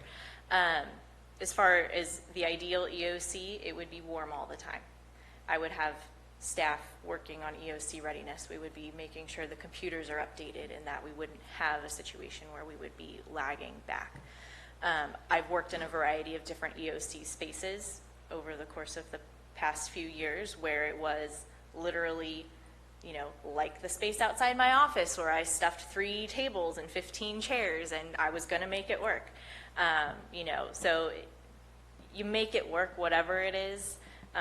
The ideal, of course, is to have co-located OES office space with the EOC so we can be sure that we're maintaining it, be able to do training in that EOC, be able to create an atmosphere where people are ready to respond in that environment rather than come in and take the first 48 hours to orient themselves to what it is that they're doing. So those are my long-term wishes for OES and the EOC. If I might. Yes. I think that, you know, I'm trying to look at this from a CAO's position, how he's going to whittle this whole thing down. I would like to suggest that, or I don't know if motion or poll, for continuance where we really look at putting HR and the EOC in one of this place or the other. I agree with Supervisor Mills about the need for that multi-purpose room. We definitely need space, but we also need to be able to go. I like how close it is to your office and the CAO's office. So, you know, and then, but I would like a lot more numbers about the whole, and I understand what Ms. Plotnick is saying about the space, but before we sink a bunch of money into our offices, I need to be convinced that that's a wise investment. And there's an optics piece and then there's a practical piece, and we've got people who don't have, you know, are in trailers that are leaking, whether we need to spend money on this, but I'm open to that discussion. And I'll agree. I'm open to discussion on it also. Barbara, you have something you want to say? And then we'll open it up to public comment. So I see you're standing patiently by, Al. That's fine. Thank you, Al. So, it did, as I was sitting here, it seemed like we had kind of jumped to the long-term possibilities for this building, which is fine. And that's great because long-term means that we've dealt with the short-term and maybe I can be part of the long-term plan somewhere else. But I just want to, you know, go back to this interim movement here and inquire, is my office, should we start packing, or are we just completely closed out of this building and we just kind of have to wait and see what's going to happen with a future build? And we are certainly willing to wait if it's going to be moving forward. You know, if there is a commitment and a decision very soon, maybe the next board meeting, to go ahead and take that leap and not kick the can down the road, but kick down that building so we can start moving forward, my staff is willing to wait because we don't want to waste any money. We don't want to waste money moving. We don't want to take up the valuable real estate that could be used for somebody else. We don't want to be in the way. You know, my fear, however, of course, is my building is a temporary building 14 years ago, and we do not want to be stuck in that building for another 14 years. If we are going to be in another temporary location for 14 years, we'd rather be here where at least our security is a little increased. You know, I do have kind of a motivation in the back of my head that moving in this building, while I promise we will try to be good neighbors, will be a daily reminder to do something for us to get us out. I'm very well aware that there are probably much better uses of this space, admin, county council, the board.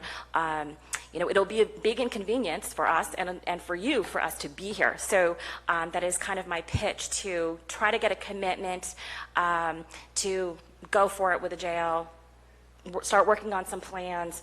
And if we are given a priority budget, because I keep hearing that we're a priority, if we are given a priority budget, you know, I might make some different decisions on what goes into the building, and I would certainly invite all the input. Because, for instance, for our large meeting space, for a criminal grand jury room, that's not an extra. That's not just a bell and whistle and something to look pretty. That is a very, very important piece of the justice system in this county. You might not be aware that once the grand jury is sworn in by the court, they kick us out. We don't get to use the courthouse. We have to beg, borrow, and steal steal was not probably the best choice of words, but we have to beg for other space that we have to secrete a criminal grand jury, and it's very difficult. And that is a very key piece of the administration of justice in this county. So I might make people share offices or do something different with the space so we can have that integral piece. So if we are able to go forward, I would hope that my office would be involved in some of those key decisions. But, I do want to try to clarify what the board is feeling with us moving in here on a temporary basis. And once again, if we are going to move forward, we'll take a step back. But if we're not going to move forward and move forward quickly, my request is for my office to come in this building.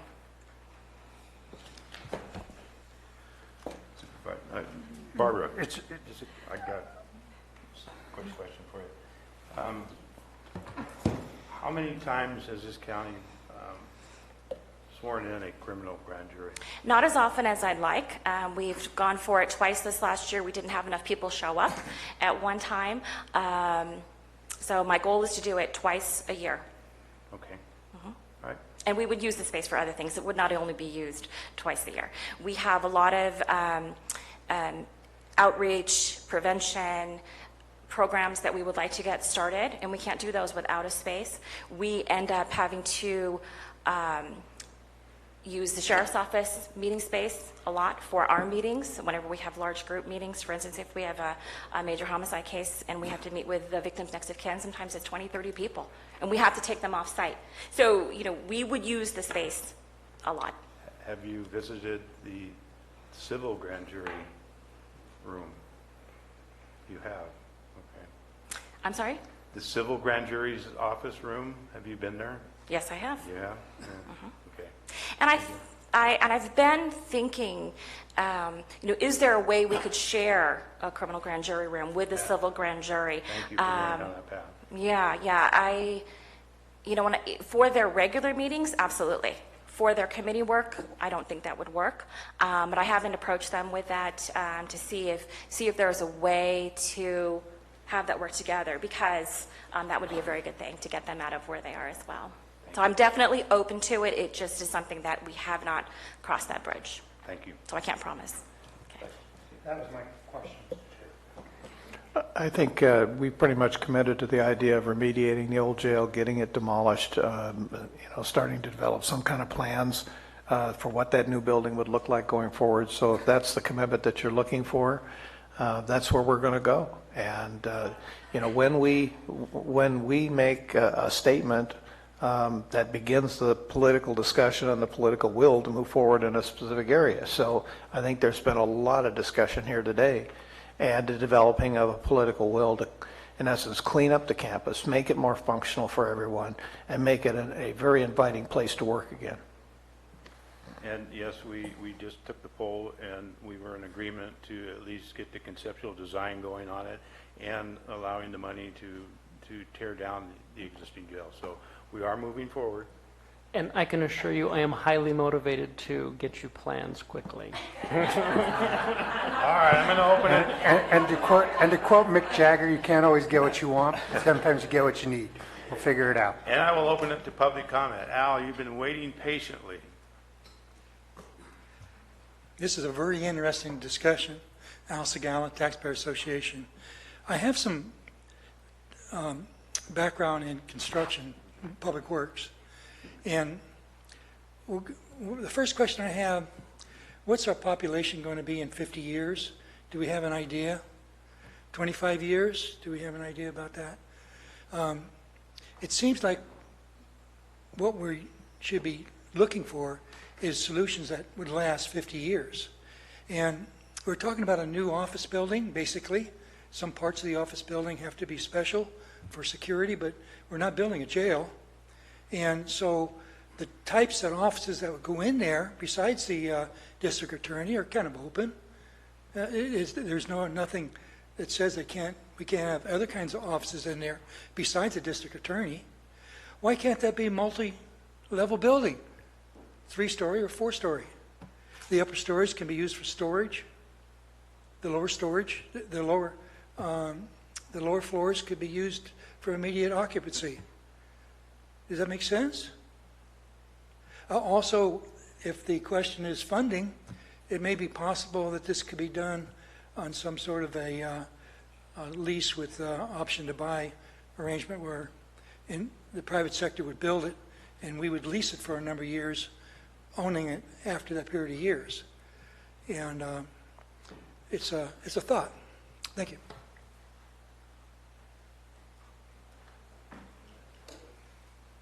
Good afternoon. This is interesting. None of my parts of my office are involved in the space part of it, but I did want to comment that I do like to develop the pre-approved contractors list, because I think my window might be in by now. So I just wanted to say I think that's a great idea. So, and the money hopefully is still out there for my window counter. I think it's in next year's budget because it's not here now. So, okay. A little over an hour, Barbara. A little over an hour. For clarification, you mean your window area? My counter and window. That was put in at mid-year budget. Okay. So yeah. Okay. So just want to make sure that the funds are that still was there. already done. Okay. All right. Thank you, because they did help me and they were quite helpful. So thank you. Thank you, Barbara. Any other public comment? Just for, because my entire office is listening to this, and my own personal, so you talked about the highest priority recommendations, which, I absolutely agree with, but the reconfiguration of my office space as well. One of the things that I'm looking at, and I need to know if I need to wait or just move forward with it, is also doing reconfigurations of our existing cubicles and desks. We're getting a lot of complaints of it's just not a good working situation where we're getting complaints of neck pain and eye strain and kind of cramming people into cubicles that are probably not the right configuration for them. So I have been looking at different configurations for that as well, and I talked to Tim about that as well. But if we're going to do a true reconfiguration of my space, I don't want to purchase a bunch of desks that are not inexpensive and then have to turn around and have a different reconfiguration. Rebecca, are you looking at also ergonomic changes? We're looking at ergonomic changes, which I have asked for someone to come in and discuss some of the ergonomic changes that could occur in my office. And I believe Judy said that there was a contract that's going around, but... Okay, thank you. I just want to confirm that you don't think your office should move over to this building. No, but I do think that it, and I had talked to Michelle and Mark when they were over here. I think what happened in our building is things just kind of got shoved wherever they got shoved, and kind of you stuck people in corners and closets, and wherever you could fit a desk, that's what you did. And so to me, and I had talked to them, it doesn't make a ton of sense to have, for instance, the mailroom right at the front entrance of the county. It probably makes more sense to have the mailroom back where payroll is, and then open up, because I had to move staff into an old conference room, so I have a conference room that I have one person in, and then there's walls, and then I have this like little teeny tiny office, and then I've got this row of cubicles. There's just, in some cases, there's not a point for some of those walls. It would make more sense to move the one poor person that's down in payroll right now down to probably on the other side where the mailroom is. And then I would have more room for where we need to have meeting spaces. Right now, when you walk into my office, you're walking into our kitchen, which is just not the most professional way of meeting. So it's just, we need to have a better face for the public, and we need to have better a better working environment for staff. And they've been good players along with it so far, but it's kind of like I keep telling them, you know, I'm working on it, we're working on it, if you just wait a little bit. So I just want to also understand where you are at with regards to that recommendation and time frame. I was just, I don't know that the chairman speak directly to the question, but I just wanted to make sure, because I do see the synergies with the administrative office, and I know IT doesn't want to move down to your space, but I do know that I believe Ag Commissioner needed floor space on the ground floor for weights and measures and other things. So, I mean, it's a lot of moving parts, but if you're not, that could be a further down the road conversation. I think, and I think, you know, if you think about it, one of those puzzles where you have to move the numbers, right? You know, in an ideal situation, you know, probably it might make sense to have the ag department in the same building with environmental health. Right. But you can't do that until IT is out of there. But you can't move IT out of there until you figure out where they're going to go. Well, my office space doesn't make sense. If they want to go into the DA's old modular building, because they basically want a bullpen, and that's what we call it, and that's conducive to their how they work. There's not a lot of other spaces where you can have a bullpen unless you want to give them an old boardroom. So, you know, it's trying to look at what makes sense. So I think kind of that numbers game is, it may not make logistical sense because of how everyone else is going to move my office over here. But, you know, like Judy said, it may make a lot more sense for her to move over here. And I'm not opposed to either. I mean, if there's space over here to have my office move over here, I'm fine with that. I just need to get a game plan together because, you know, right now we're doing what we can to make the office equipment as comfortable for staff as we can. But I just need to have a better game plan going forward. And if I could also add another benefit of HR in this instance is because HR is under the administrative office already, we could more easily share clerical resources, combined resources that wouldn't, that would allow us to kind of pool some of those pieces because HR also has confidential employees. Right. I mean, in that last poll, we're going to investigate HR over here. Controller right there, I just want to double check. Well, I'm not opposed to doing some type of redesign of your office and moving stuff around. There's certainly a lot of options that we can do, and perhaps the CAO can look at maybe putting something out to have a conceptual redesign. I'm going to agree with you, walking into the kitchen is not good. We could maybe, you know, there's a lot of different options that are available. We can move doors and close off those doors and reframe them up and take care of them and redesign and move things around to where you enter into your office and it's a little opening there where you can have public and greet them without saying, wait a minute, my coffee's boiling. Yeah, or someone just heated up or somebody, broccoli. Yeah, or something. So, you know, I'm not opposed to that. I think it's probably a good idea, and the time has probably come. So I don't know where the rest of the board members are on it. Maybe they want to chime in on that. All right, I concur, Mr. Chair. Before we sign off, I want to make sure that, you know, Mark, as you look at the storage issues, please take a look at the archives. I see our clerk is with us, and how we can preserve those documents.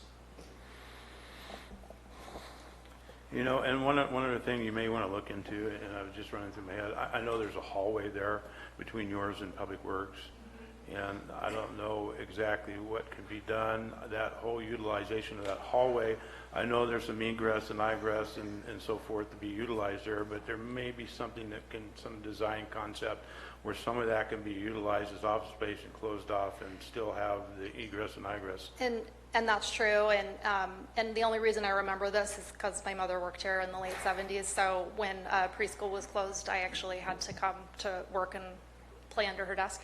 That all used to just be one I know, it did. floor.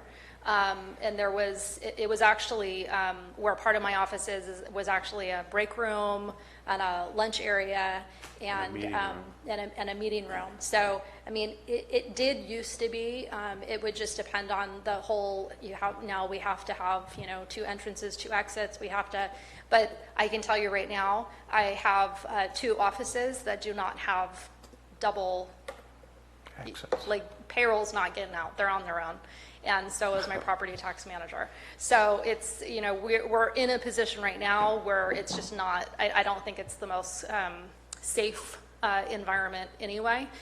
So I would just, and I've thought about that too. There might be some way of doing that. I'm just not sure. Yeah, well, we'll see what they come up with and keep that in mind. That hallway is not, it's just a hallway right now. There was a couple of office meeting rooms there at one time, not too long ago, but there's certainly to look into and keep the egress and egress and maybe open up the back. So there is a way to exit the building back there. Yeah. So, okay. I want to say before we close that this is probably the most complete discussion on space planning that's occurred in this county, and I can't think of how many years. And I appreciate everybody's input and their time and thoughtfulness in trying to make this work for everyone. Once we start the discussion, again, that's what gets things moving, is starting that discussion. So thank you all for what you've done to at least get this on the road. And now it's just take the next steps. Rebecca? Perhaps I missed my window. Rebecca Turner, County Clerk Recorder. I came over when I heard about storage, and I don't want to say I'm potentially the largest storage area, but I think with archives and elections and the recorder records, it probably is. So, so we have records at the archives that are recorders' records along with other county records, both permanent records and archives, but both confidential and public records. We also, in the bottom of Colombo building, have, I think, the largest space there that we keep our election records. We keep our election equipment, temporary election records, permanent voter registration records, as well as some of our recording land records there too, because they don't fit in archives and they don't fit in our building. We also, as you see when you come in, we have books in our office for records that need to be kept. So when you guys are thinking of storage, I hope that it's considered that we have election and recording records all over the place. And you even mentioned, well, how much time does it take?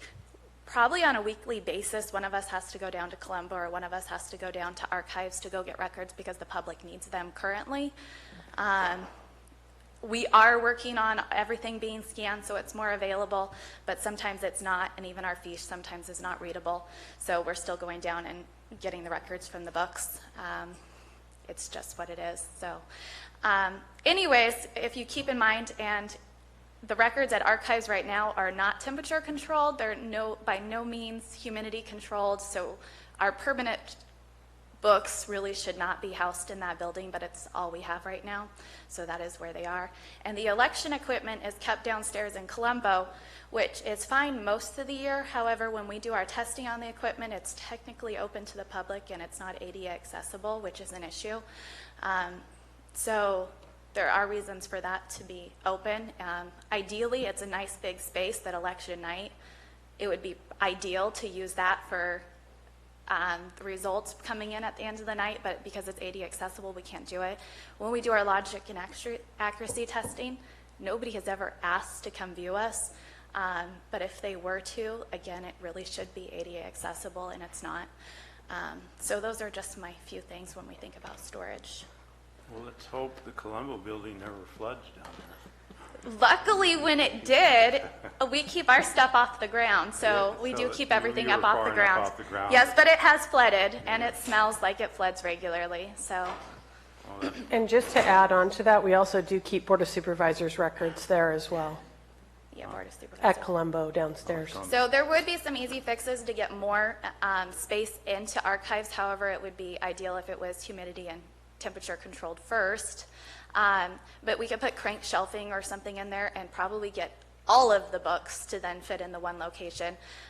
However, whenever I have anyone look out for redoing our books, well, you're not going to put them back in that building, are you, when it's done? Because they're just going to fall apart again. So anyways, that's what we do for storage. I think that's all I am, is a storage facility. do we get the roof is fixed though, right? We don't have the leak problem? Yeah, is the solved? roof was fixed. Okay. Shannon was happy that the roof was done, yes. Okay, well, thank you. We're not growing weed or anything in the ag department. All right, that was informational. And so we've given direction to staff. Hopefully you understand all the stuff we told you. So there was no Diane, second poll, right? I can't wait to read the minutes. Me too, me too. So there was no second poll, there wasn't one that I heard. So there was no poll regarding moving HR and the EOC, correct? I guess we didn't do a formal poll? Because I kind of got it that when you went through it, that we did get to a second poll of bring back basically what it would look like and what the better cost picture would be if we put HR here with the EOC as the double piece, looking at what it would cost if we moved the board chambers to that location versus keeping it here. That was what I got. Correct. Okay. That's what we're looking for. And then also to that, we didn't really take a poll as far as the auditor's office and coming up with some type of plan for reconfiguring her office. And we're all in agreement with that, the four of us that are here? Yeah. Yes. So, okay. So that was informational. Are we good to move on to the next item? You want to take a break? All right, we will take a 10-minute break.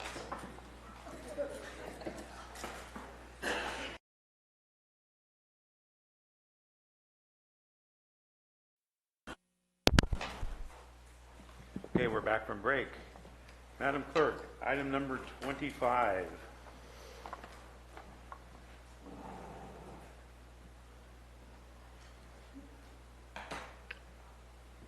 Item 25 is from the Administrative Office to establish a 2018-19 Legislative Affairs Ad Hoc Committee to review critical legislative matters and draft a 2018-19 county legislative platform. Okay, before we get into this, I have something to say about this particular item. When I brought this up on March 20th, this is not what I had talked about. I think the CAO may have had a little bit of miscommunication on what I was talking about. When we met with CCWD on our monthly meetings, CCWD had indicated that they had a contingency of a couple of their directors and their CAO they were traveling to Washington, D.C.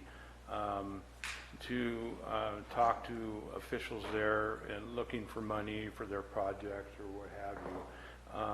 That was one of the conversations I had, and I had mentioned at that time that the board used to do that. The first year that I was on the board in 2009, I went back with Russ Thomas. We were looking for a bunch of different things, and one of them was the Cosgrove Creek, relief for Cosgrove Creek and getting permits for that to get it cleared out, along with a couple other items. The sheriff has always had, I don't know if they have been doing it recently, sending back a contingency to Washington, D.C. To lobby for grants or projects that they're looking for in the SO. And it's done all the time with counties and cities. All of them are back there right now. This is the time of season where this happens, lined up for that type of thing.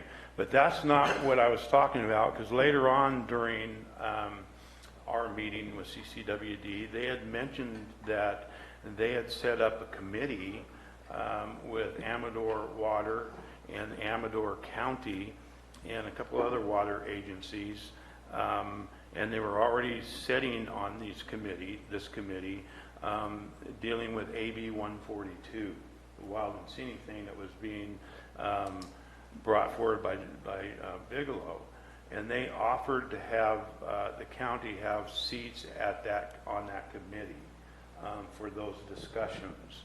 And that's what I was alluding to, that I talked to those, that I told them I would come back to the board and poll the board to see if they were interested in having a seat at that table at that committee, not going back to Washington, D.C. and lobbying. That's not, and I'm sure CAO Lutz misunderstood what I had said. But I think since then he went back to the March 20th video and viewed exactly what I was saying on that time, and he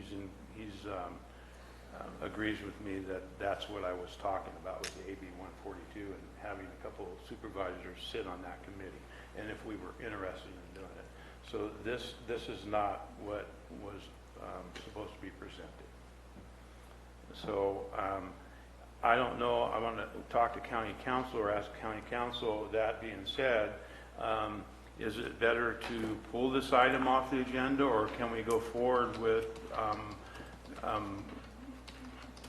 setting somebody on a committee if we're interested in setting somebody on that committee? We have to re-agendize this. So there's one sentence here that says, presently there is an opportunity to work with our county partners and craft a water rights and water storage legislative platform that would benefit the county overall.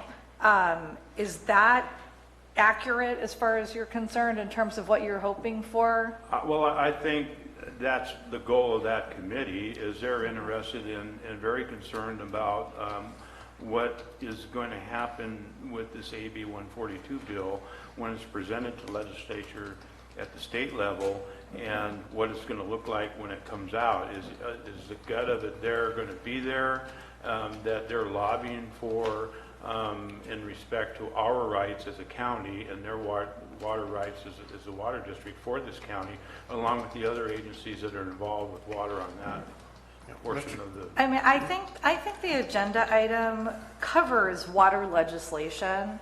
And I think that if you, I think so long as that is in fact the type of legislation you're looking at and it's limited to that, all you would be doing then would really be restricting the committee more than what you put in here, which I think is within the Brown Act. You can make it less than what you announced you might do. Okay. So.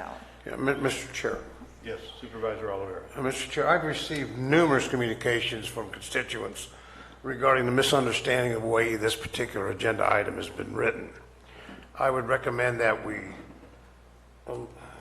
have a vote on the way it's written now, and if it is denied, then we present a new motion, if you will, stating exactly what you've indicated here. I think it'll kind of clear up some of the error. Whatever we can do to clear it up. I've received numerous emails also and phone calls on this item.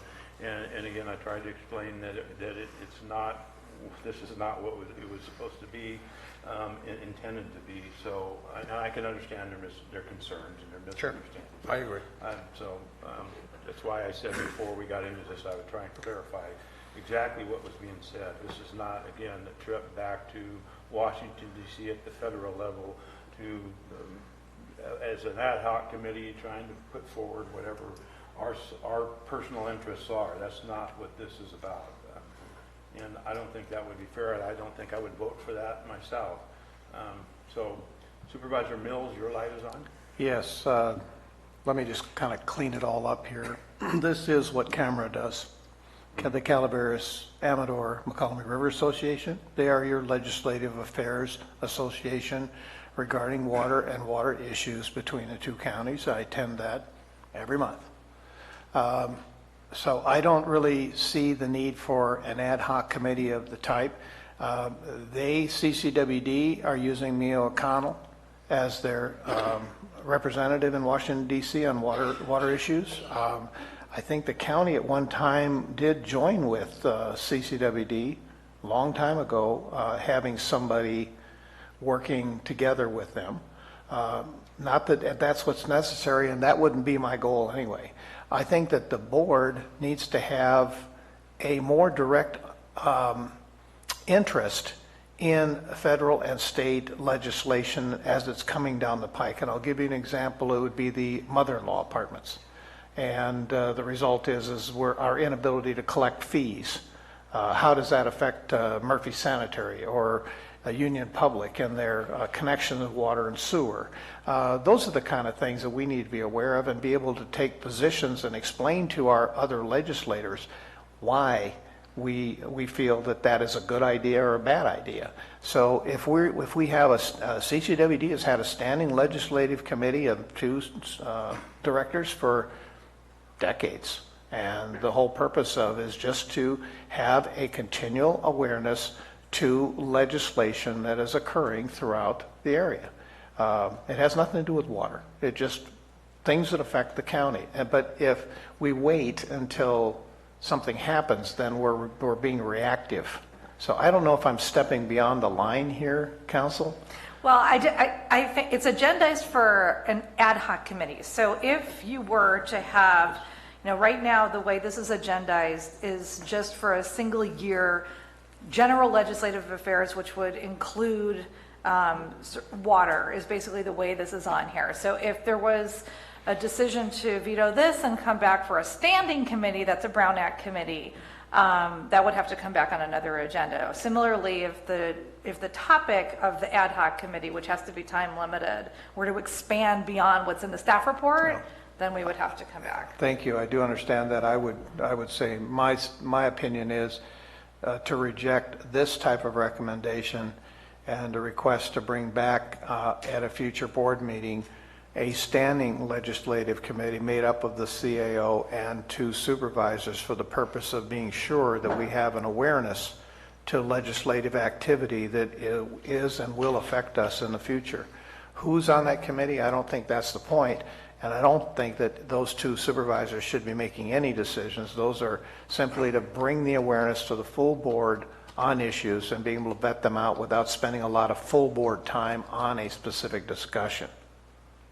Supervisor Garamendi. Dennis, we got to be careful. I'm agreeing with you over and over again today. But I agree that that this is not right. As far as there was obviously a miscommunication, and we could work through that. I agree with Supervisor Mills that we've got UMRA, we've got Macomb River Association, we got CAMRA, a lot of people looking at the water issues. In addition, 142 is a passed and signed piece of legislation. So we've already made a comment to support our water districts and put that into the record for the 142 Wild and Scenic Study. Obviously, there's another conversation that would have to happen should there be a legislative piece or bill proposed. I think there is value to working with CCWD and CPUD if they're interested in bringing together a lobbyist in Washington, D.C. I don't think it's as much directed towards legislation, but more giving us contacts to agencies for grant monies, for infrastructure development, all those things. And I see that regarding a committee, a standing committee is going to have to, while I see the value, we'll have to go through all the Brown Act notifications. It would seem to me a lot of other counties use their CAO, CSAC, RCRC to monitor this. And so I'm not opposed to a committee, but I think it ought to be a committee of the whole. And perhaps the CAO can bring, we could have a day meeting every, February when the legislative agenda comes out. We could have, CAO can give us a report that amalgamates all these information from our state organizations. We can talk about it. Maybe we have another meeting where we talk about, okay, what are our federal priorities? How can we go after infrastructure dollars with our community partners and work that out? But I think that having the committee of the whole would cut down with potential friction. I think using our CAO and our state organizations and our local organizations, they've got way more resources than we do. So using that, but I do think we ought to have the conversation about a federal lobbyist. I think it could be beneficial to us. And maybe we do the Calaveras to the Capitol tour, and we figure out some standing way to do that. Some people may really want to do that trip. Some people may rather have a root canal than do that trip. So we could test the interest as we go along. Yeah, the way that it happened before is exactly what you were talking about. We didn't have a standing committee. We didn't have an ad hoc committee. when items came that was affecting our county and legislative dealings that were coming either federal or state level, we had it on the agenda and we discussed it in an open meeting, just like we are right now. And if there was going to be a trip to Washington, because we had the funds available and we were looking for lobbying for projects that we were going to do or money for any of the projects, it was chosen right here at that day who wanted to go on that trip. It wasn't an ad hoc committee that was selected and was going to go with the CEO or even a standing committee. It was all done in the open. And when I don't think we had discussed that any further than at that time when CCWD had brought up and they're there now. They're back there this week. I just made the comment that we used to do that. I wouldn't be opposed to doing that again if we had the funds available, and there were items there that really was a concern for us at the county level. And again, they had this committee, and they are sitting on a committee right now that has to do with AB 142 specifically, not camera or UMRA or what have you. And they simply asked if we were interested in having a seat at that table. And I said I would bring it to the board and ask them if they wanted to do it. That it's not up to me to make that decision. And that's exactly what we're at now. But I'm all for having an open conversation and having it put on our agenda, or even as it's brought up at the end when we're doing our announcements, if we take a poll on something that has to do with upcoming legislation, either state or federal level, and have Tim bring it back to us for a conversation or what have you. But standing committee or even an ad hoc committee, I just don't think at this point I would be in favor of that. So I would like to know if you're interested in, I've heard a couple, but I don't know if you're still interested. Yeah. Apparently not, to have somebody sit on that committee from the county. They were asking, I think it was in camaraderie that they were looking and asking if somebody from the county wanted to be on that seat. So, Mr. Chair, if I could suggest maybe we could have public comment on this. We can. And seeing it was an action item listed on the agenda, after public comment, I would be prepared to make a motion to deny as written this agenda item. That way it kind of open the door and clear the air. I think County Council, you like having motions on action items? Well, we should listen to the public comment and then decide what kind of motion you want to make. Okay. Al, you're up. You're in line. The first one. Al Segala, Taxpayer Association. I think you're both right. Gary, you're right. And it would be good for the county to have one of its supervisors on this. It's kind of an ad hoc committee, or to try to protect our water rights. And also, Tim he's brilliant. That action could be part of a little deeper study of all things that affect not just county government, which you're presently thinking about. I'm thinking about the people in Calaveras County, the taxpayers. The state has done things that are just horrible.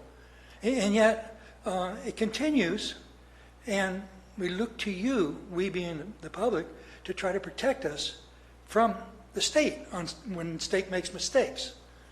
And so such a committee, ad hoc or whatever, is a really good idea. When new legislation comes up, it could be looked at from the point of view of its effect on our county, not just county government, but the people in the county. And also, the separate issue of the water relationship with the other counties and water districts, that's a good idea. You should do that. So this is really win-win. You ought to compliment your CAO for doing a good job.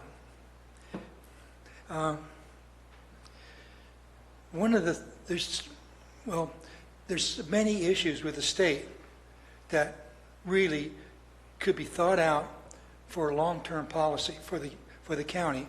And once you establish that policy, then you can contact CSAC and the other one I forget. RCRC. Yeah, RCRC. And then you will no longer be the tail wagging the dog. You're going to be the dog. Okay, they'll be reviewing things you reviewed, and you might have other counties swing right along with you. Okay, now that's really proactive and positive because you're working for the best interests of your public, not just county government. And now, does that make sense? Yes. Thank you. Thank you. Thanks, Al.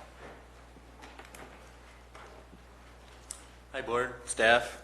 So seeing as how you all aren't taking the direction that it looked like from the agenda, I'm going to kind of amend what I was going to say. But I came here today to, my name's Jack Norton, District 1, by the way.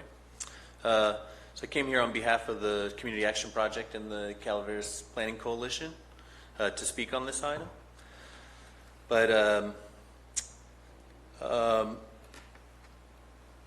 this committee of other local governments and special districts, we believe it's important to cooperate with other local governments and districts in lobbying for regional needs, but Calaveras County legislative priorities should first and foremost benefit Calaveras. And to that extent, would ask that you also take consultation with county department heads, local NGOs, and the public on these issues. For example, Calaveras Planning Coalition has been working on water planning since 2006. The CPC was an active participant in the preparation of the 2013 McCollum-Amador-Calaveras Integrated Regional Watershed Management Plan. So we, the CPC, would be keenly interested in providing input on any establishing legislative priorities. And I was going to speak to an ad hoc committee, but I don't think it's really relevant now that that's not the direction you're going.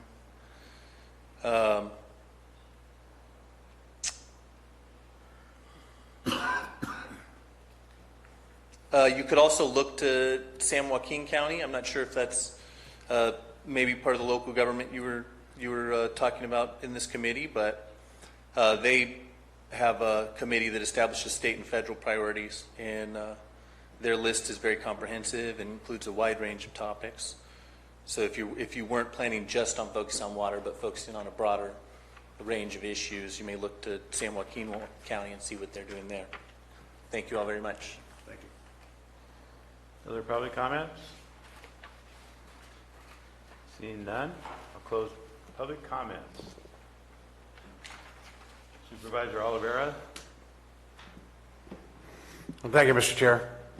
I would move that we not form an ad hoc committee as detailed in agenda item number 25. Supervisor Garamendi. Mr. Chair and Mr. Oliver, I'd like to see if you would consider a substitute motion that we not form the ad hoc committee, but that we direct the CAO to work with, I believe it's Mia O'Connell, who's CCWD's lobbyist, and see what a work plan would look like, what it would cost, and how that would benefit us. Would just be my substitute motion. Yeah. And to that end, she would be providing you, if we brought her aboard, a monthly update on issues that she felt were of value to you specifically, as this board specifically, and not so much to CCWD. So it would be a separate report. Agreed. Yeah, and I think she was involved at one point with the company we used prior to the crash, and before we stopped, she was involved in it. So, yeah. I would consider those modifications at this time, but I would also add that CAO let's determine what the compensation package for that is on her behalf, because there is going to be a cost for it. There is going to be a cost for it. Sorry about that, but it's okay. It's going to end up around $25,000. that's what I kind of figured we had. Yeah. So I would amend my motion to reflect that we have contact with the lobbyist that CCWD uses and determine the cost of that advice. And once again, striking down the formation of any ad hoc committee at this time. Could I ask for a piece of clarification on the scope for Ms. O'Connell, who I have no problem reaching out to? The question that I have is, CCWD obviously is engaging Ms. O'Connell for specific purposes. Water. My assumption is we would want to be engaging a lobbyist for potentially broader areas that would be beyond the scope of the water rights and what CCWD might be negotiating. I just want to make sure that that's the agreement of the board. Okay. I want her to find us money. And that direction would be given when you brought to the board, and what direction we'd like to give to her. We'd have a discussion on what, go back this year and lobby for this, this, and this, and this. Okay. And it's an open discussion. And that would be the entire board, not just two members. Right. Yeah, the entire board. Right. That's why I said bring it back to this board. With that, I would second your motion. So, do I have a second? Yeah, I just seconded. Oh, I'm sorry, excuse me. I have a motion by Supervisor Olivera. I have a second by Supervisor Mills. It's getting late here. So I'll call for a vote. All in favor? Aye. Opposed? Passes 5-0. Moving on to item number 26. Madam Clerk, we're getting down to the end. Item 26 is from the Board of Supervisors to the appointment of applicants to serve on various committees, commissions, advisory boards, and county service areas. Before you today, you have 3 vacancies and 3 applications. The first is for the Altaville Cemetery District for a term ending 12/31/2021, and an application was received from Debbie Ponte. The second is for the Murphy Cemetery District for a vacancy ending 12/31/2018, and an application was received from Karen Kuwa. I don't know how to say her name, sorry. And the last is a vacancy on the Solid Waste Task Force for a term ending 12/31/2018 for a representative of the City of Angels City Council. And you have an application from Joseph Olivera. So the first thing I would ask is, does anybody wish to remove any one of these? No. Mr. Chair, I have a disclosure. Mr. Chair, I have a disclosure to make. The applicant of Joseph Olivera is no relation to me, just similar last name. That happens a lot. Thank you for that disclosure. He gets it So all the nobody time. wants to remove any of these members, so we can take a motion for all of them at once. I'll open it up to public comment. Is there any public comment on this item? Seeing none, I'll bring it back to the board for a motion. So moved. Moved by Supervisor I'll Mills. second it. Second by Supervisor Klaff. Call for a vote. All in favor? Aye. Opposed? Passes 5-0. Madam Clerk, we're moving on to supervisors' announcements. Supervisor announcements. In compliance with AB 1234, chaptered as Government Code Section 53232.3D, board members shall provide brief reports on meetings they attended at the expense of the local agency at the next regular meeting of the legislative body. This report is required to include meetings attended for which there has been expense reimbursement, such as mileage, meals, lodging, etc., but may also, at the board member's discretion, include any other meeting attended by the supervisor on behalf of the county.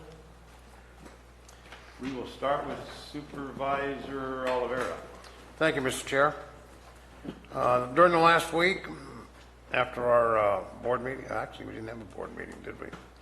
I attended the Calaveras County Chamber breakfast on Wednesday. I listened to the guest speaker, which is Dave Careza. That's it, Bacareza, of Waste Management. Gave a very interesting presentation on garbage history in Calaveras and how his company was formed and what led him to what he's doing now. Once again, I attended that meeting at 7:30 in the morning. Was able to make the EPOC meeting at 9:30 in Arnold. And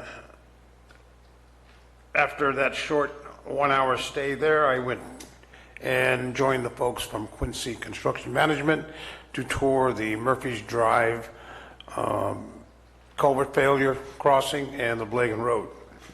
That started the process to get those projects online and hopefully getting those things in line for repair. I'm sorry, what? Sorry. Okay. I did attend the DSA dinner along with other supervisors, and we sat at separate tables. But we had a very good time there, very entertaining. Food was great. Fellowship was wonderful. It worked out very good. I was glad to be part of that. Yesterday, I was in Sacramento for the county's Governor's Task Force Tree Mortality meeting. I was able to bring Michelle Peterson with us, and she was introduced to the Governor's Task Force and our various people involved in that committee. We had very interesting information, which I'll be reporting out on tomorrow's morning, actually tomorrow's meeting of the local tree task force. But a couple of things that should be noted is there is a large movement now to form the committee known as the Forest Management in the state of California. That'll encompass CAL FIRE, tree mortality, a variety of other agencies, and making one big group. The funding with that would be about $200 million. Out of that would come definite CAL FIRE work expenditures, the tree mortality program, things of that sort. One thing of note that I should mention,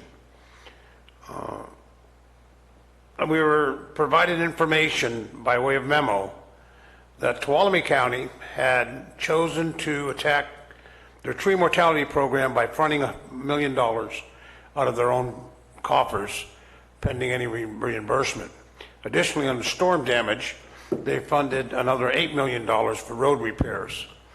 There was concern on the memo submitted to CAL FIRE and to the Governor's Task Force that they have yet to receive FEMA payments, and it's been nearly 10 to 12 months. That was an issue. CAL FIRE stated they are behind due to the large number of claims they had. And if you may know, they have to process through CAL FIRE, through OES, then up to FEMA for the fire reimbursement. So they were concerned about that, and that's being processed by CAL FIRE, but they did state that they are behind on those payments. That's all I have. Thank you. Thank you, Supervisor Oliveira. Supervisor Garamendi. Thank you, Mr. Chair. I had some interesting meetings this week, or last week, I suppose, and this week. Attended some interesting openings and public events, Conifer Communication ribbon cutting, which I know several of us are at, and that's exciting to have more businesses in San Andreas. Deputy Sheriff Association, First Five, Mental Health Board. I had a very interesting conversation with Pat McGreevy of Cal-Am team, and I know many of us are aware of what they're doing and trying to gather together information about forest health, fire breaks, and healthy forests. And there's some, I think we're getting to this really interesting point. I think that they're going to present with CAL FIRE in a few weeks, I think. And I think that, we should talk about, we've got these great committees such as, the Tree Mortality Committee, and we're watching the state go into this bigger Uber committee. Mm-hmm. And maybe, that's something we need to think about transforming into, more than just the tree mortality, but the forest health and the fire risks, and putting that all together. And that might be something that this board wants to take up in the next couple months of how we want to, do we want to transition this committee? Do we need a new committee? It's a conversation to be had with OES and the CAO to sort of take that on. So I wanted to sort of throw it out there, prep everybody a little bit, and see if we could, see what sort of climate was, if this is something we want to start taking on in the next month or two. Is that a self-piloting Uber committee? Yeah. Uber, is it? Yeah, okay. Supervisor Mills. Okay, March 27th, met with Amador and Calaveras water agencies on AB 142 to make a presentation to Congressman McClintock about why the joint agencies were asking for his support on their recommendations as a result of the study that was just completed. He said he would not get in the middle of the fight. which is probably the best we could get. March 28th, took a tour of the flume with Supervisor Oliveira. That was put on by Utica Water and Power, specifically looking at the challenges with the 3/4 mile under Darby Knob due to the repairs that have been made after the Darby fire. That's going to be an ongoing discussion. April 2nd, met with members of CSA 2 and the county staff at the request of citizens to hear what steps can be taken to reduce dust on the road, and I'm sure that you've got dusty roads in your areas too. April 4th, attended Good Morning Calaveras, again with some other supervisors. I thought that the discussion on history was quite interesting, but also his thoughts on how solid waste and recycling is going to happen going forward. That presents some unique challenges, and I think that maybe we need to start thinking about solid waste in that same vein of how are we doing it at Rock Creek, and maybe there needs to be a broader discussion on having recycling right there at Rock Creek and try to divert some waste stream. Attended the Council of Governments first meeting of the Calaveras Transit Agency. I'm sorry, I took that because you were there too. Calaveras Transit Agency JPA Board received the annual audit, which was an improvement over previous year, and approved the call for projects through 2022-2023. The LTF claim for transit operations is a highlight, and not really a good one.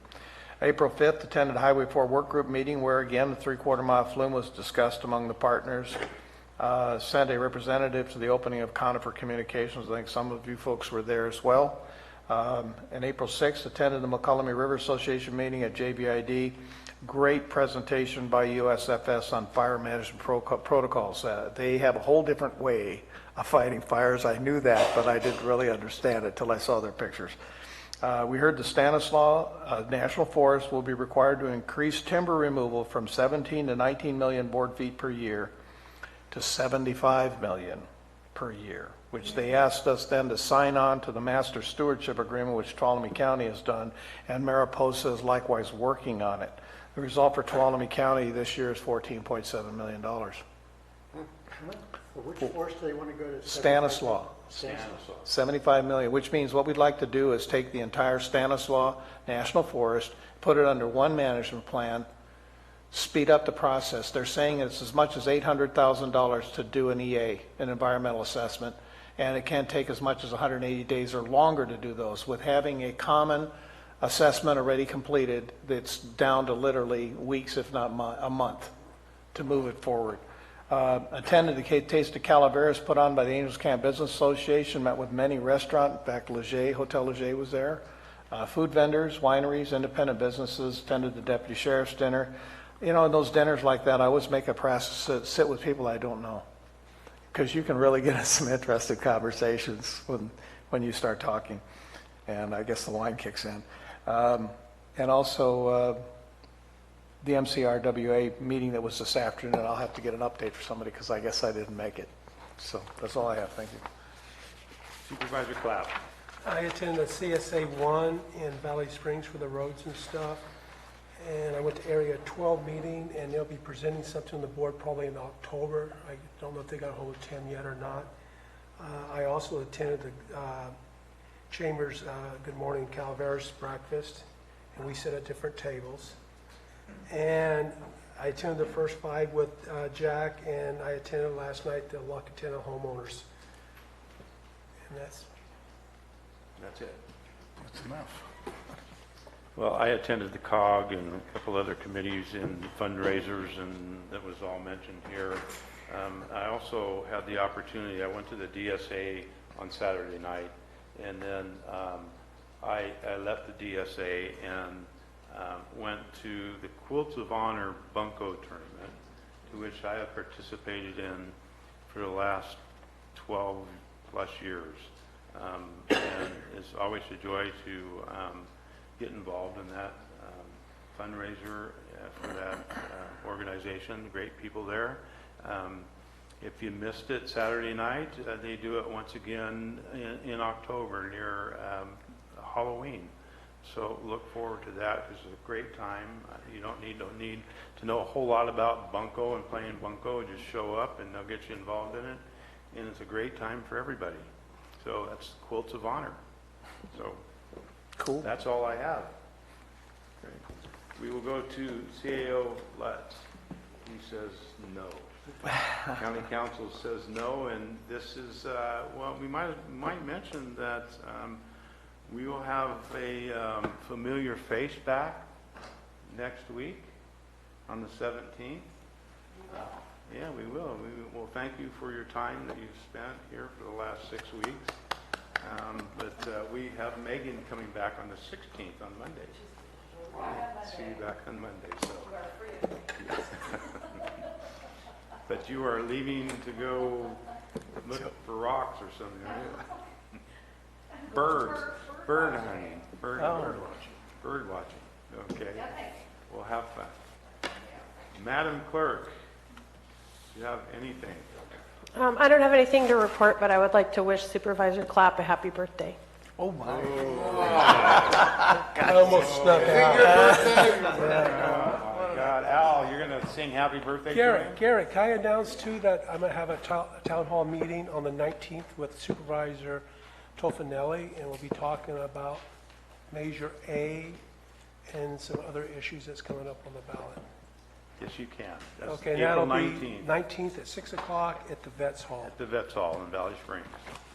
And now we'll go back to public comment period, that if you have not spoke earlier during public comment, you have the opportunity to speak now. Al, did you not speak at public comment earlier? You got up and I said you're the wrong one, and then you got back up during regular public comment and spoke. You spoke already. You spoke already.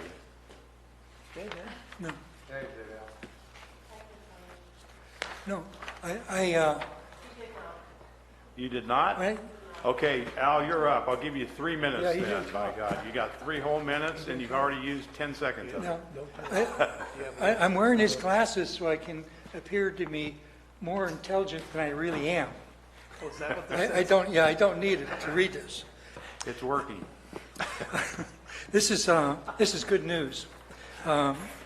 There's a constitutional amendment that'll be on the November ballot. It's the Tax Fairness, Transparency, and Accountability Act of 2018. The taxpayer protections are under attack. 2 California court decisions have gutted the taxpayer protections enacted by voters under 2 state ballot measures, Proposition 218 in 1996 and Proposition 25 in 2010. As a result of these recent court decisions, unelected state bureaucrats can impose taxes, fees, and charges on taxpayers without even a majority vote of the state legislature. Local governments are free to impose new and higher taxes by a simple majority vote or possibly by council vote only and no public vote at all. Both state and local governments can impose fees without a clear and direct connection to the services provided. Even worse, taxes, fees, and charges can be imposed without any clear requirement that the funds be spent where the politicians promise. So this ballot measure will hold politicians accountable and increase transparency when taxes are raised. Signatures are now being collected for qualification of this measure, which will require any tax, fee, or charge imposed by state bureaucracies be approved by the state legislature. Number 2, require all local taxes be approved by 2/3 vote of local voters. Require all local fees be approved by 2/3 vote of the local elected officials. Require the uses of any new tax, fee, or charge be clearly identified before the tax, fee, or charge is enacted. Taxpayers deserve the right to vote on the taxes they pay, and no new improved taxpayer funds will be spent where promised. Please support the Tax Fairness, Transparency, and Accountability Act of 2018. If you could, I sent you an email which was attached or forwarded from Howard Jarvis, and there's a form to sign individually if you agree with this, and then if enough of you agree with it, put it on the agenda and vote on it. Thank you. Thank you, Al. Thank you for this information. Thank you. Any other public comments? Anybody that did not speak earlier? Seeing none, I will close public comments period, and we will be adjourned.